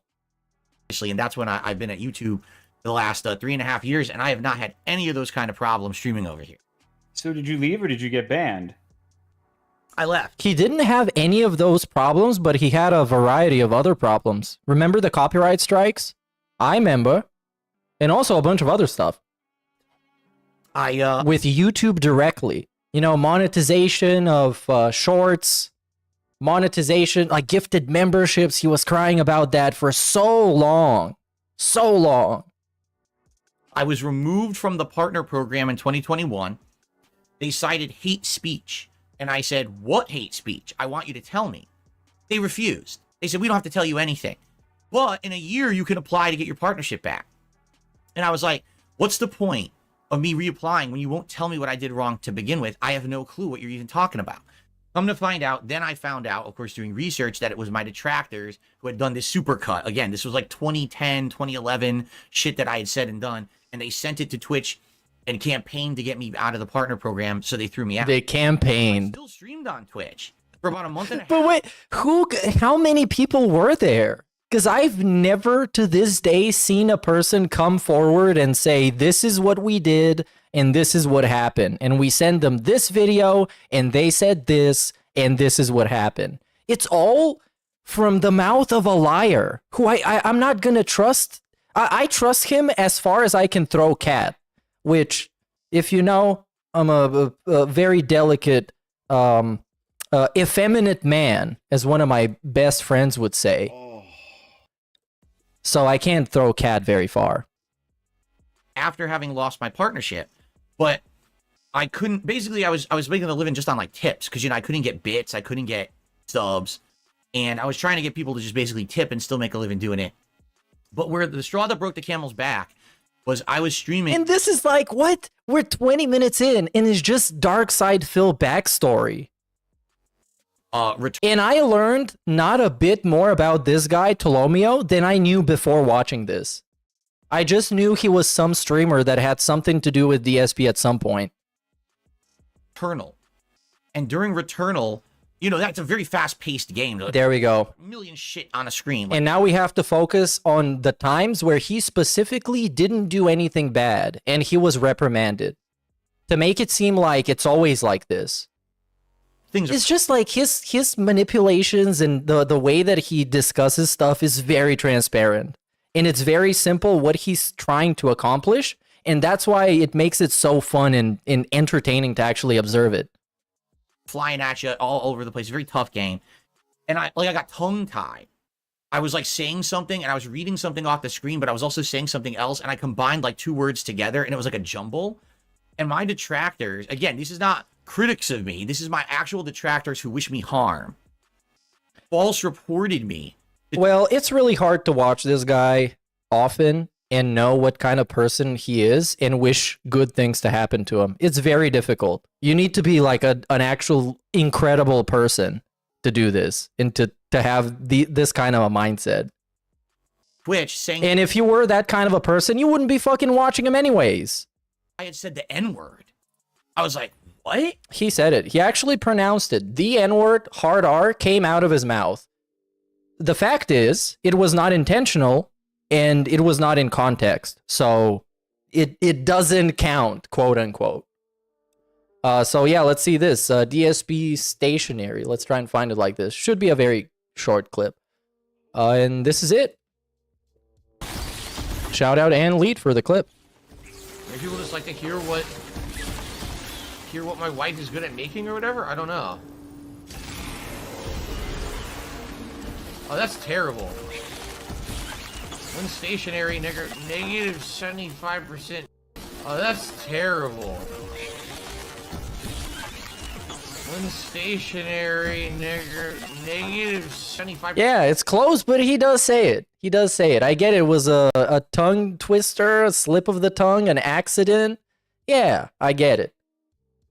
I never did. And he shouldn't have been banned for this, but he was, and it was very funny. You can replay the clip. I definitely didn't say it. It was just me being tongue-tied, like saying 2 words together that ended with like, you know, grr at the end of it or something like that. And all of a sudden they're like, oh, he said the N-word. And they actually suspended me. They suspended my channel for that. And I was like, what the fuck? So I appealed it, and later that day they removed the suspension. But I was like, there is absolutely no way I'm going to continue to work on this site if they're going to just suspend me on a whim for something I literally didn't do. So that's why I've been gone since then. I actively chose to leave. I could reapply partnership, but I don't want to, man. He chose to leave. Have a horse in the race. But do you think you would have gotten removed from the partner program if it wasn't for the hair incident and the saying the slur incident? Because I feel like from Twitch's perspective, you got to think, okay, well, he says he changed, but look at these 2 things that happened recently. Like what, within the last year and a half, 2 years? I don't know the time frame. But I actually don't remember either. Right. So, you know, it's you got to accept some culpability for that, right? Listen, I will openly admit that I'm not a perfect dude. No. We're not. This is not accepting responsibility, culpability, whatever, by just saying a blanket statement. I am human and sometimes I make mistakes.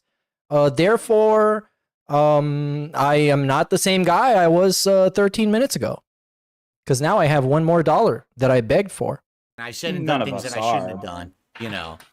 But it again, for me, it's the air of not being professional about it. If they were transparent with me and were like, okay, listen, this happened, you got to strike. This happened, you got to strike. You got to be careful. But they don't do that. They'll just all of a sudden you'll just have your You're talking about a company. I don't know if you ever saw this, but it's a company where they had like this Twitch ambassador program where they had like an otherkin who thought, I think she was a deer and would do like deer role play on the stream, or she'd eat grass and say that her haters are grass and she's going to eat them. So, I mean, Twitch is confusing sometimes, but I think that in that case you're mentioning, I think you would have been fine if you didn't do those 2 things. Because like, yeah, I get being pressed and someone is trolling you and annoying you, but if you're going and insulting their physical appearance, I don't know, man. I mean, fair enough. You know, if that's your perspective, that's cool. You know, for me, in truth, now that I'm on YouTube, I can't even see people's avatars anymore. I couldn't insult someone if I wanted to because the avatars on YouTube are tiny and they're all, people use like anime. Yeah, you could. So yeah, exactly. Someone right now? Sure, let's see. Blastoise, that avatar's hideous. How dare you? No, a real insult. Come on. You got better than that. Yeah, because I was gonna ask this: is this what's stopping you from insulting people? I thought you learned your lesson not to do that because it can get you in trouble. But no, what's stopping him is that the avatar is just way too small. You were the king of hate. Come on. It just validates that he didn't really change, and he would still say the stuff he was saying back in the day, but now he can't get away with it. You just can't. Anyway, what I'd like to do, I'd like to go back to 2017 when kind of we had our interactions and talk a little bit about how we were going back and forth there. First of all, I wanna say this wholeheartedly. I mean this, dude. I'm really sorry that because we had interactions in 2017, anything negative that might have happened to you or your streams. Oh, look at this guy. He's acting like somebody pulled a 9/11 on Tolomeo because DSP talked to him once. I don't actually know the extent of, what happened with my haters, or if they actually came over and harassed you or harassed your community or kind of like derailed your streams. But I just want you to know I'm really sorry for anything like that to happen. And it was obviously never my intention with us either talking or whatever that would happen. I never thought in my wildest dreams that they would come and kind of be like a negative thing for you. Are you I sure feel about really bad that? about it.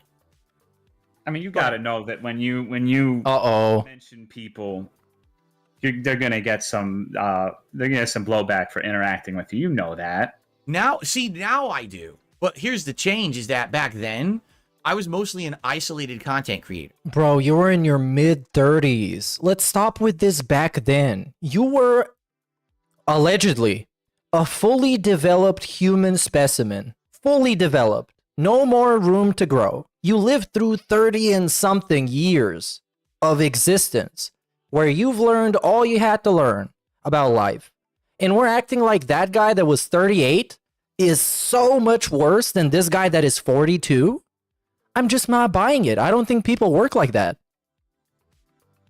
Like I said, in 2017, that's when the adpocalypse happened on YouTube, and I was leaning into now being a live streamer. And when you're a live streamer, now you have a social interaction with your audience, but you're... Yeah, what's up, Lachero? I wasn't really familiar with your stuff, dude, but I got familiarized, and that shit is tight. That's fucking awesome. Everybody make sure to go and check out Lachero. Let me just send the channel.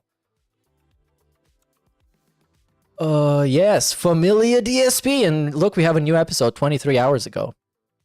So yeah, there you go. We got shout outs today, you guys. Speaking of which, big ups to Drooling Idiot for the membership, and 30 months for Blast. Congrats, and big ups for the sub, Wave Man. Here's a sound clip of Eric Miller. Talk about my wife. I want to have sex with your wife. Oh. There you go. Interactions with other content creators, streamers, collabs. And basically that's kind of, you were the first person who we kind of had that because of the auto hosting or whatever. And I didn't at that time. Oh, also big ups to Repsy for 10 months. Go check out Repsy. Just hit 3,000 subs. Congratulations. And big ups to MJ Driver for becoming a children's member with an emphasis on the chill. I had no clue that was going to happen to you. And I when it happened, I felt so bad because I was like, dude, now, and basically what happened was I went into like a turtle shell. Like I basically said, well, I'm not going to do nothing. I'm not going to talk to nobody. I'm not going to collab with anyone. I'm just going to do my own shit because I don't want other people now to get harassed or whatever. And now I know that. Now I will know that. And anyone who's going to do anything with me needs to know that up front too, that I've got these people who are stalking me, and man, they're going to come after you if you have any kind of positive interaction with me. But you were really the first person who got that out of nowhere, and I am sorry because I did not know that would happen to you. We can talk about that. So one of the things for me is, you remember when we had like a half-hearted idea, oh, we're gonna play Monster Hunter or whatever, right? Sure. Yeah. I'm gonna be honest. I've never expected you to commit to that for even a minute. I don't know what I would have done if you showed up and you're like, "Yeah, let's play Monster Hunter," because you never commit to anything like that ever. You don't interact with other people. So for me, it was just kind of like, okay, well, he's not gonna do it. I was really surprised when you even played the demo for that game. Right. But the reason why I wanted to stop having any sort of associating with you. A lot of people are under the impression that you have me here to launder your image. Yes. Yeah, look at the fucking fake ass expression, man. You can tell on his face. Look at this face. What? He's about to do the squeaky voice. What? Wow. That's what I was being told last night. And, you know, people say... Literally, this is basically consider it the redemption interview with a bunch of people. That's why he had him on, because they had bad blood, and he wanted them on his show to validate him. That's what he wanted. That's all he wanted, and all he cares about is being validated by the people he didn't like, because they're supposed to like him now. They're going to say. But one thing is, with the Monster Hunter World thing, a lot of the acrimony I was receiving from your side of things is because you were apparently saying Tolomeo doesn't like this game. I'm not playing it because even Tolomeo doesn't think it's good. And so you should have known better than to say stuff like that, because what do you think's going to happen, right? Yeah. And granted, you know, to be... Look at him thinking. He put on the thinking face. He's doing the thinking emote that's unlocked in the battle pass. Once you reach the contribution streak of 75, you got the thinking face emote. This makes you think extra hard, especially if you're rubbing your chin. You actually did the emoji, dude. Yeah, now that I think about it, and I'm thinking very deeply, as you can tell by the expression on my face. I didn't bring this up when I told you that because I thought you were going to go and say, blame it on the detractors. And then I didn't trust you to keep it on the down low, right? But the reason was because you said that, people were coming in saying that you said the reason you were not playing Monster Hunter World was because of me. And I'm like, okay, normally in a normal relationship with another person, that's not the end of the world, but I felt you should have more sense because you know how people are going to react. He doesn't care. He doesn't care. That's why he makes Cat look like a complete idiot. Because he doesn't care if people make fun of Cat, because he can use that as a shield and be like, oh, you see? People are making fun of my fat, disgusting, stupid wife because I made her sound like she's very fat, disgusting, and stupid. About others. Because I treat her like my pet animal that I keep in a cage. People, does that make sense? Oh no, that totally makes sense. That is something that sadly in my past I had a big problem with. It's like he was addicted to making people look bad. It's crazy. Even though... How many things did this guy have a big problem with? I'm trying to remember, because obviously now it's like 7 years ago, and I'm trying to actually remember... Oh, but you remember when a troll called you a fucking gout baby in your chat? Also a very nice pause. He looks like a blow-up doll in this one. It looks like he got some facial reconstruction surgery going on. My perspective, why I thought that you didn't like Monster Hunter World, I can't remember if I saw you stream it, or if you had just said that. Oh, you just made it up. It's like, in reality, like you saw, I played the demo, and the reason that I didn't play it is because when I streamed the demo, my viewers hated it. They were like... That's because you were playing with randoms from your chat, dude. Like, they were... Well, yeah. Like, right. Oh, man. Oh. Well, that was... They even knew more than me. Like, I didn't know anything about Monster Hunter. You know, I was just trying to learn it on the fly. The only time I had played Monster Hunter before then was like one of the 3DS ones. And it was playing by myself, so I really didn't know what the hell I was doing then either. But you're right. I shouldn't have. I don't distinctly remember how I said it. I remember saying it. Now that you're bringing this up, I totally remember that I'd said that. And more than likely, you're right. It was me kind of justifying not playing the game and saying, well, not only did you guys not like it in the demo, but also Ptolemaeo doesn't like it, right? Yeah, you were kind of throwing me under the bus a little bit. And that's my fault, and I apologize for that. I do. I used to do shit like that. That's my fault. Misspeaking. I did the same thing. I'll fess up here. I used to do the same thing with my friend John Rambo back in the day. Uh-oh. It's a very nice cat, by the way. How's he doing? He's doing good. Jasper Kitty. Jumping up on the chair here. And at the same time that he's on the screen. Wow, it's just so fun. Yeah, sorry for interrupting. John Rambo, you were talking about that. Yeah. No, the same thing happened with him where there was a situation with John Rambo where we were doing a project together, and someone had commented on one of my videos and said, John Rambo's the best part of the show. We don't like you. We don't like the other guys who are in it. We only like John Rambo. And I took offense to that. And instead of being like, you know what, who cares? What do? I open my big mouth and I say something dumb. And I say, you know, when you say that, you're insulting everyone involved with the project because it's not just John Rambo who's on the project. It's me and it's the crew and it's all of this. And of course, what happens is John Rambo's like, dude, why'd you say that? Because now it sounds like you're discrediting me. If someone likes what I'm doing on the show, why are you talking shit and acting? You know what I mean? Like, I do have a bad habit of bringing that kind of shit up. Like, why am I bringing you up? For my reason that I'm not playing Monster Hunter World. I'm not playing it because, number one, I don't know how to play it. I played it with, like you said, with people from my moderators and stuff, and no one really liked it. And I should have just left it at that. So I apologize to you that you got any kind of negative clapback at all for the stuff that I said and did. Again, never my intention. Oh my god, this is a boring part. You know, he feels awful about it to this day. Even though he struggled to remember it, he needed to put on the thinking emote. Really cool guy. Well, for the times that we had those interactions, we were hanging out. You feel so bad. On your stream and talking with you when you were playing a game. I liked it when you would come by my stuff from time to time. I honestly liked the prospect of us having interaction. For example, you coached me during my playthrough of Dark Souls 2 Scholar of the First Sin. You actually like helped me with my dual wield Scholar of the First Jin. Mechanics of how that would work. And I remember you had told me all about it. And then I started doing it and I was like, wow, this is awesome. You know, and then I remember at one point we were talking that maybe we would do a run where I do like a crazy challenge run and I would summon you in and stuff like that. And that stuff, to me, like in 2017, this was like exciting ideas because I had always been an isolated guy. Bro, this is so fucking embarrassing. It's just this dude talking about himself and glazing another guy. And you can tell that Tolomeo doesn't give a fuck about the glazing and it's not working. Doesn't work with anyone. DSP doesn't do crossover content. He just sits there and does his own shit, right? But I was seriously considering, you know, doing stuff. We had talked about another collab. I'm sure we're going to get to it here. There was going to be a collab we were going to do with other people that fell apart. Thankfully, thank God. Yeah, it did. yeah, thankfully. We'll talk about that in a sec. But Sure. but you know, there was potential there. I saw the potential for a crossover. I did. I was seriously considering it. And then basically, you know, I got a little flaky about it, you know, because I didn't know if it was going to work or not.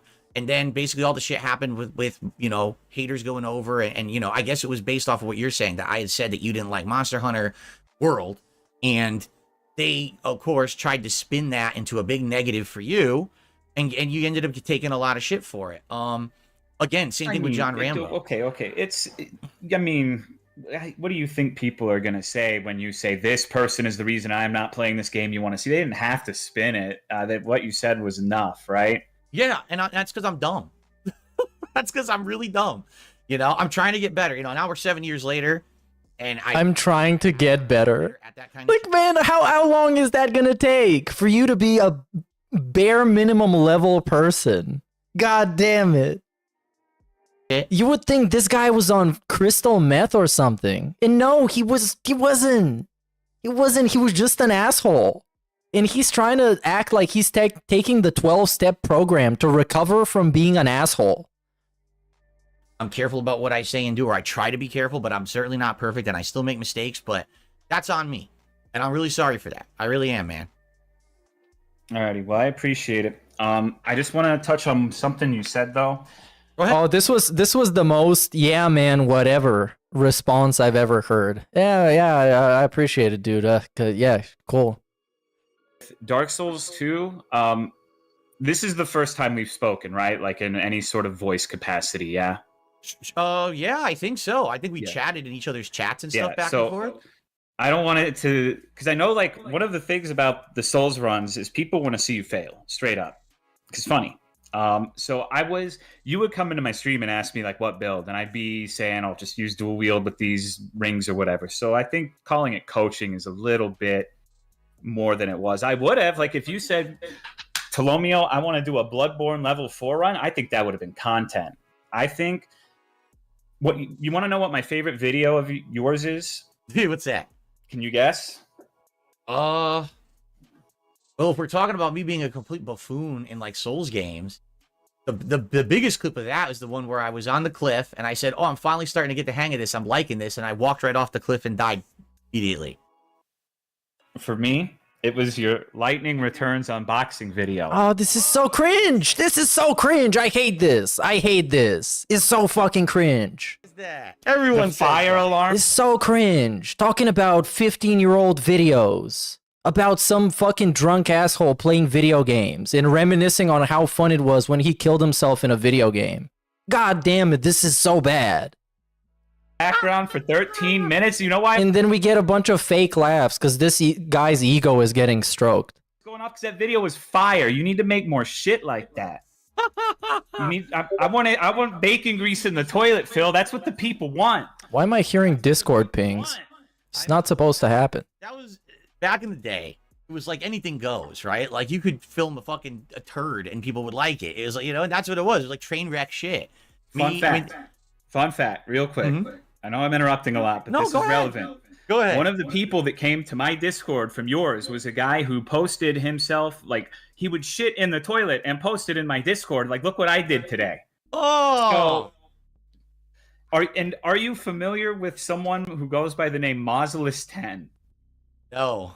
That's another person who arrived at my stream because of our past interaction where he believed that he could utilize the psychic plane to invade anyone's dreams because he was a product of MK Ultra, and the only thing that protected me from his dream assaults was my dog protected me in the dreamscape.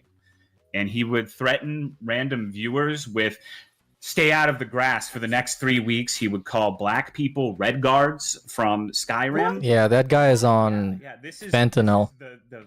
This is the DSP everyman. This is their guy.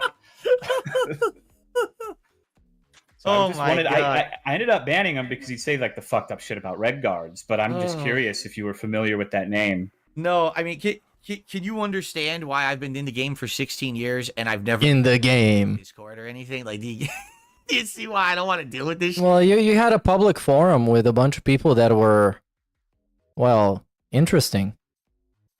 It's like, oh my god. That's the same as having a public Discord. It's still a place where people go and talk about stuff. Funny though, if you lean into it, it's funny. You just gotta stop being so serious, you know? No, and listen, and you don't know this. I definitely have. Like I've been in the game for like 15 years. I've been on different shows. Bro, he's talking about himself like he's disabled or something. He's talking about himself like he's in rehab. Oh yeah, these last couple of months, man, I've made so much development. I actually talked to people. I had a person on my stream where we talked. You're a 42-year-old man. I did a public interview yesterday for Cultaholic Wrestling. Whoa, I need to watch that too because I heard it's bad. On this Kino Casino show over on Kick where they. I wonder what people are saying in the comments. I'm almost gonna go there and check, but it's too much of a derailment. They do basically drama videos and shit, and they used to make fun of me, and then I was on and they liked me, and they're like, oh, this is cool. We'll have, we did a co-op react to a documentary about another YouTuber. Why is the Tolomeo image moving on the screen? I noticed it moved like 3 times already. Why is this happening? That game chained together. Is he changing it? And I'm looking to branch out and do different shit now. I'm older now. I'm 42 years old. I've mellowed out. I don't mellowed out. Talking shit about me. I don't care about this insignificant shit. I just want to have fun with an audience. I don't care about people talking shit about me. We're bringing up Duty getting his monetization back as a reason why the trolls are happy and cheering and celebrating. Make fun content for people. I don't care about this nonsense anymore. The things that I'm concerned about are the real detractors. The ones that are really out there crazy. What does that mean? Give me some examples, even though I know the examples. The Firestone receipt, the Comcast hacking, the bank leaks. I know what you mean, but give us an example. Because he's making them sound like a bunch of fucking terrorists. And he's making it sound like there's many of them out there, like actual hundreds of people doing it. Hurt me and my family. They want to hurt him and his family. But outside of that, dude, I've mellowed out a lot. I'm not Mr. Serious, fucking stick up my butt anymore. Never was serious. I'm tired. He just took himself seriously while not acting serious. That's a big part of his problem. I'm tired of being like that, quite frankly. You get to a point, it's like, dude, what's the point with this shit, right?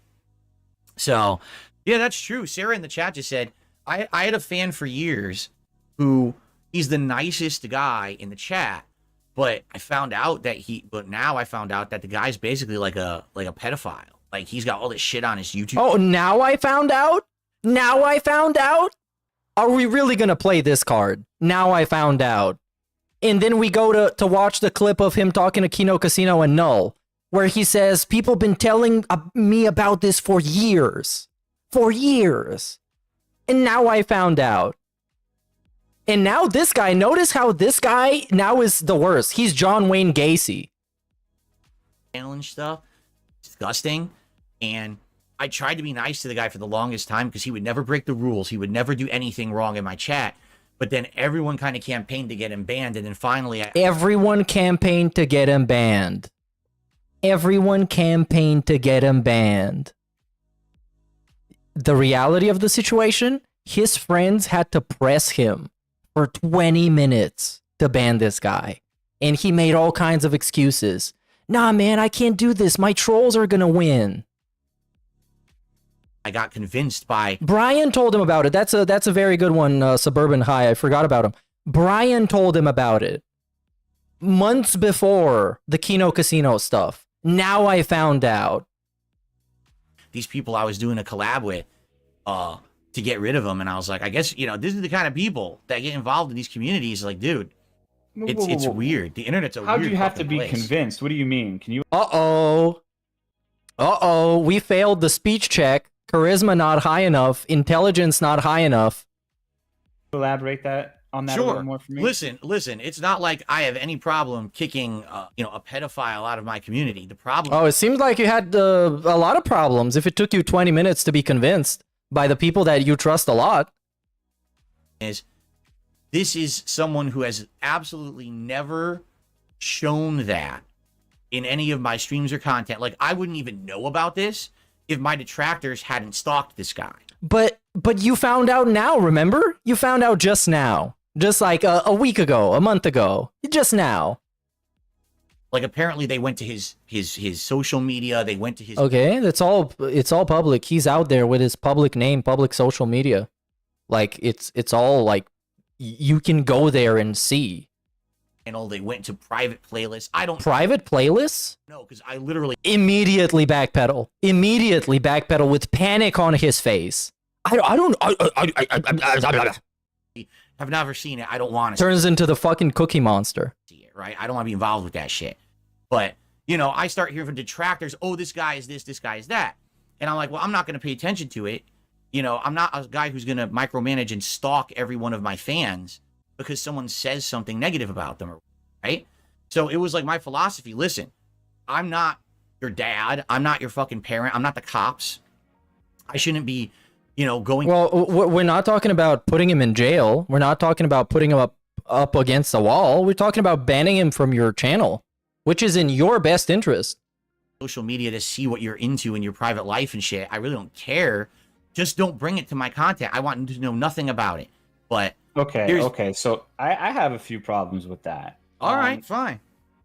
The thing about that is, like, yeah, you shouldn't be stalking people, but in this instance, it sounded like they were doing you a favor. They're saying there's someone who's into, like, little kids. Like, that's giving you, like, that's not stalking someone and being unreasonable. If someone says, like, this person has pedophilic tendencies, you should probably ban them from your chat. You got to think of, like, what if they're DMing other people in your chat? What if they're doing shit behind the scenes? I think you as a content creator, a streamer, however you want to style yourself, has a responsibility to the people who pay your bills to protect them from people like that. I think that if it took you a long time from when they first told you to you banning them, that's a pretty big moral failing, in my opinion. Well, the way I see it, and listen, I'm not going to disagree with you. I'm not going to disagree with you? The way I see it is, this is a guy who, I would argue, was probably about a year and a half, 2 years, was in chat and never caused a problem, and I didn't know any of this shit. Derek's been in chat since the Twitch days. Since the fucking medieval times, dude. 1.5, 2 years. Who are we trying to bullshit right here? And then we're trying to bullshit people that don't know. That's what he's trying to do constantly, always. People that don't know is prey. And he knows prey when he sees it. a sudden, you know, where do you hear it from? Am I hearing it from trusted people? No, I'm hearing it from like my detractors are coming in and trolling the guy. And by the way, this is not the only guy. They do this with a lot of my viewers. Oh, deflection. Let's change the topic and make it about how the trolls are bad instead of actually sticking to the topic. Just happen to be like a bad offender. Like, you know, they'll make fun of my viewers for dumb shit too. This is a really bad pedophilia. situation. This is exactly different. You could take 5 minutes to check the validity of this, right? Well, again, that's a big step for me. That's a big step because you're saying now that anytime a big step. Yeah, it's actually, I was joking about this, but this really is the 12-step program for recovering assholes. my detractors comes in and says, hey, just so you know, this person is doing something bad. Now I'm supposed to just believe them and go check on every single person? Because no, nobody's asking you to do this. We're absolutely, what he's doing here is he's rephrasing this to fit what he wants it to be and then address what he wants it to be. A straw man, basically. They take a mile. So what does that mean? Every time it happens and I entertain it and I take the step. It's happened many times. The next person and the next. It's happened many times. Happened with the villain, that guy that's an incel that gets stood up by prostitutes. It's happened many times before. Happened with Sidella when people pointed out that he was super racist and wanted to hire a hitman to go after Tevin. And they're never going to give up. They're just going to do it literally to every person. And eventually... Yeah, it's happening to Darziak, who is a dragon lover. And I'm not going to go into more detail about this. This isn't serious. They're just doing it now to get attention because they realized they got me to react the first time. But I agree with you now. The first time was a legitimate thing, though, right? But now I know it was. Now I know. I know it was at first. It took a lot of convincing from a lot of different people. A lot of convincing? You couldn't make your own mind? As the most intelligent man to ever exist? You couldn't go out and actually check it out and make up your own mind? In fact, I had to personally, behind the scenes, apologize to... This is very uncomfortable. ...who were not detractors, who did recently tell me about this guy. And I was like... I don't know. Oh yeah, Brian got an apology, allegedly. I want to give those haters that satisfaction. There we go. This is it. This is it. This is it. And he actually doubles down on it. He didn't learn that this is a really bad and stupid thing to say. We're just straight up saying it. I didn't want to give my haters the satisfaction. That they think that I'm just going to take action because they say something about it. But that literally doesn't make any sense to me. Like... Oh no! The alternative is what? He's a pedophile and you don't ban him and that you're sticking it to the detractors that way? They would probably be like, okay, well, we don't like Phil. We don't like that he asked for so much money. But when it comes to serious issues like this, he's, you know, because you got to stop thinking about these hypotheticals. Ultimately, you said previously, should I check every time one person says something about my viewers? But before you said that, you told me just now that a lot of people were telling you about Derek, right? At one point, yes, very recently, and that's actually when I got rid of him. Okay. Nah, DSP's chat been vocal about Derek for a long time. And it's not just the sexual stuff, it's just the general spamming and being a nuisance. So, I don't know. I just think if you're going to have the audacity to go in and like, let's face it, like streaming's pretty cushy in a lot of ways. If you're asking people for money, you should do right by them. And I think that doing right by them means not allowing actual child predators to just freely roam the chat, right? For the record, I don't even know if it's like fully true. I just know people have told me. I didn't go deep into looking into this guy's. Why not? And for the record, because I know you probably don't know this, there's no DMs on YouTube. There's no way this guy could have like reached out and tried to stalk or harass people through my channel. What? Like Twitch, where definitely that can happen, and there's evidence it happens all the time. On YouTube, it's just, you know. Oh yeah, speaking of which, back when he was on Twitch, Derek, the broke bitch that he is, was texting other people in DSP's chat so they could send out cheers on behalf of Derek. That's a thing that happened. It's like a comment system.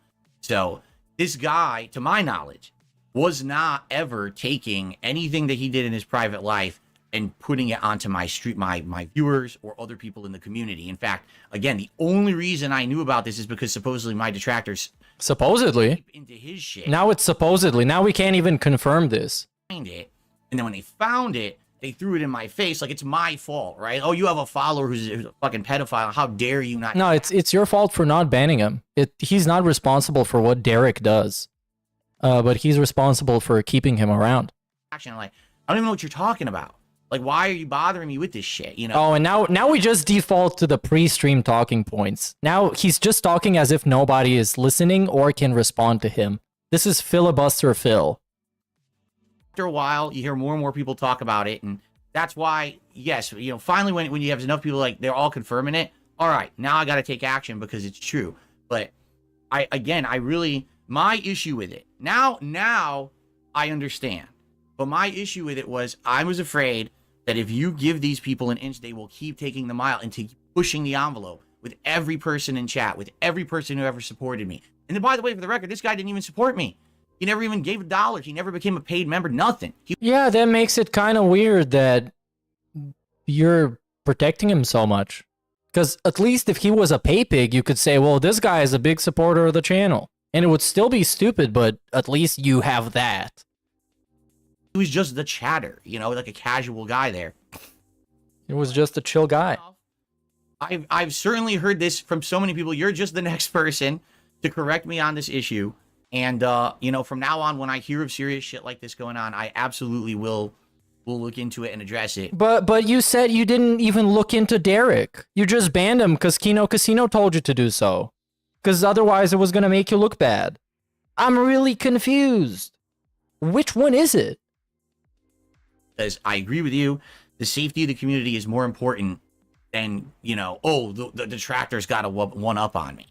Yeah, because like you said that one of the things you said in our DMs is you feel like you're on a redemption arc, right? Like you're trying to go on a redemption arc and prove that people were wrong about you, yeah? I'm not that I'm trying to prove people are wrong. I'm trying to improve.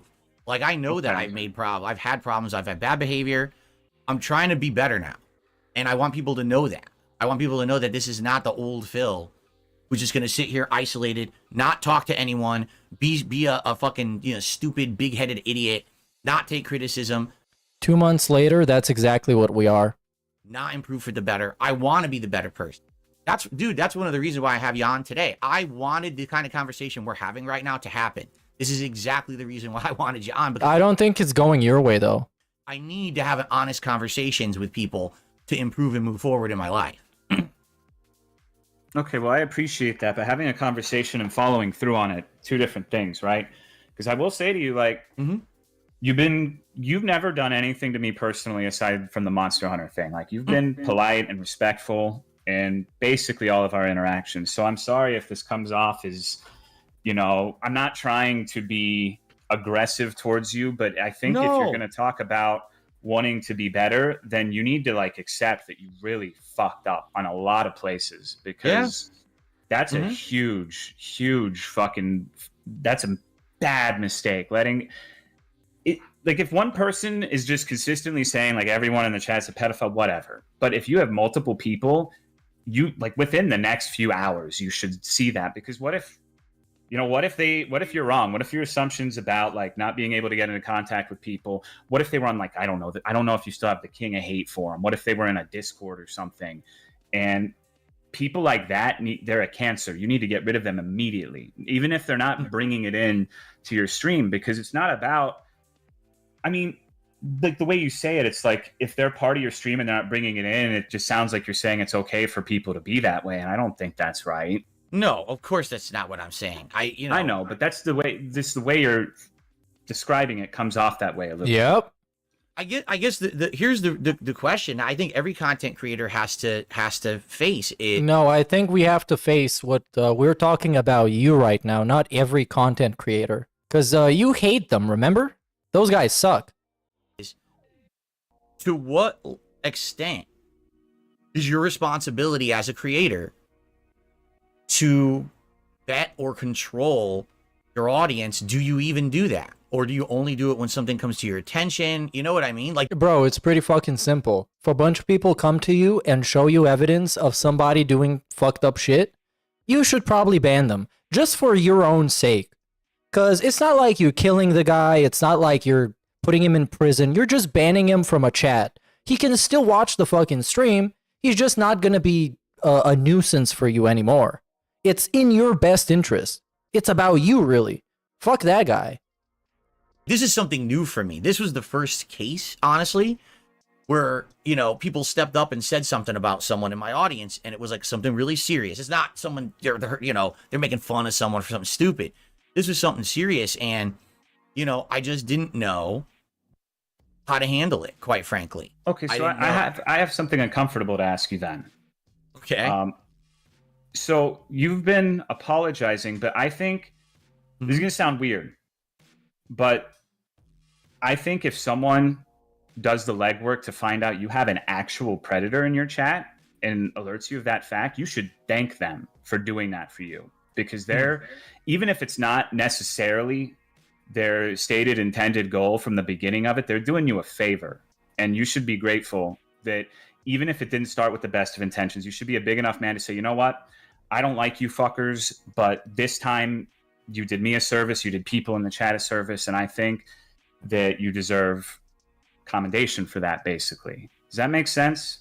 It does make sense, and to some extent, this has happened over the years as well with other things. For example, there was this time, actually, it was actually around the same time that we were having our interactions, now that I'm thinking about it, where there was this couple. Listen to this story. I don't know if you've heard this story before. I know this one. They mentioned me during this. Oh, did they? Oh, it's the escort. Yeah, of course. So, yeah, there was this couple who were, I guess they were like in Europe or something. And they were catfishers. And they would impersonate. Bro, imagine people trying to fucking scam you and then being exposed.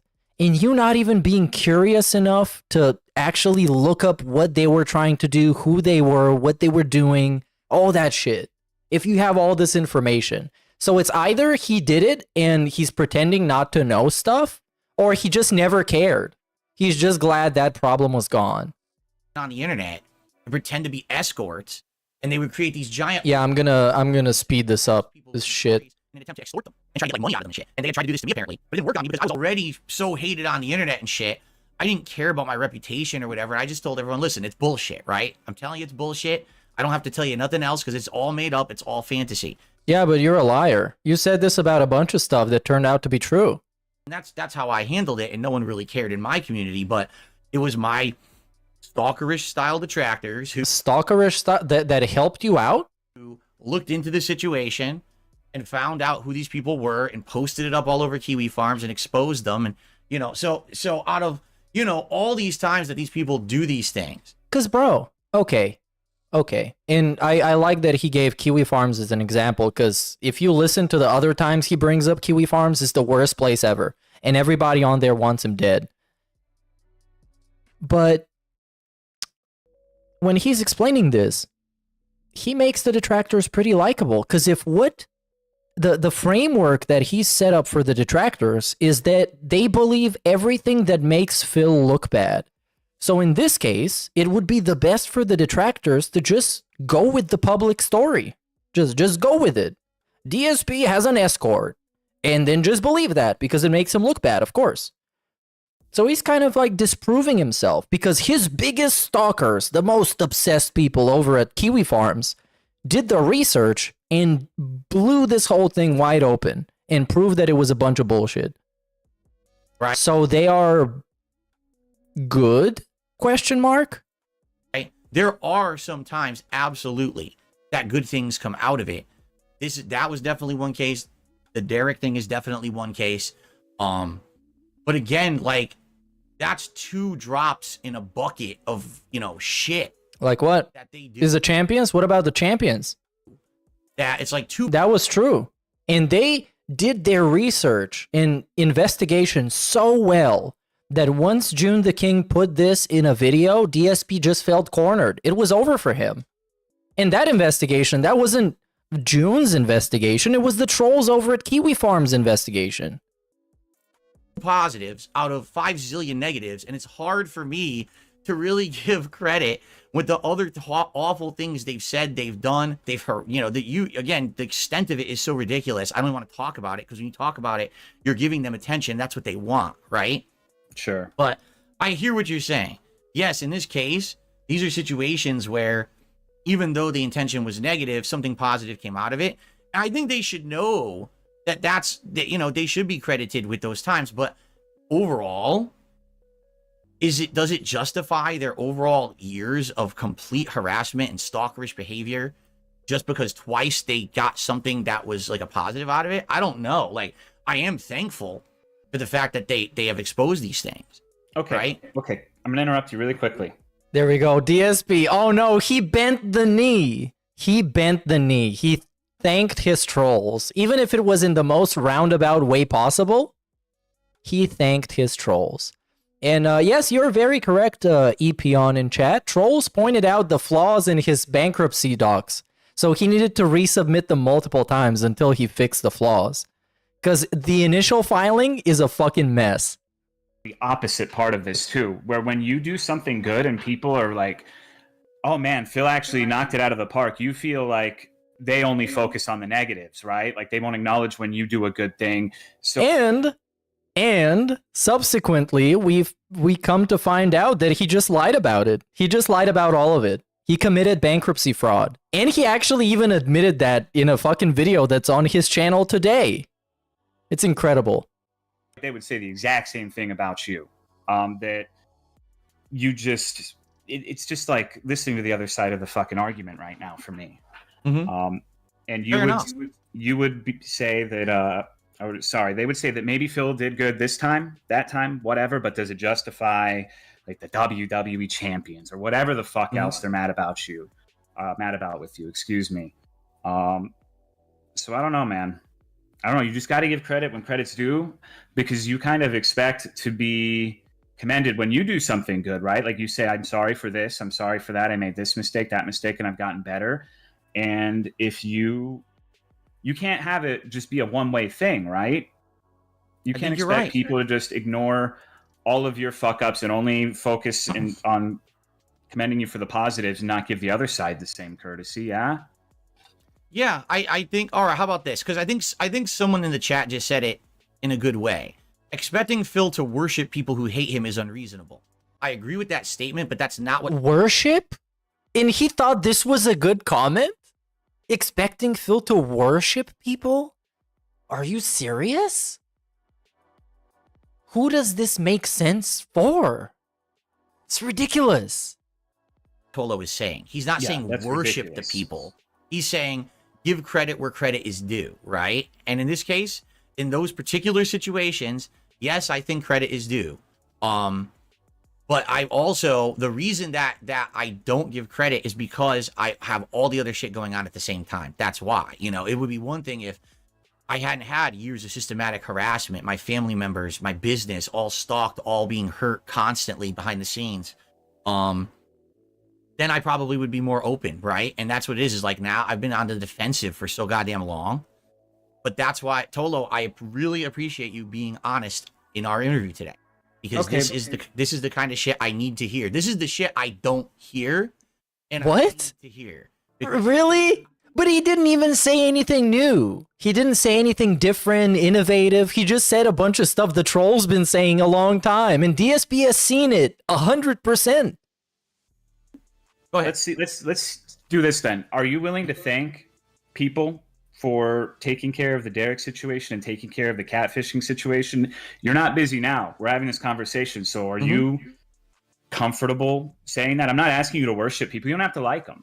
Right. But if you want people to look past their misgivings with you, you have to do the same. And you have to acknowledge when people actually do something that's positive, because it could have gone a whole nother way. Like if they really wanted to ruin your life to the extent that you think, they may have tried to embolden someone like Derek and enable him and get him in a position where he'd be able to cause real harm to your community.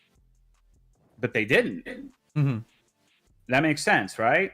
It makes sense, but you're coming at it from an angle, and I get it, because that's the perspective you're seeing. My perspective is the reason that they didn't is because they wanted to pin it on me. Like they wanted to say, you see, Phil has this guy in his community, and that's on him. You know what I mean? Well, it's on you that the guy isn't banned and that you're protecting him. And it's very irrational the way he was protecting him. Like I said earlier, it's not like Derek was a pay pig. It's not like Derek was influential, but he had this plot armor in DSP's chat where he could basically do whatever the fuck he wants. And he was spamming his ass off. Everybody was complaining about him. And he was just allowed to continue. And not only was he allowed to continue, he was defended many, many times. And so, but you know what? You're right. I will publicly right now say to anyone out there, because I actually don't know the people who were involved doing it. I don't go on Kiwi farms and study accounts and shit. I don't have any interaction with these. To those of you out there who don't, even if you don't like me, to those of you who have done me a solid, who have done these kind of things, exposing that ridiculous catfish, right? Taking care, well, not taking care, but exposing the truth about the Derek situation. Thank you for that, because those are things that help the community, that help me. And I do appreciate that because, you know, for me, I'm just a dude sitting here streaming all day. I don't really go outside of, like Tolo has even said here, it's rare when I would go outside of my comfort zone to explore into these regions, these realms of this shit going down. So I don't even know what to believe half the time, right? You know, I've heard that about Derek for about a year. I heard that about Derek, and I was like, I don't know what to believe because I always hear it from detractors. And it wasn't until I started getting corroboration from other people who are saying, well, we looked into it. Come on, man. But they saw the same shit the detractors were posting. They saw the same stuff. Whoever was posting it, they saw the same posts. Oh, shit. So now I'm in a big... Give me a fucking break. I just immediately dismissed what the detractors were saying rather than giving it any kind of merit because it was from the detractors. When I started hearing it from other people, then I start to believe it. Next thing you know, oh, it's actually true. Shit. I should have taken action sooner. That's on me. I apologize for my lack of action faster, and I apologize for not giving credit where credit is due. Thank you to those who have actually done that the solid rather than, like Tolo suggested, tried to make it worse. Thing is, that's not everyone, but for those of you who were involved with that shit, I do appreciate that. This is okay. I mean, I get it. I'm satisfied he bent the knee. It took him a lot of I don't know, getting over his ego, but he did it. But it was pretty half-assed. All right. I think in the... Because, like, if you need to get convinced as a middle-aged man, we're not talking about a teenager here. If you need to get convinced by another person for so long to do this, then you don't actually sincerely mean it. Future, though, you should not qualify it at the end like that. You should just... Maybe a couple people, or you're thinking a couple people unjustly. Who gives a shit, right? Like, it doesn't matter. It just makes it seem like a little more forced when you add the little bit at the end there. But we don't have to keep talking about this. Dude, the conversation could go any way you want. I just wanted to have you on. Yeah, let's talk about your wife. This is a situation Talk about where my wife. It's a conversation that could go in a lot of different directions, and it's fine as long as people are enjoying it or we're getting something out of it. I'm fully cool with you being honest about this stuff. I am, because like you said, you're an outsider. It's good to get an outsider's perspective, right? I mean, kind of. I've watched some of the earlier This Is How You Don't Play stuff. I've watched a good bit of it, but I don't know if I'd say I'm entirely an outsider because I've had dealings with you before, but I get what you're saying. Yeah, I guess another thing I was curious about is people who were in my chat last night said that you said that I was the one who wanted to be on the podcast rather than you inviting me. No, that's not true at all. Never said that once. Okay. Absolutely not. Again, with every Oh, that's interesting, dude. Something that's true. Dude, I wish I was lurking around the time this happened because I would have heard about this. I would have a quick clapback about this, but I don't. God damn it. Somebody got the source for this? Please send it to me somehow. There's also a big massive bullshit that comes with it.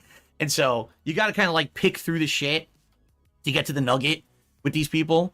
I'm sure they said 5 million things in your chat last night that were complete bullshit. But no, absolutely not. I wanted to have you on. I wanted to talk about our that interactions that we had in 2017, clear the air about what had happened there.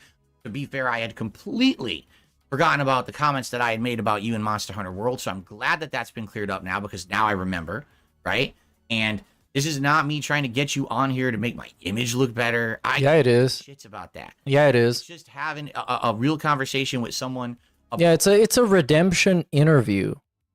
This kind of stuff. I feel like this. I didn't know it was going to go this way, what we were going to talk about today, but I'm totally cool with anything. I'm so open to doing any kind of conversation these days. I mean, as you can see, it's a little different than the old Phil, don't you think? And now we're back to the old Phil, talking about streaks and shit, in ways he can exploit his audience, and he's just straight up telling him that. I probably would have got pissed at you and started fucking going crazy. I mean, I was half expecting it because you hung up on that other guy, the guy before me. I watched that, Craig. But that's hung up on him, so I wasn't sure how. That's a completely different situation. Oh my god, how are we gonna lie about this? I know, but I just guy got never was using me 100%. He was using me. For Oh his no, own he was personal using benefit. Phil. What are you getting out of this right now? Nothing, right? You're not to talk about this. You're not getting any. You're not trying to use me for a boost or anything. You know, I would never hang up. You're being respectful. You didn't snake me like this guy did. You're being truthful. I don't think Craig needs a boost. Craig is doing much better doing whatever the hell he's doing than DSP. Up front, I appreciate honesty. That is the most powerful thing in life, is to be like honest with someone. The word Is that why you lie so much? Because if honesty is the most powerful thing in life, and DSP lies so much, that means he's weak as fuck. First thing is passive aggression. When you have an issue with someone, but you fucking don't say anything, that drives me nuts, because I've been through that with my friends. I've been through that with relationships. It's like, just fucking say something if you have an issue with someone, so it can be... No, but what about self-awareness? Self-awareness is a way that you can bypass passive aggression, because you actually can interpret what is going on, and you show that you understand what is going on by being self-aware of the situation and the people you're communicating with. Fleshed out, put out in the open, and addressed. Don't fucking hide shit inside. That drives me nuts. So I actually appreciate the fact that you have these issues with me, that we're talking about them today live. This is a great way to do it. Thank you for that.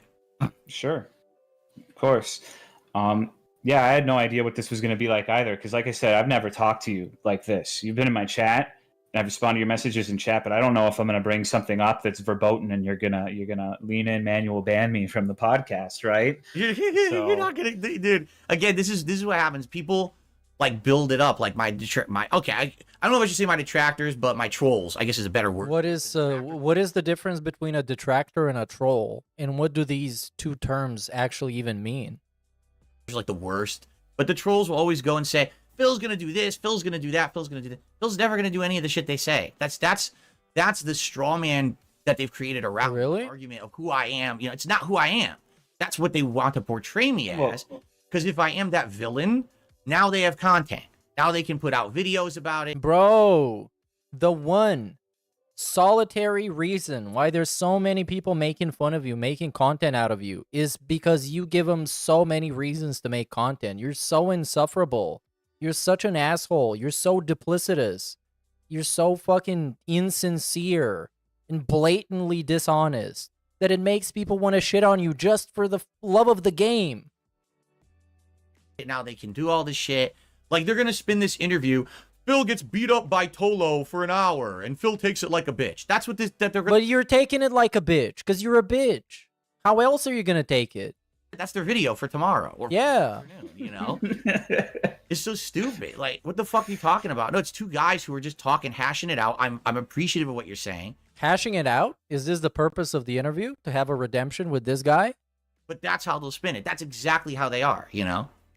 I mean, that's just content. That's how it goes, right? Unlike how DSP spins stuff, if you want to check out some of his titles of his videos, especially when he was interviewing Craig, I actually want to see this.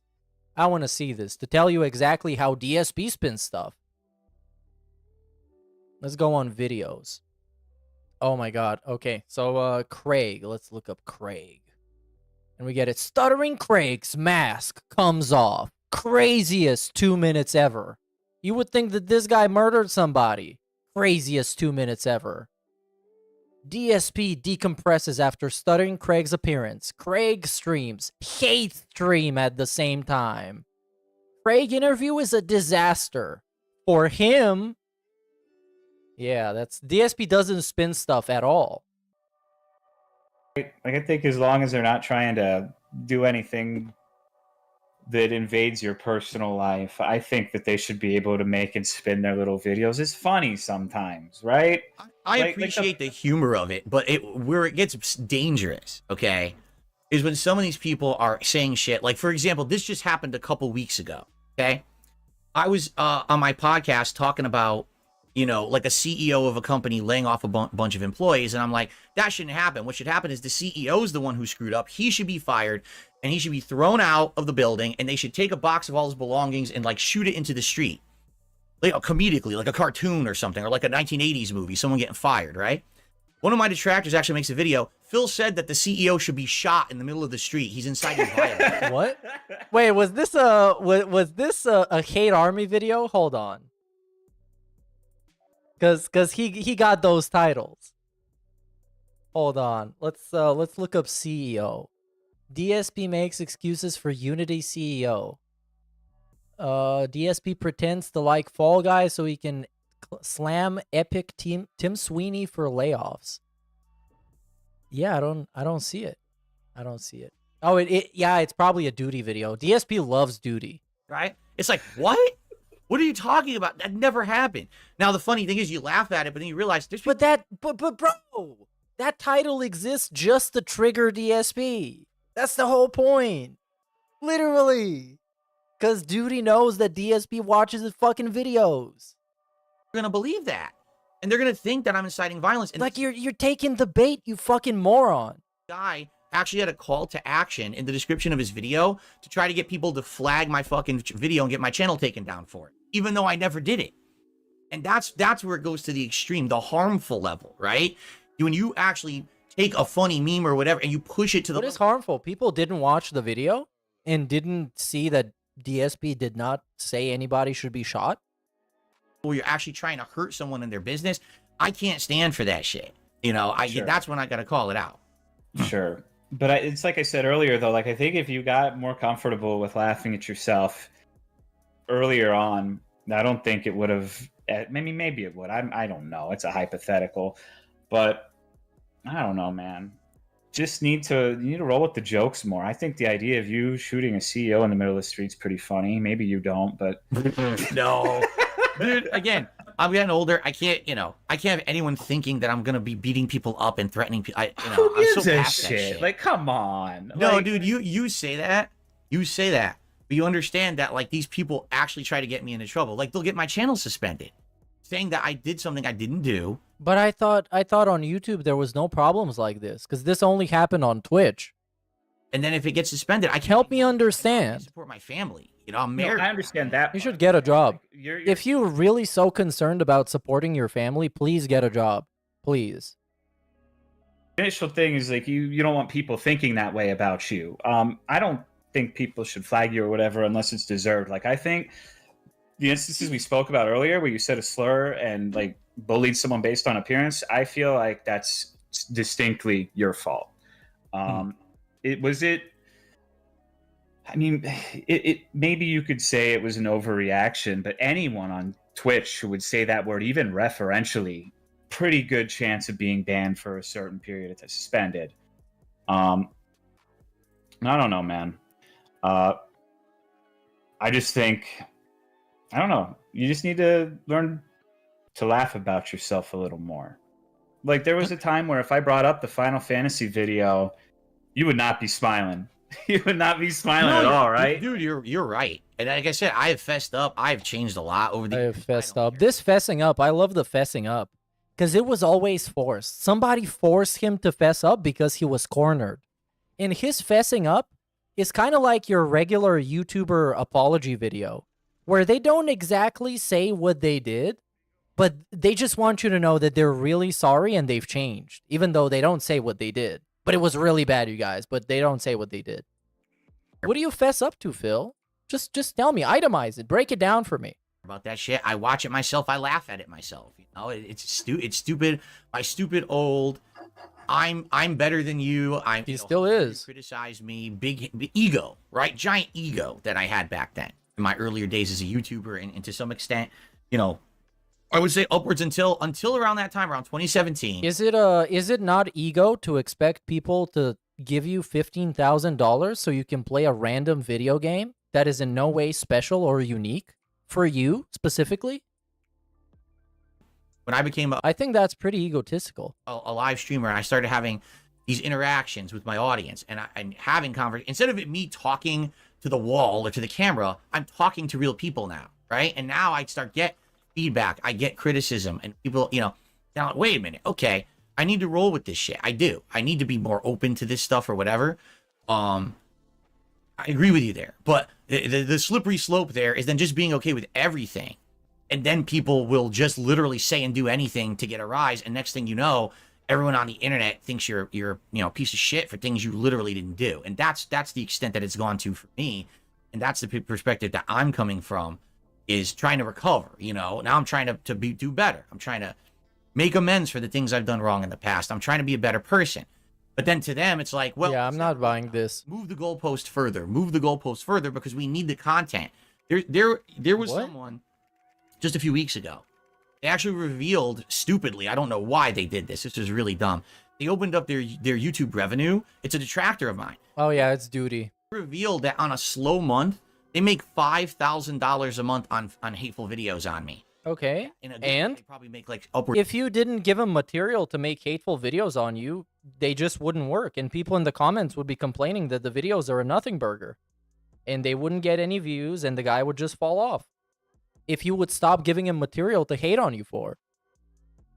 Of $8,000 a month.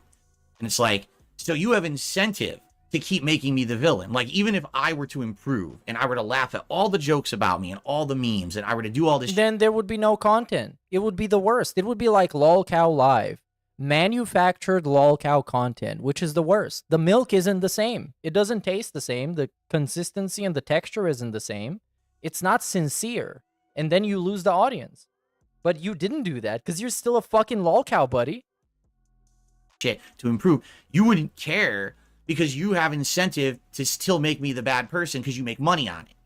And that's really what's happened, is there's people who have completely monetized this on YouTube, and I can't, it's like a vicious cycle now. Like, it doesn't matter how much I try to improve, I'm never going to be good enough for those people. And speaking of moving the goalpost, if Duty was to get demonetized and he continued putting out videos, then it would be something else.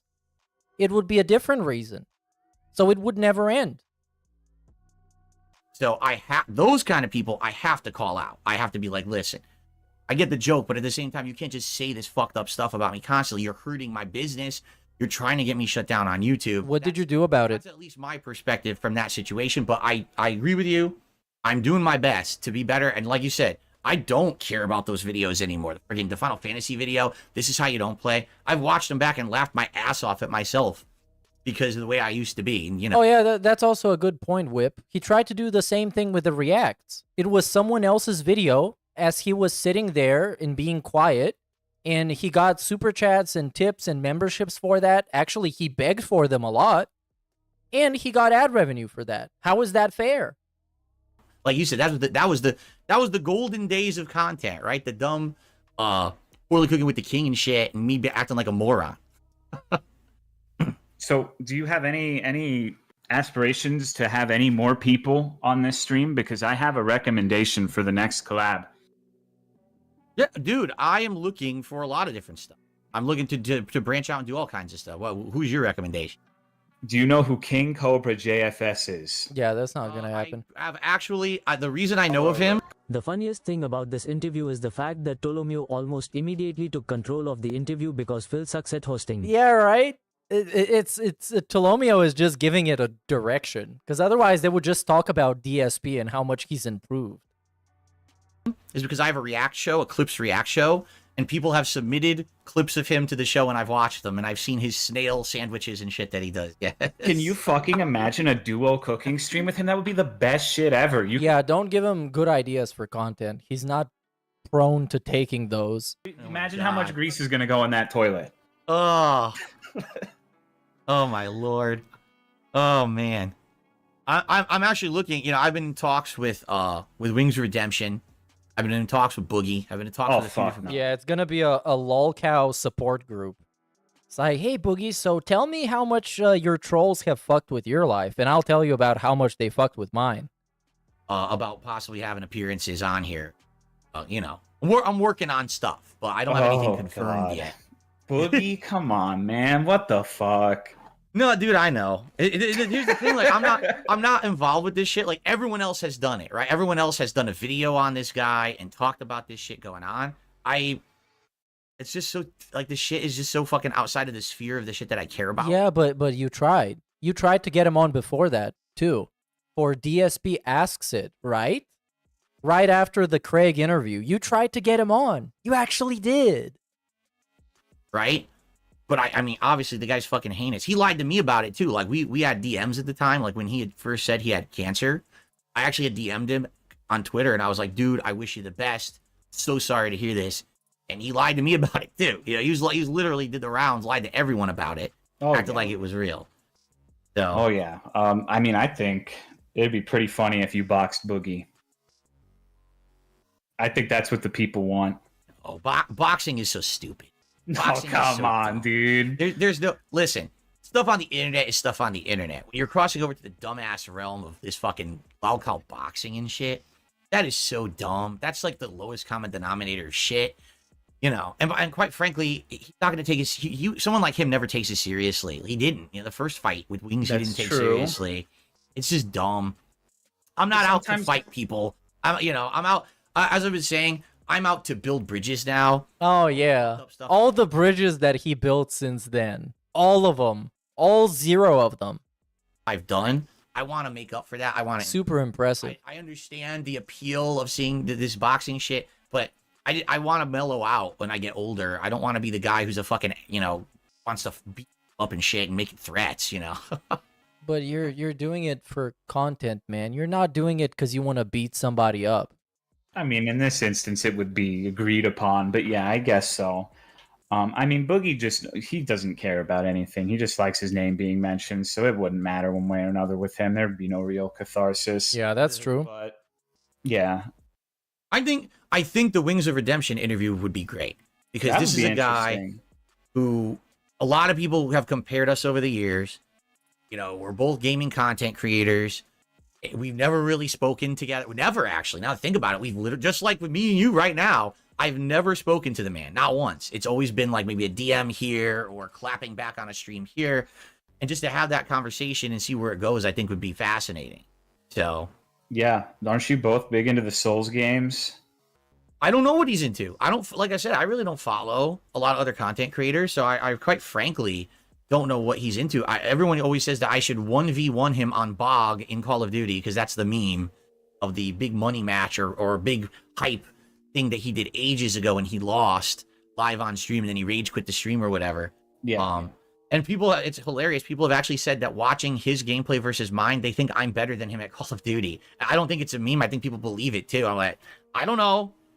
Maybe it would be fun to do a Call of Duty match. I don't know. That's something to talk about with him. Bridges, bro. Now you're saying you could beat this motherfucker in a one-on-one? Of course I could. He sucks. No, I'm just... You should do a co-op Souls run with him, though. I think that would be funny as fuck. Yeah. What is the viability of doing a co-op run in like a FromSoft game? Because the summoning mechanic isn't all the time, right?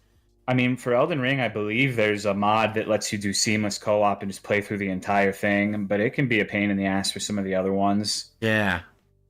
I would love to do something like that with someone, anyone. That would be cool because I've gotten way heavier into the Souls games now. I play them every time they come out. I'm playing any video game talk.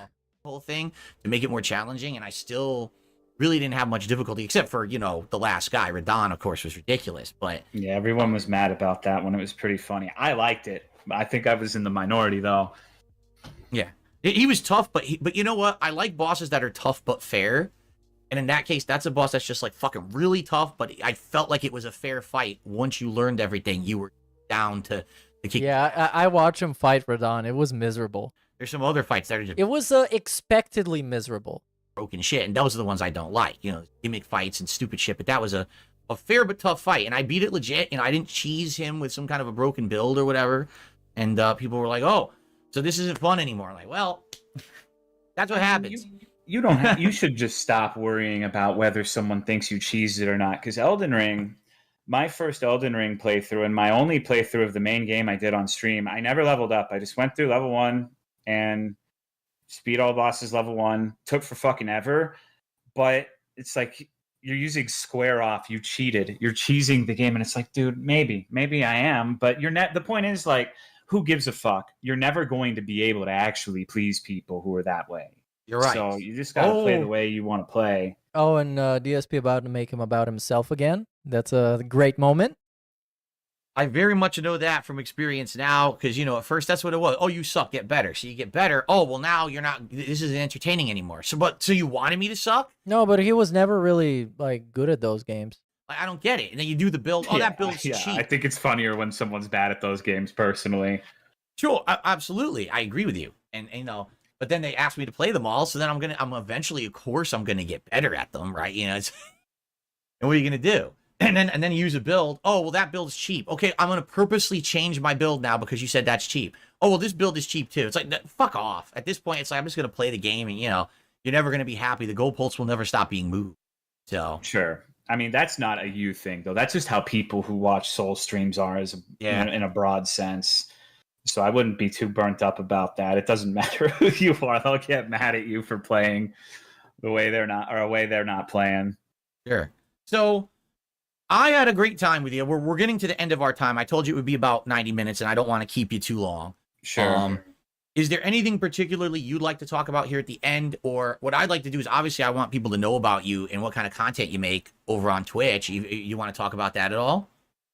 No, not really. I don't think there's a lot of overlap in our audiences. I play dumb shit. I find like the worst Salomio doesn't want any of the dent hits swinging by. indie games ever. Some of them are good, but that's fun though. I just play like I've never had the ability to do that because I wasn't a PC gamer until a month and a half ago. Now I have a gaming PC and I can play all this silly shit, and it's fun to be able to like dabble in random stuff. You know, I like that. No, appeal. you don't understand. I'm talking like dog shit. I'm talking My Little Pony horror games, like on itch.io. I'm talking about fucking Dora the Explorer horror, like the worst shit you've ever seen. And then every once in a while, there's something really good. Like, you know what game would be awesome for you to play? What's that? You should play Fear and Hunger. That would be. Fear and Hunger sounds like the average day of Catherine Burnell. You should look that up. Yeah, someone mentioned that game to me. It sounds familiar. Is it a horror themed game? Yes, and I know you're a sucker for those old turn-based RPGs. It is a turn-based RPG. I think you would get a kick out of it. Huh. I'll have to look into it, especially with October coming up. And I always do like a Halloween marathon. Maybe I could play it during then and give it a shot and see what it is. Cool. I think that would be very entertaining. But you should try to look up as little about the game as possible. Okay, don't spoil myself. Got it. So, okay, let me ask you this. With the kind of gamer that you are and the fact that you play so many random games, do you have, like, any games coming out in the next few months? Like, this is the biggest gaming season of the year. Okay, yeah, we don't care about this. Back massage and so many people who are doing content creation are just about being commercial and playing the big game and getting a fucking sponsorship for playing the big game shit. And you do your thing, and you're cool doing it. You're successful doing it. That's to be applauded. And you know, I just last night, okay, I was curious what you were up to, and I went and watched your archive stream of you doing. I don't know what the name of the game was with the pickaxes. You're climbing all over the place. What's it called? Lorne's Lure. Lorne's Lure. And dude, I watched 5 minutes of it. I'm cracking up. Like, you're funny as shit. Your commentary's funny. And I will tell you this. You helped me in that early year, that 2017, that year when I was trying to become an interactive streamer. Watching your streams gave me kind of like a base level knowledge of how to balance gameplay with talking with an audience, because I had never done it before. I didn't know what the fuck I was doing. Seriously? You're good at it. You're playing the game, and man, that's an intensive game. You got. It's not that hard. You're reading chat, and then you're back to the game, and you're reading chat. And Yeah, because his fucking chat is not on a screen across the room, buddy. That's why. Because if you make your setup easy to handle, your stream is gonna be easy to do. Holding conversations, and you're really good at that. That's like your real strong. Like, this guy still hasn't learned how to play a video game and also glance at chat and respond to somebody every once in a while. It has to be complete dead air in the game for him to look at the chat. Point, I feel. And it's his problem because his setup is so fucking dog shit. His setup is so dog shit, he has 2 microphones for this interview, for this Discord call. He has 2 microphones. Is that you've become a really great master level interactive streamer with these games that otherwise would be pretty hard to play. And so congrats on that. And, you know, funny as shit. Like watching you for 5 minutes, I'm cracking up just watching your stuff last night. And it was like I never left. It was like I was still watching you from 2017 and enjoying the stuff that you're doing. So good on you for that. Well, I appreciate it. Thanks. Just remember what I said, though. Like, if you're genuine about the learning from me in the stream, the Derek thing rubs me the wrong way in a big way. I think that you said, like, where should a line be drawn for streamers and YouTubers, right? Right. It depends. But you style yourself as an interactive person now. Now you talk to your viewers every day. You should feel an obligation to not have, like, predators around them, right? And of course you don't know everything. Of course it's unreasonable to expect. If once you start getting a certain number of people, and some of them are going to be bad. I've had bad people in my chat, but like once you find out, even if it's from a source that you don't necessarily trust, you got to do your due diligence with it, you know? And now I know that. And, you know, for me, it was... Now I know that. Always being on the defensive, and that's my fault. It's being so defensive because it's coming from a detractor. If it had come from literally anyone else first, I probably would have looked into it. But the fact that it came from the detractors first, I go into defense mode, I get into my fucking turtle shell. It's like, nah, fuck this. I'm not going to pay attention. I'm not going to pay attention. It's like almost like a thing with me. Like, I'm purposefully not going to pay attention because that would give them something. But in this case... that was the wrong thing to do, and I acknowledge that now. I made a mistake. Apologize to my community. You know, again, here I'll do it this way. Thank you to whoever it was who looked into it and exposed it. What? It was the right thing to do. Whoa, yo, this is so fucking fake. And thank you for doing it. Thank you. Thank you, trolls. All right. Thank you. Oh my god, you could see it on his face. He hated doing that. Right after it was over, he did the worst face you've ever seen. Was who looked into it and exposed it. It was the right thing to do, and thank you for doing it. There you go. We got the there you go. Whenever somebody says there you go, that's one of the biggest red flags to tell that they're not being sincere. They're telling you something that you want to hear. Something that maybe even they were pressured to say. And in this case, yep, it was a there you go. Alrighty. That's good. See, you just gotta... It's baby steps. Obviously, you know... Baby steps. We're having fucking rehabilitation from a middle-aged man who's suffering from being a shitty person. We gotta rehabilitate him. We gotta hold his little fucking gout-ridden hand and guide him into not being a piece of fucking dog shit. Because his mama and his daddy didn't do it. So now random people on the internet need to slap him across the wrist. People are not going to be like, oh yeah, Phil's turned over a new... This is a middle-aged man who is being disciplined. Disciplined. ...leaf because of that. But you gotta... If you want to be better, you just gotta keep doing stuff like that. Just gotta keep trying. Just gotta keep improving. Be thankful for the people who pay your bills. Make sure, maybe you should do like an event every once in a while where you turn all of like this, none of the fucking bullshit about like vests and hats and goals, just no money. Just have like, I don't know, do a community night or something. Like that one time you played World of Warcraft and everyone was fucking you for like 3 hours. And you think you'd be able to laugh at something like that now? Here's the thing is, no. If that's the case, yes. Like, no. If we know that's the purpose of it, like the fuck with Phil night, sure. The thing that but it would be the fakest shit ever. Because it would be a manufactured fuck with Phil night. And that's the worst thing about lolcows is manufactured lolcow content. Much like what Keemstar is doing.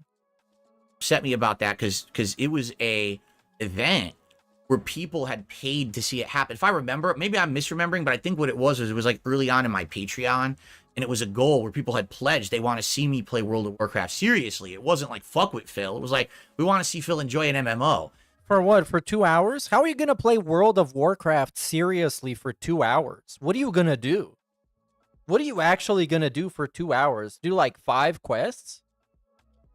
The fact that happened actually upset a lot of people because they wanted to see me play it and they couldn't. I couldn't even get past the fucking tutorial area because they were killing all the low level. Oh yeah, by the way, yesterday I tried to join him in Marvel Rivals.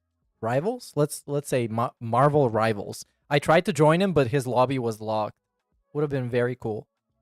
Mobs, I couldn't even pass the introduction missions. So, but no, like now to do something that's the purpose, just to fuck around, I think that would actually be pretty darn funny. Again, as long as it doesn't go into the realm of, you know, something like really fucked up. Like, you know, people going in there, now they're insulting family members, they're doxing people, because they do that shit too. They'll go in there and start fucking trying to throw out shit on the stream. It's like, oh my God, you know. I did do some community nights in Street Fighter 6 last year. For about a month I did them. Like once a week. It would be, hey, just come play me. Would you be surprised if I told you that this also happens to the detractors as well? Where people would look into their stuff and dox them? Yeah, nobody's safe from that. It literally happens to them. Yeah, I'm opening a lobby. Because he's acting like it only happens to him and his fans. Play me in Street Fighter 6. I enjoyed it, but actually my viewers didn't because they said, well, you're beating everyone up. You're too good at Street Fighter. So it's just you beating people up all night. It's not entertaining. So I stopped doing it. But I'm actually considering doing stuff like that with Call of Duty next month, where we might have a night where join the lobby and we all play together. And okay, I haven't seen it, but I'm gonna say that he did not do that. Cares if people troll or whatever. It's just to fuck around. It's not serious business, you know? That's a good suggestion. Yeah, you could just get like a mod or something to make sure that nobody's doing any doxing or whatever. And just let the rapscallions run free. All right, well, we're pretty much coming to the end of our time. Is there anything else you want to say or bring up before we conclude? Any last words? No, not in particular. I think that's everything from my side. Dude, I want to say I really appreciate your time. I really appreciate you coming on. As you can see, no one knew how this was going to go. What do you mean? This was an incredibly productive How did you think this was going to go? What would you think would be crazy about it? Conversation. If you know, ever in the future, you know, you want to talk about something again, feel free to reach out. I'm down. You know, and I guess we'll just see what the future holds, right? That's what the important thing is. You know, now that I'm trying to change for the better. Oh no, this guy and his fucking rehab gimmick. I fucking hate it. I despise it. I absolutely despise the gimmick. You know, see what happens, and hopefully I am learning, and hopefully this will be a learning experience. Because it's like there are people that actually go through stuff who are trying to recover and get better, and he makes a fucking mockery out of them by pretending like he's one of them in like having his image rehabilitated, but it was just because he was an asshole. He didn't suffer. He didn't go through a fucking big struggle. He was just an asshole and treated people like shit. And now we're going around kissing dicks and licking ass to get a fucking pat on the back. I'm having this conversation. I'm ever moving forward better. And I really appreciate your time, man. Sure thing. Thanks for having me. All right, thank you so much, and bye-bye. See you later. Take it easy. Okay, now let's read the comments. My totally spontaneous opinion as a Tolo viewer who hasn't really had much exposure to DSP prior, but I think this podcast was necessarily uncomfortable. Though set up as a casual chat, of course, there was a bit of friction.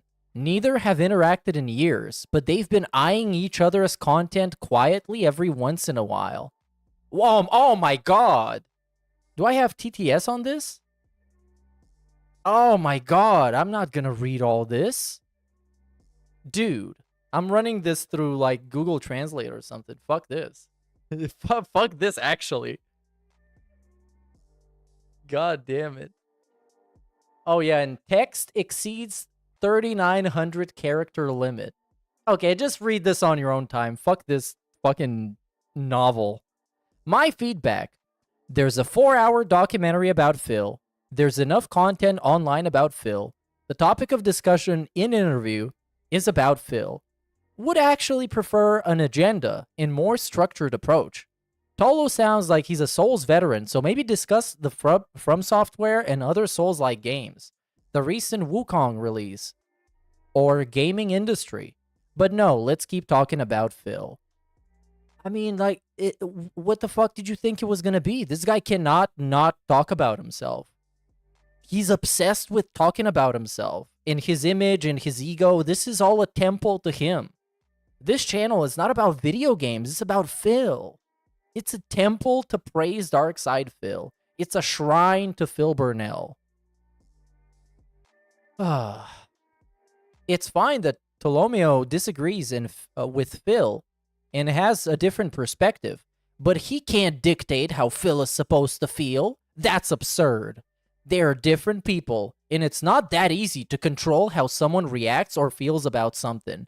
Then, buddy, at I cured it with my brain, very aptly named, then this is all fucking Phil's problem. Because it seems like Phil is the one who has a bunch of fucking problems.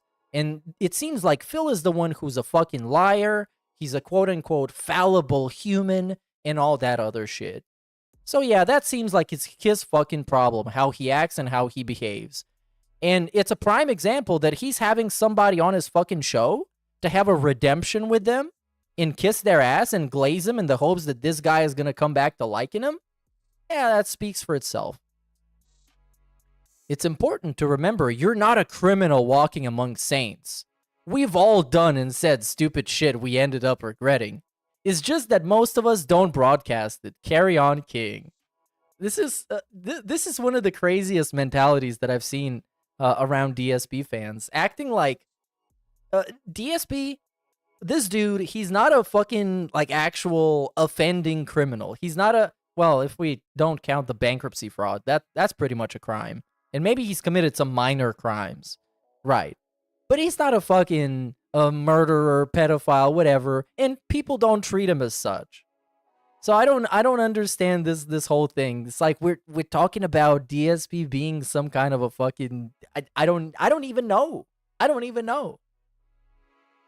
What did I just saw? Is this Tolomeo guy walks on water or something? What's with all the high horsing? What are you talking about? Yeah, I noticed that. I don't think he's a bad guy, but being that critical in a casual conversation wasn't necessary. Are you... What? What are we talking about? Because the dude that Tolomeo was talking to, he seemed very apologetic in his tone. Apologizing multiple times. I don't understand the dick riding here. Not sure if you're open to having guests, if you're having viewers on here, but it'd be cool to have a chat with you about something, dude. Okay, that's the last one. Well, that was great. Let's see another one of those weird gimmicks he did in the last couple of months. Wait, what? How was this called?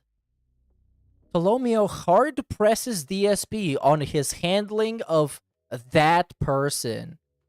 That person. We can't even say Derek anymore. It's that person.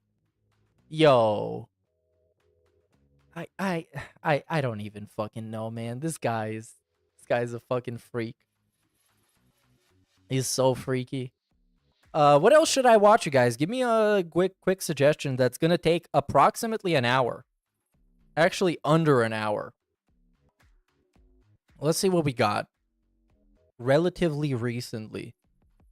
What have I missed? We got the streak did continue. Extreme stress on buying new PC. Wow. PC headache, stalker progress, flight sim, fun but glitchy. Oh yeah, let's see this challenge to Wings of Redemption, because this is a clip. 100K on Lalcal Live, according to him. I would not dispute that. Did you see the viewership the show has? And apparently they get insane amounts of super chats and stuff. I wouldn't dispute that at all. In fact, I pretty much believe it. I would think that would be accurate. It's the internet, not a 1800s pistol duel. Talk some shit back and someone will relay the message. Okay, Wings sucks ass at video games in general, and he really sucks ass at Call of Duty. I'll wipe the fucking floor with him if he ever comes at me in oh no, it's a joke whatsoever. It doesn't matter if it's his best or worst. I'm still better than him. He has absolutely not a fucking shadow's chance on this planet of ever beating me in a competitive video game. Oh no, it's a gimmick segment. Done. Is that a good promo? And this is it, really. This is what's so fascinating about DSP, because most of his content is fundamentally insincere. And whenever you see the sincere, actual Phil Burnell is one of the biggest, fucking, most obnoxious, abrasive pieces of shit you've ever seen. That it just fundamentally, on a primal level, makes you dislike him. Makes you actively want to dislike him. Go out of your way to show that you dislike him. And that's why he is where he is nowadays. Because he's just that. He's built different. Nice emote. Shots fired? Is that what it is? Shots fired? By the way, the merch is terrible. This is bad merch. Yeah, right. No, here's the thing. In truth, I'm a very competitive guy. What? How? You know, in what? In what? How are you competitive in your business? Are you competing with other people, or are you just saying, I'm going to be my own guy and do whatever the fuck I want? Is this being competitive? When people tell me I can't do something, I then fail to do it? Hard to persevere and do it. But you How many didn't. years people said, you suck at this, you suck at that, and then I'm actually... And you still suck. I persevere, and I'm still here, and I'm actually doing well. Oh, he's still here. That's the one thing he got, that he still exists on the internet. And he's still manipulating people to give him money. Good for him. That's excellent. As a content... It's better. The more time goes by, and the less options he has in life, the better this is. It's excellent. It's actually amazing. Creator in my life. Because imagine this guy when he's 50. Imagine what kind of opportunities he's going to have in life when he's 50. That's all I have to say. Just imagine it, and you'll know what I mean. Like everything, right? All these years, people held me back. In Street Fighter, whenever someone talked to In all these years, he's going to be facing diminishing returns, and he's going to try different tactics and different streaks and different gimmicks and different goals. And at one point, he's going to be out of options. And that's going to be it. It's just going to be, hey, I'm doing whatever the fuck. Please give me money, because there's nothing else I can do. And that's going to be the prime time DSP content. Monstrous shit about me that I'm a scrub and I can't back it up. And then I ended up becoming one of the best players in the country after dedicating myself to getting good, you know? And where did that take you? Because each one of those achievements is a milestone towards something. Towards something is the emphasis here. Well, where did that get him? He became one of the best players at a very specific video game in the country. And then what? He gave up and he started making YouTube videos. So if this... You don't even get a medal for being the fourth best person at a competition. You just get bragging rights. And it's not even that you're bragging too much, because you were fourth.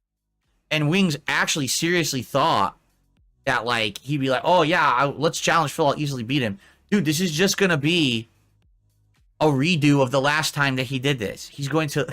he doesn't understand. It's going to be the same situation as last time, where he thinks, oh, he has the upper hand and he's favored to win. And he's just going to get spanked left, right, up, and down in every fucking direction. He cannot hang with the king. Okay?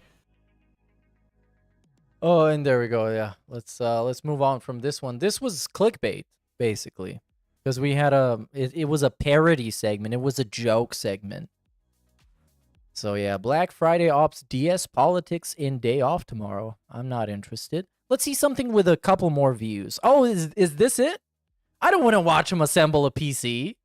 It's just gonna get me infuriated with him playing with all these things that cost actual hundreds of dollars. Like a caveman. New PC, SSD, and capture card installation and issues begin. Why won't the Elgato work? You plugged it in wrong, probably. Because eventually it worked.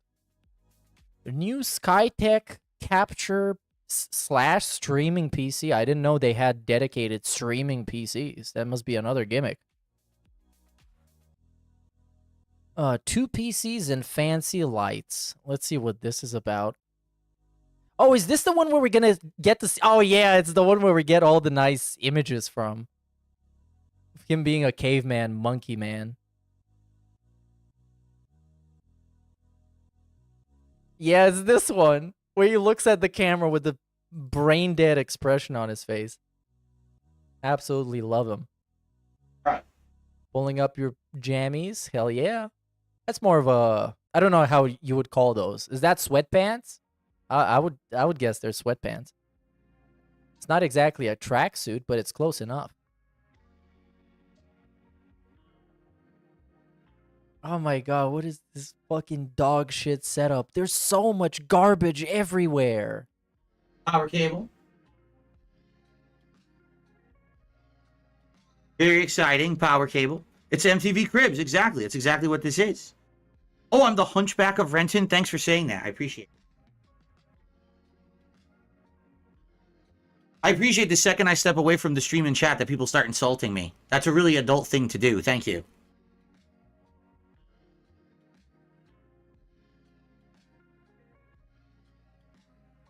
Okay.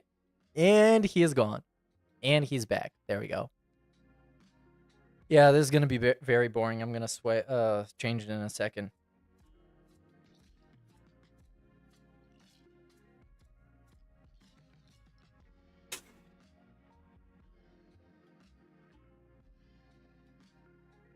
What do we have here? Some more. Oh, this. Wow, this entire part is just you looking at LED lights. This goes on for. What is this, like 20 minutes? What the fuck? Dude, look at this. Almost the entirety of this video is just you looking at some LED lights in a computer. An hour of content. He probably said a couple of things during this, but yeah, he's been talking. It only has, from what I can see, 3 fans on top, 3 fans on the side, 1 fan. Oh my god, this is such profound dog shit. I can't believe this. Oh, let's see the Thanksgiving ceremony. Did I watch this last time? I might have. Because why have I watched 15 minutes of this, allegedly? Now, it's a little dirty. As you can see, we got to clean this. Yeah, he's flexing about a fan. It's crazy. So this whole video, I'm going to sum it up. In case I watched it on the previous stream, even though I don't remember, but I just casually don't remember stuff. That's kind of my thing. So here we got, this whole video is how many things he is thankful for. And by order of priority. Not that he said it's by order of priority, but I would assume so. First, we got a shower head. Then we got a setup or a mouse and keyboard or something that he bought. Then we got computers. All toys, by the way. Then we got a ceiling fan. All of it, notice that all of this benefits exclusively and only him. Then we got a washer and a dryer. LG, that's pretty good. Life is good. Then we got a ceiling fan, another one. And then finally, we have the family members. Because we almost forgot about them. We got Jasper and we have Kat. But surprisingly so, we use Kat's picture from the wedding and not Kat's picture from when she is fat nowadays. So it's almost like a retcon, but it can be. Oh my god. Then we got Stalker 2 / Bloodborne gameplay in big support. Then we got some more new PC issues, or is this the same ones? It's probably the same ones. Oh no, he just used the same thumbnail twice. 10 days across. Yeah, this is the first one. What? Is YouTube just showing me the same shit over and over again? Yeah, it literally is. One of those fucking YouTube detractors, dude.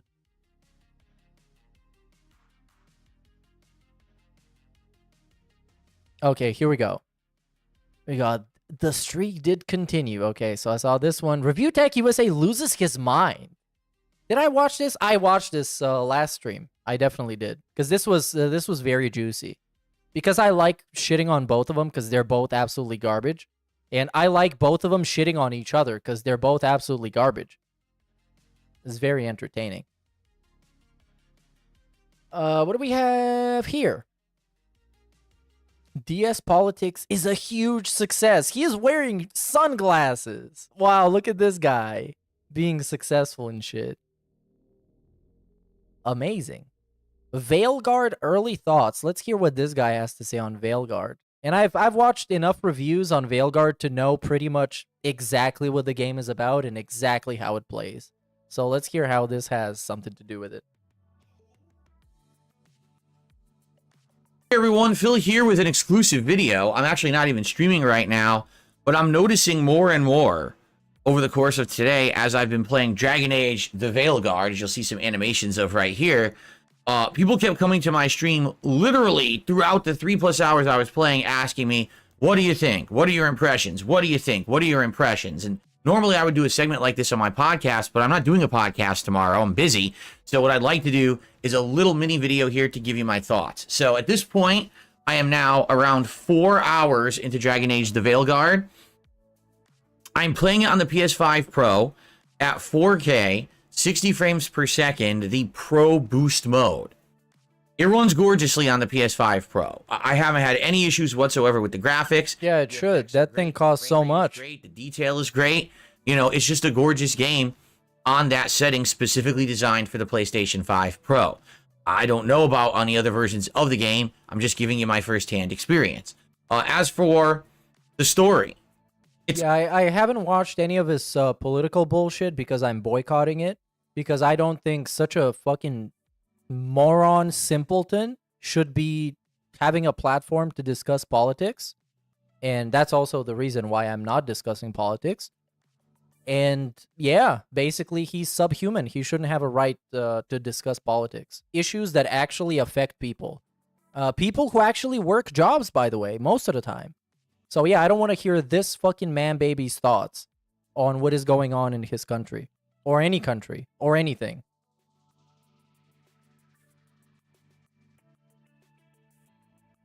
all right. Has a little bit of an action-packed intro that lasts about an hour. Then you get more into the meat of the game and what it's going to be, and there's a lot of talking and exposition, as there typically is at the beginning of an RPG. And then it throws you into some combat. It throws you into some very small dungeons, teaching you basic mechanics of combat and doing, you know, things like that. And it's fine, you know. Even though, from what I've noticed, he doesn't really even talk about politics. It's kind of a weird thing, what he does, where it's kind of like he's testing the waters to actually discuss politics, but instead he's just watching some random videos about from some random news station that has an article on something, and that's his idea of discussing politics.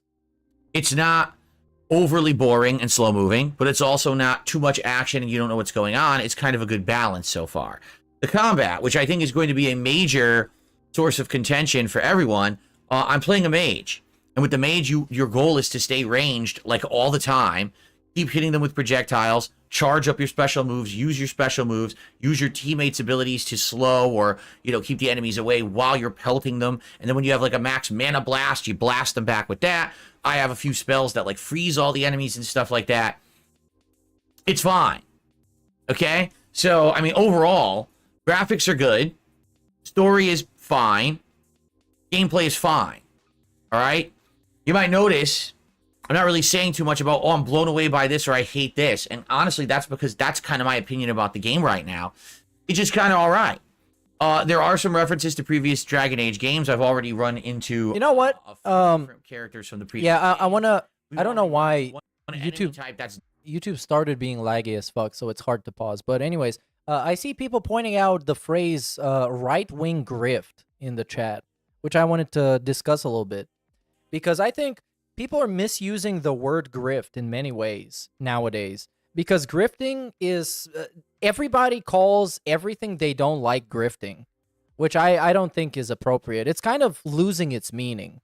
While grifting is something that you do explicitly for monetary or clout gain. As in, if your heart's not in it, that's grifting. If you talk about a bunch of shit that you don't actually mean and you don't actually stand up for, that's grifting. In DSP's case, I think he's grifting. I do genuinely think that. Because he started doing the politics shit and he started calling shit woke and whatever and based and whatever just to get some clout. So in this case, in his case in particular, I absolutely agree with the term. But there's many other people who I see and I somewhat agree with at least with the moderate ones, that I wouldn't consider them to be grifters, because I can see that their heart is actually in it and they stand up for what they are actually discussing and what they believe in.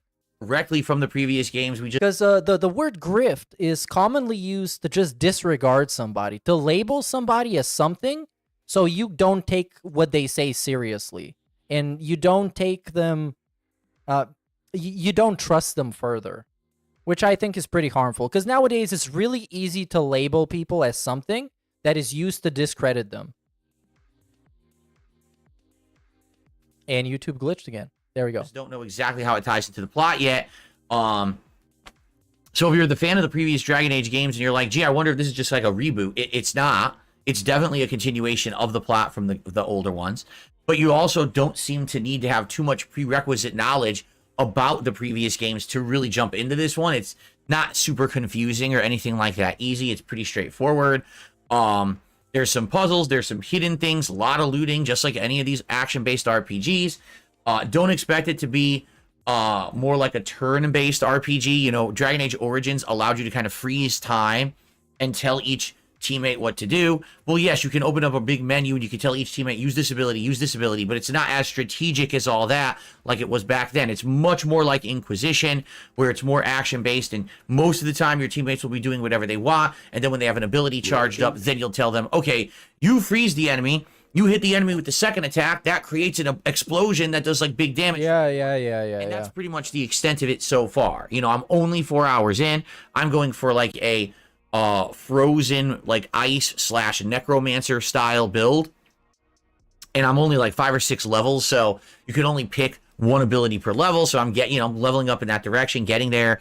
The game on normal doesn't feel overly difficult, nor does it feel too easy, but I haven't really like died yet. I almost did, but I had an ability that if you're about to die, that you just beg for tips. You have the save the house ability, and it resurrects you with a bunch of more health.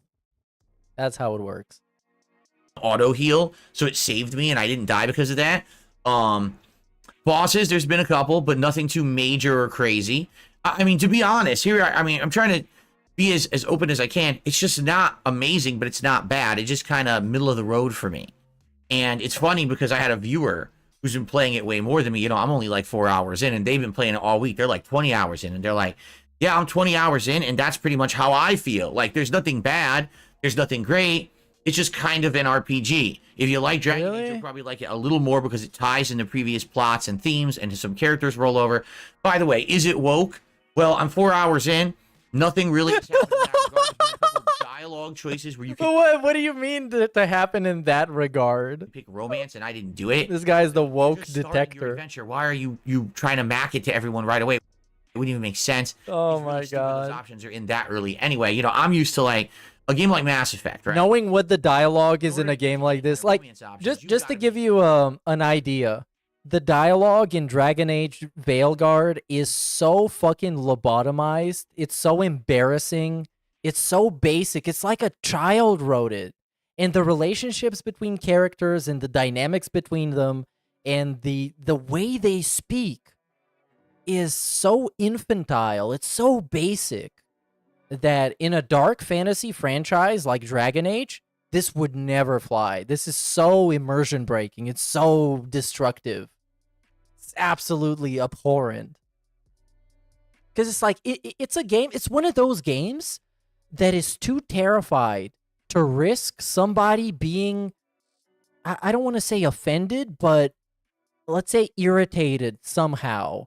So they tried to like cover all the ways that this could happen, and then you end up getting this lobotomized, sanitized experience where you can't be a bad person. Nobody can be a bad person outside of the two bad guys. And you just like, everyone is good and everyone is nice and everyone is virtuous. And it just, not only does it not fit with the theme of the franchise, it just appeals to nobody. It's a game that is almost like scientifically designed to appeal to so many people that it ends up appealing to absolutely nobody in particular. Aside from that one IGN reviewer that gave it a 9 out of 10 because the writer was non-binary. because that matters a lot. Multiple dialogues with characters to unlock that kind of level of rapport. In this game, they just toss it right at the beginning. Oh, here it is. Well, I don't want to do it right away. It kind of reminds me of Baldur's Gate 3 was the same. It's so unrealistic. I feel like it's for people who they want the game to be a dating simulator rather than an RPG. And I guess that's fine if you want that. I don't give a shit. But the options have been there. I haven't paid attention to them. Nothing has been shoved down your throat so far. We know that these themes will be in the game at some point. What themes? At this point early on, it's not a big deal. It's not in your face constantly. It feels like an action RPG. And that's really the best I can say. Like, I'm trying to represent it fairly. Oh yeah, the IGN stuff was really funny. And there's nothing in the game that's... I think all my shit is getting glitchy. But anyways, the IGN thing was great because then after everybody was shitting on the game, they released like an article that basically criticized the game. They tried to backpedal it, but I mean, how are you going to backpedal it? Come on, you already gave it a fucking rating. God damn it. It's exciting me. It's kind of like, it's all right. If you're along for the ride, some people are saying it's between 30, 40 hours long, and you're just looking for a standard RPG that will finally continue the story of Dragon Age after being gone for 9 years. And not to even mention the whole access journalism issue that the whole industry is facing. Let's just talk about the gaming industry, where the access journalism is so fucking bad. And then you got Alana Pierce releasing a video about how the IGN 7 out of 10s are actually good and fair because it's just some guy's opinion. That's a terrible video, an absolute dog shit dumpster fire of a video. Embarrassing. Passable. Maybe I'm wrong. Maybe things will pick up later and I'll be excited, or maybe I won't. But these are just my early impressions. Some people are like, is it worth $70? I don't know. 4 hours in. Maybe at the end, if it's $40 and the end is great and everything, I'll be like, yeah, it was worth it, But maybe I'll feel at the end it was just just all right, and it ain't worth all that time investment. I don't know. But that's my thoughts so far. I'm gonna keep playing it. We had a good stream today where attendance was decent. When did he stop playing it? I guess every game now is just being randomly dropped when the attendance isn't high enough. Let's see when he actually stopped playing it. Gamergate 2.0 when? Gamergate 2.0 has been a thing for like 2 years now, at least. Or at least Gamergate never ended. And as you can see, a bunch of the games keep flopping. So someone is winning. We just don't know who. But someone is also losing a lot of money. And we know exactly who. Here we got Stalker, episode 1, 2, 3, Flight Simulator. Yeah, YouTube is completely glitching out on me. Let's try looking up Veilguard. Yeah, I can't even type Veilguard. Okay, there we go. So we got, oh my god. He destroys the wokest scene. Oh, I wanted to watch this for so long. I had this thumbnail saved. It's such a funny reaction meme. DSP destroys the wokest scene in Dragon Age Veilguard.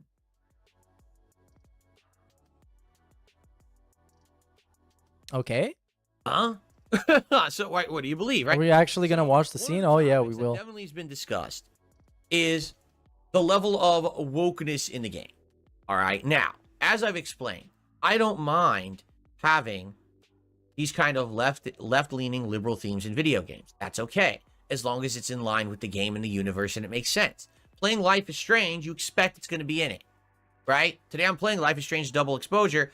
I expect that there's going to be themes that Max, the main character, likes girls and maybe has a relationship with one. And I'm not going to sit there and bitch about it because that's part of the universe. That's part of the writing of the character. It just makes sense, okay?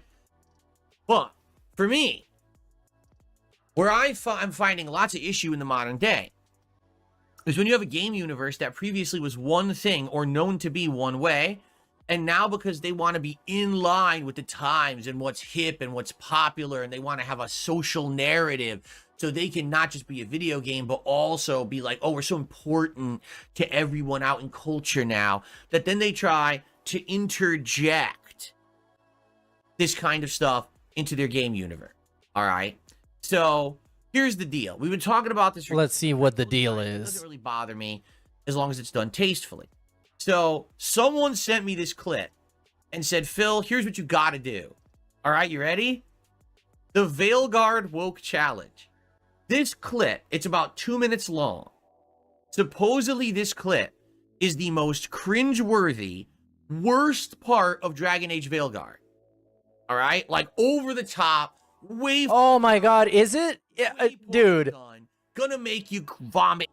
Is it the clip where someone gets misgendered and the person who misgendered them has to do push-ups? I hope it's that clip. That's such an embarrassing clip. The fact that this made it in the final draft of the story and then was actually animated and programmed into the game is absolutely embarrassing. And cringe levels of crap. And they said, if you can stomach this, if you can watch this and you can survive it, and you can get through it, then you can play Veilguard. But if you watch this and that's it, and you can't take it, don't play the game. This is it. So, folks, spoiler alert, right here live on the show, we're about to do this together, all right? We're about to do this. If you're not interested, wait a few minutes and come back, okay? So, here we go. This is it. Now, to give you some background, I already know about this because this has been talked about on social media. The character on the far right is trans, okay? Basically kind of like either gender fluid, or I guess they were born one gender and now they're another gender or whatever. I don't care. Like, who cares, right? I really don't give a shit. That doesn't offend me. But apparently this scene... that doesn't offend me. That people saw it and said, I will never play Dragon Age ever again. All right? So, we're going to do it. I'm going to do the challenge. We're going to see what happens. This will be interesting, okay?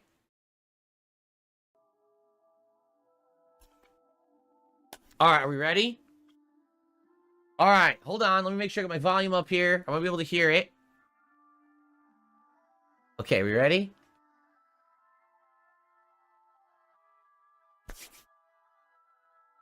Okay, we are. Yes. 3. Okay, why do we need a countdown for this? 1. Oh, I can't press spacebar. I have to press play. Oh, okay. Snake's nose. She's still holding the ruby in her other hand. Maker's panties. I was so proud. Oh, Ah, shit. They're... Oh yeah, it's that one. It's that one. Pulling a bar. Hold on. I think we should watch from the beginning again. Oh my god, why? I want to watch the whole thing from start to finish. No. I'm putting up the volume now. I just want to watch the whole thing from start to finish to try to understand the context. And then we'll go from there. Okay? Let's watch it again, because I missed the beginning. Pounding that snake's nose. She's still holding the ruby in her other hand. Maker's panties. I was so proud. Oh, Ah, shit. They're still holding it. Sorry. What are you doing? Pulling a barv. Oh, okay. A barv? Tradition in the Lords of Fortune from one of our old members, Barv. Good guy, but like most of us, his plans went sideways a lot. Bad blood among your crews, not good for morale, but there's not always time for big, drawn-out apologies. So, when one of us screws up and we know we've screwed up, we do a quick 10 to put it right. Pulling a barv. Oh, there we go.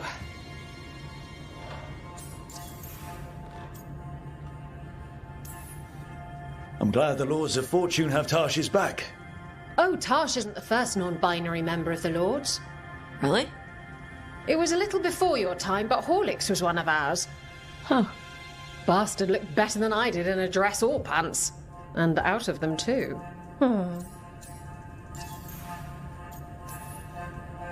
Any reason you can't just Oh my god, the face he got when he's watching this is so funny. apologize? Sometimes people say, oops, sorry, and hope that fixes it. But they just want to get the whole thing over with. Trust me, I know. But pulling a barv, you sweat a little. Makes you think about it a little more. Shows the other person you mean it. What if they mean it when they say they're sorry, though? And that's the other reason. Some people mess up and get all dramatic. They make it about them. Oh, you know, I didn't mean it right. I'd never do that on purpose. What? And it's supposed to be about you. That it's on everyone else to smooth it over and make them feel better. Oh, okay. Yes, some people might do that. Pulling a barv puts it on the person who screwed up. They made the mess, they fix it, done.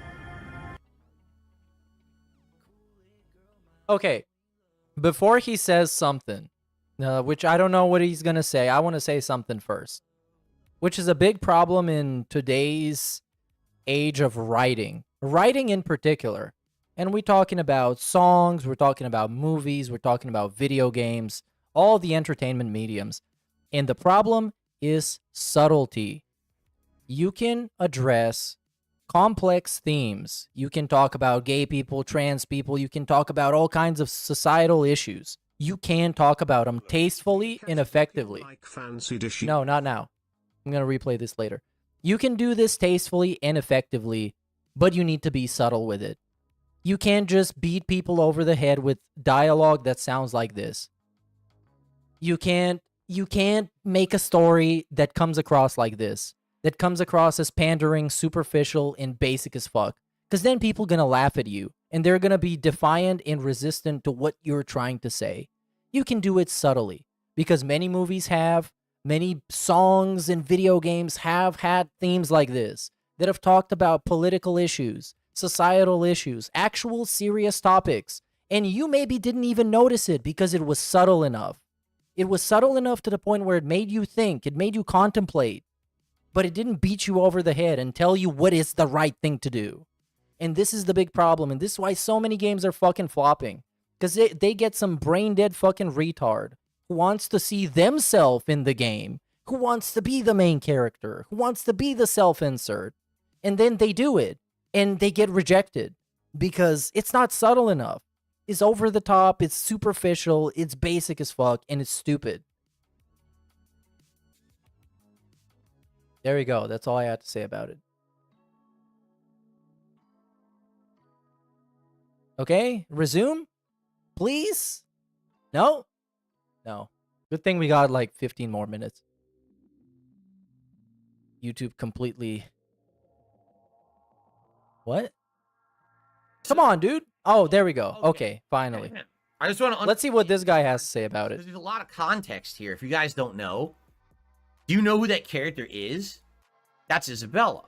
Isabella is a character who's previously been in 2 Dragon Age games. She was in 2 and 3. Dragon Age 2 and the Dragon Age Inquisition, correct?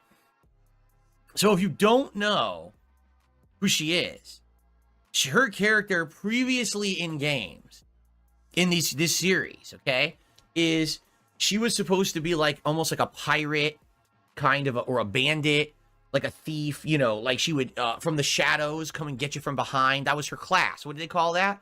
A rogue. A rogue? Right? But her character is that she's completely brazen, crass, swears like a sailor, right? Over the top, and always like sexual content. Like everything out of...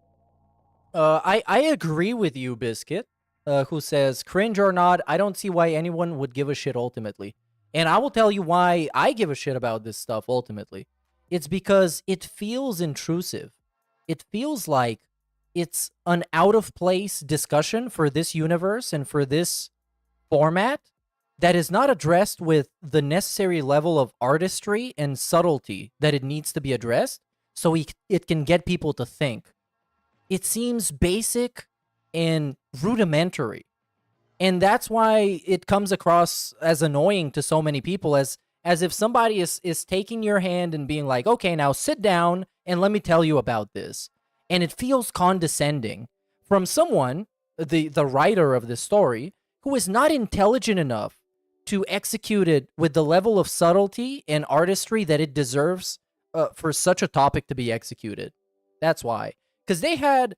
there have been many games that have politics in them, or political themes, or social commentary that have executed it tastefully, where it makes you think about it, agree or disagree. Sometimes you even have the choice in the game to agree or disagree with this mentality and what the other character is talking about, but at least you have the choice and you have the ability to contemplate. And here you can't contemplate about anything. It's presented to you as black and white, as this good thing that you should agree with, and this bad thing that you should disagree with. That's basically it. It's not really that much of a super complex topic. Like a sexual comment.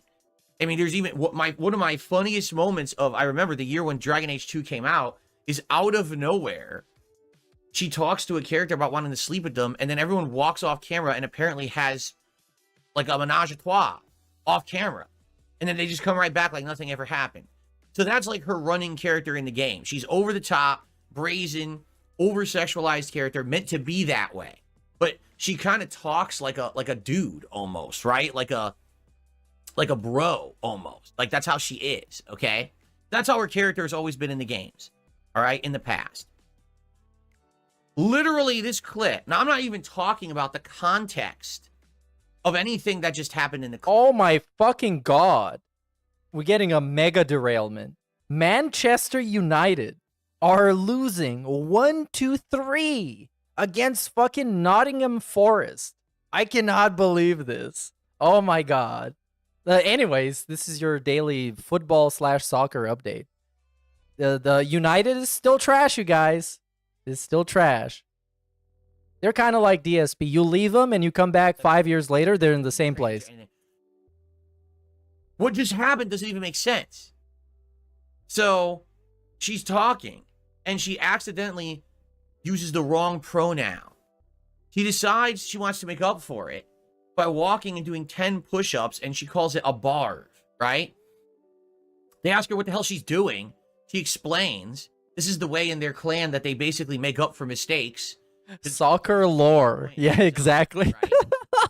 But if you Manchester United are lolcows. From the previous games, that doesn't even fit the character. For her, it's the lolcow club. The wrong pronoun. She'd be like, "Go fuck yourself." Like that's her character. She'd be like, "Yeah, I don't care. Fuck you." Right? Like that. She's brazen. She's brash. She does what she wants. She's not worrying about offending everyone around her. In fact, she purposely kind of goes out of her way to offend the people around her. That's her character. So right off the bat, the writing of the character is completely incorrect. It's like they're rewriting the character for this new game to be something different to serve the purposes of their narrative. Okay? So, number one, this doesn't even make sense. She's not even in character. Dude, I am... Because this... oh my god. Oh my god. This is... I hate YouTube right now because it's glitching all my shit, but this is such an easy clip to talk about, and I genuinely don't have an idea what he just said and what he actually meant.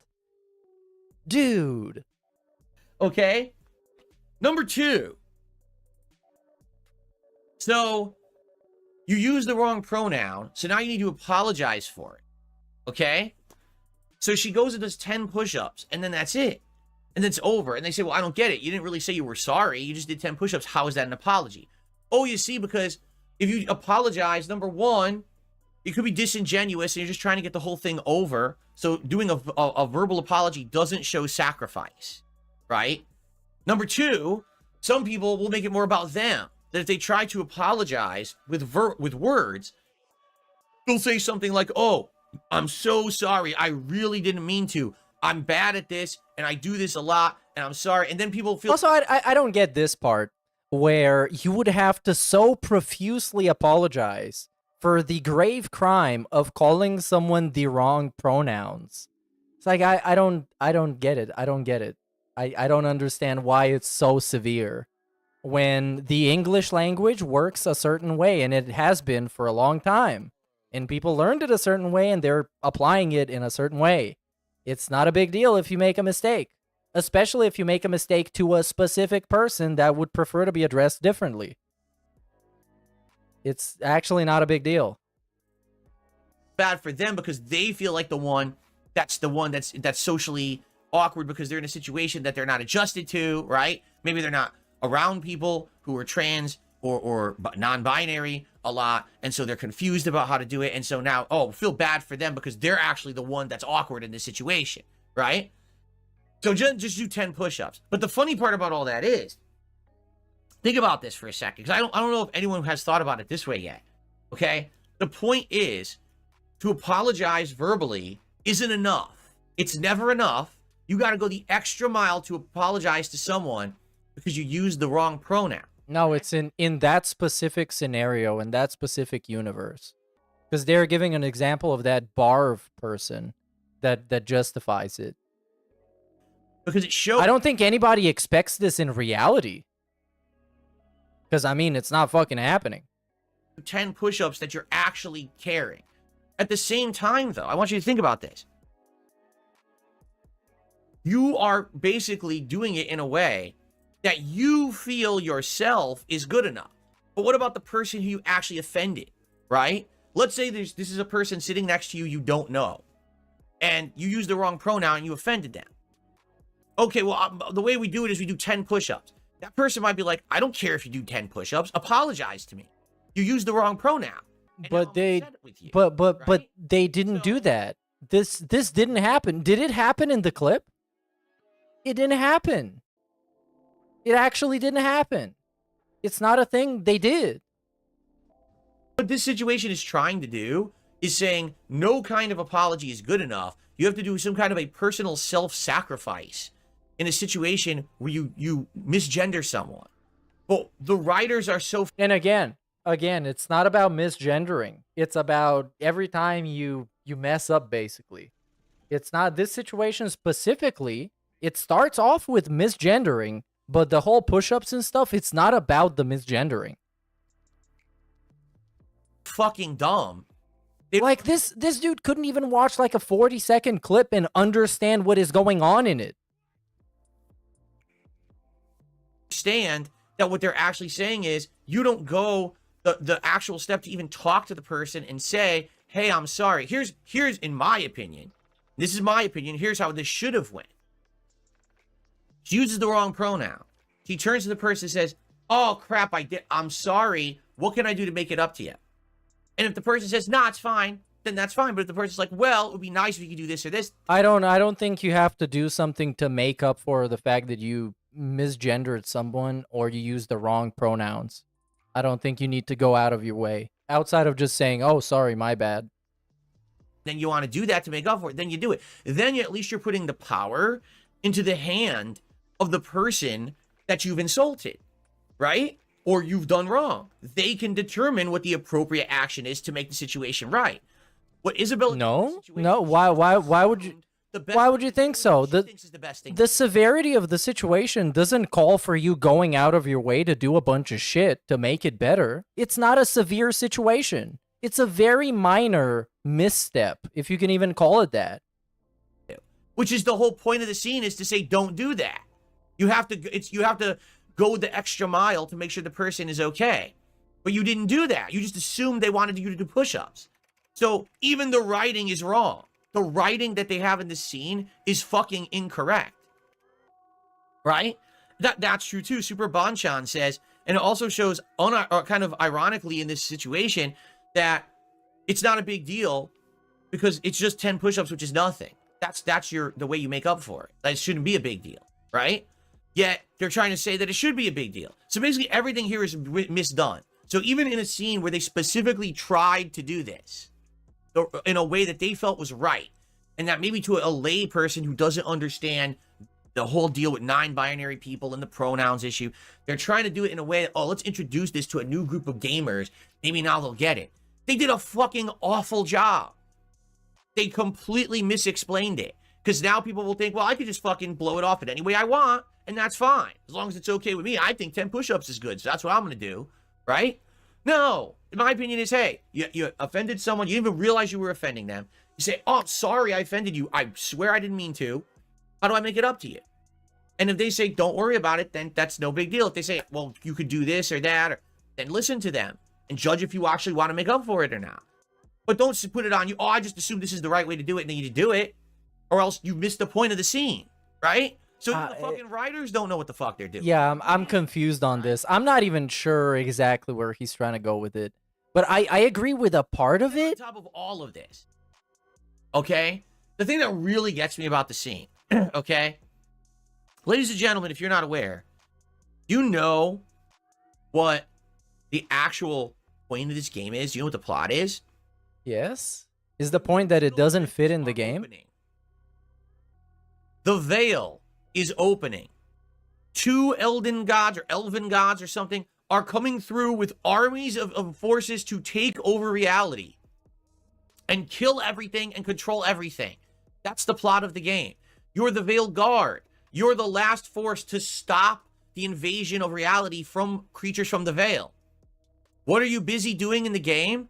Sitting around a campfire singing Kumbaya, talking about people who are non-binary and their pronouns and how to properly make up for them if you offend them. By the way, at this very moment, there's probably demons at the door. Oh my God, get to the point. They're going to burst in at any moment to kill all of you, but you have time for this conversation. What the fuck is going on? Do you see the point? Dragon Age is supposed to be dark fantasy. Okay, yeah. Okay, I get it. We finally got to the point that it doesn't fit in the game's context, and it doesn't fit with the tone, and it doesn't fit with the characters. But it took him like 5 minutes to actually get there. God damn it. This is going to be the end of the stream because I got TBS in like 5 minutes. But then, I'm not going to say anything. I'm not going to say anything because you never know what's going to happen, dude. It might not happen. So I'm not going to say things that might not happen. Phil just wants to hawk to us some gawk as an apology. Hawk to us some gawk. He's pulling a Destiny. The D in DSP stands for Destiny. Hey, guys. There you go. So, yeah, I set up the, how was that called? The forwarding? Whatever. You're going to be sent to TBS in about 30 seconds. So, thanks for watching this stream. This has been 6 hours. Wow. Of good old-fashioned slop. I hope you loved the slop, you guys. There's more on the way. So thanks everybody for watching. Big ups. See you next time. Shout outs to Big Dead Man, Merlot, Gick for the subscriptions, and Andrew Grant for the sub. Big ups to Red for 8 months and Dewey for 25 months.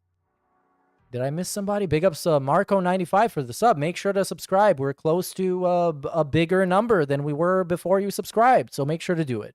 And it's going to make me go like, oh, that's that. At every sub I get, I react like this. Oh, oh, oh, oh, oh, oh, oh, oh, oh, oh, oh, oh.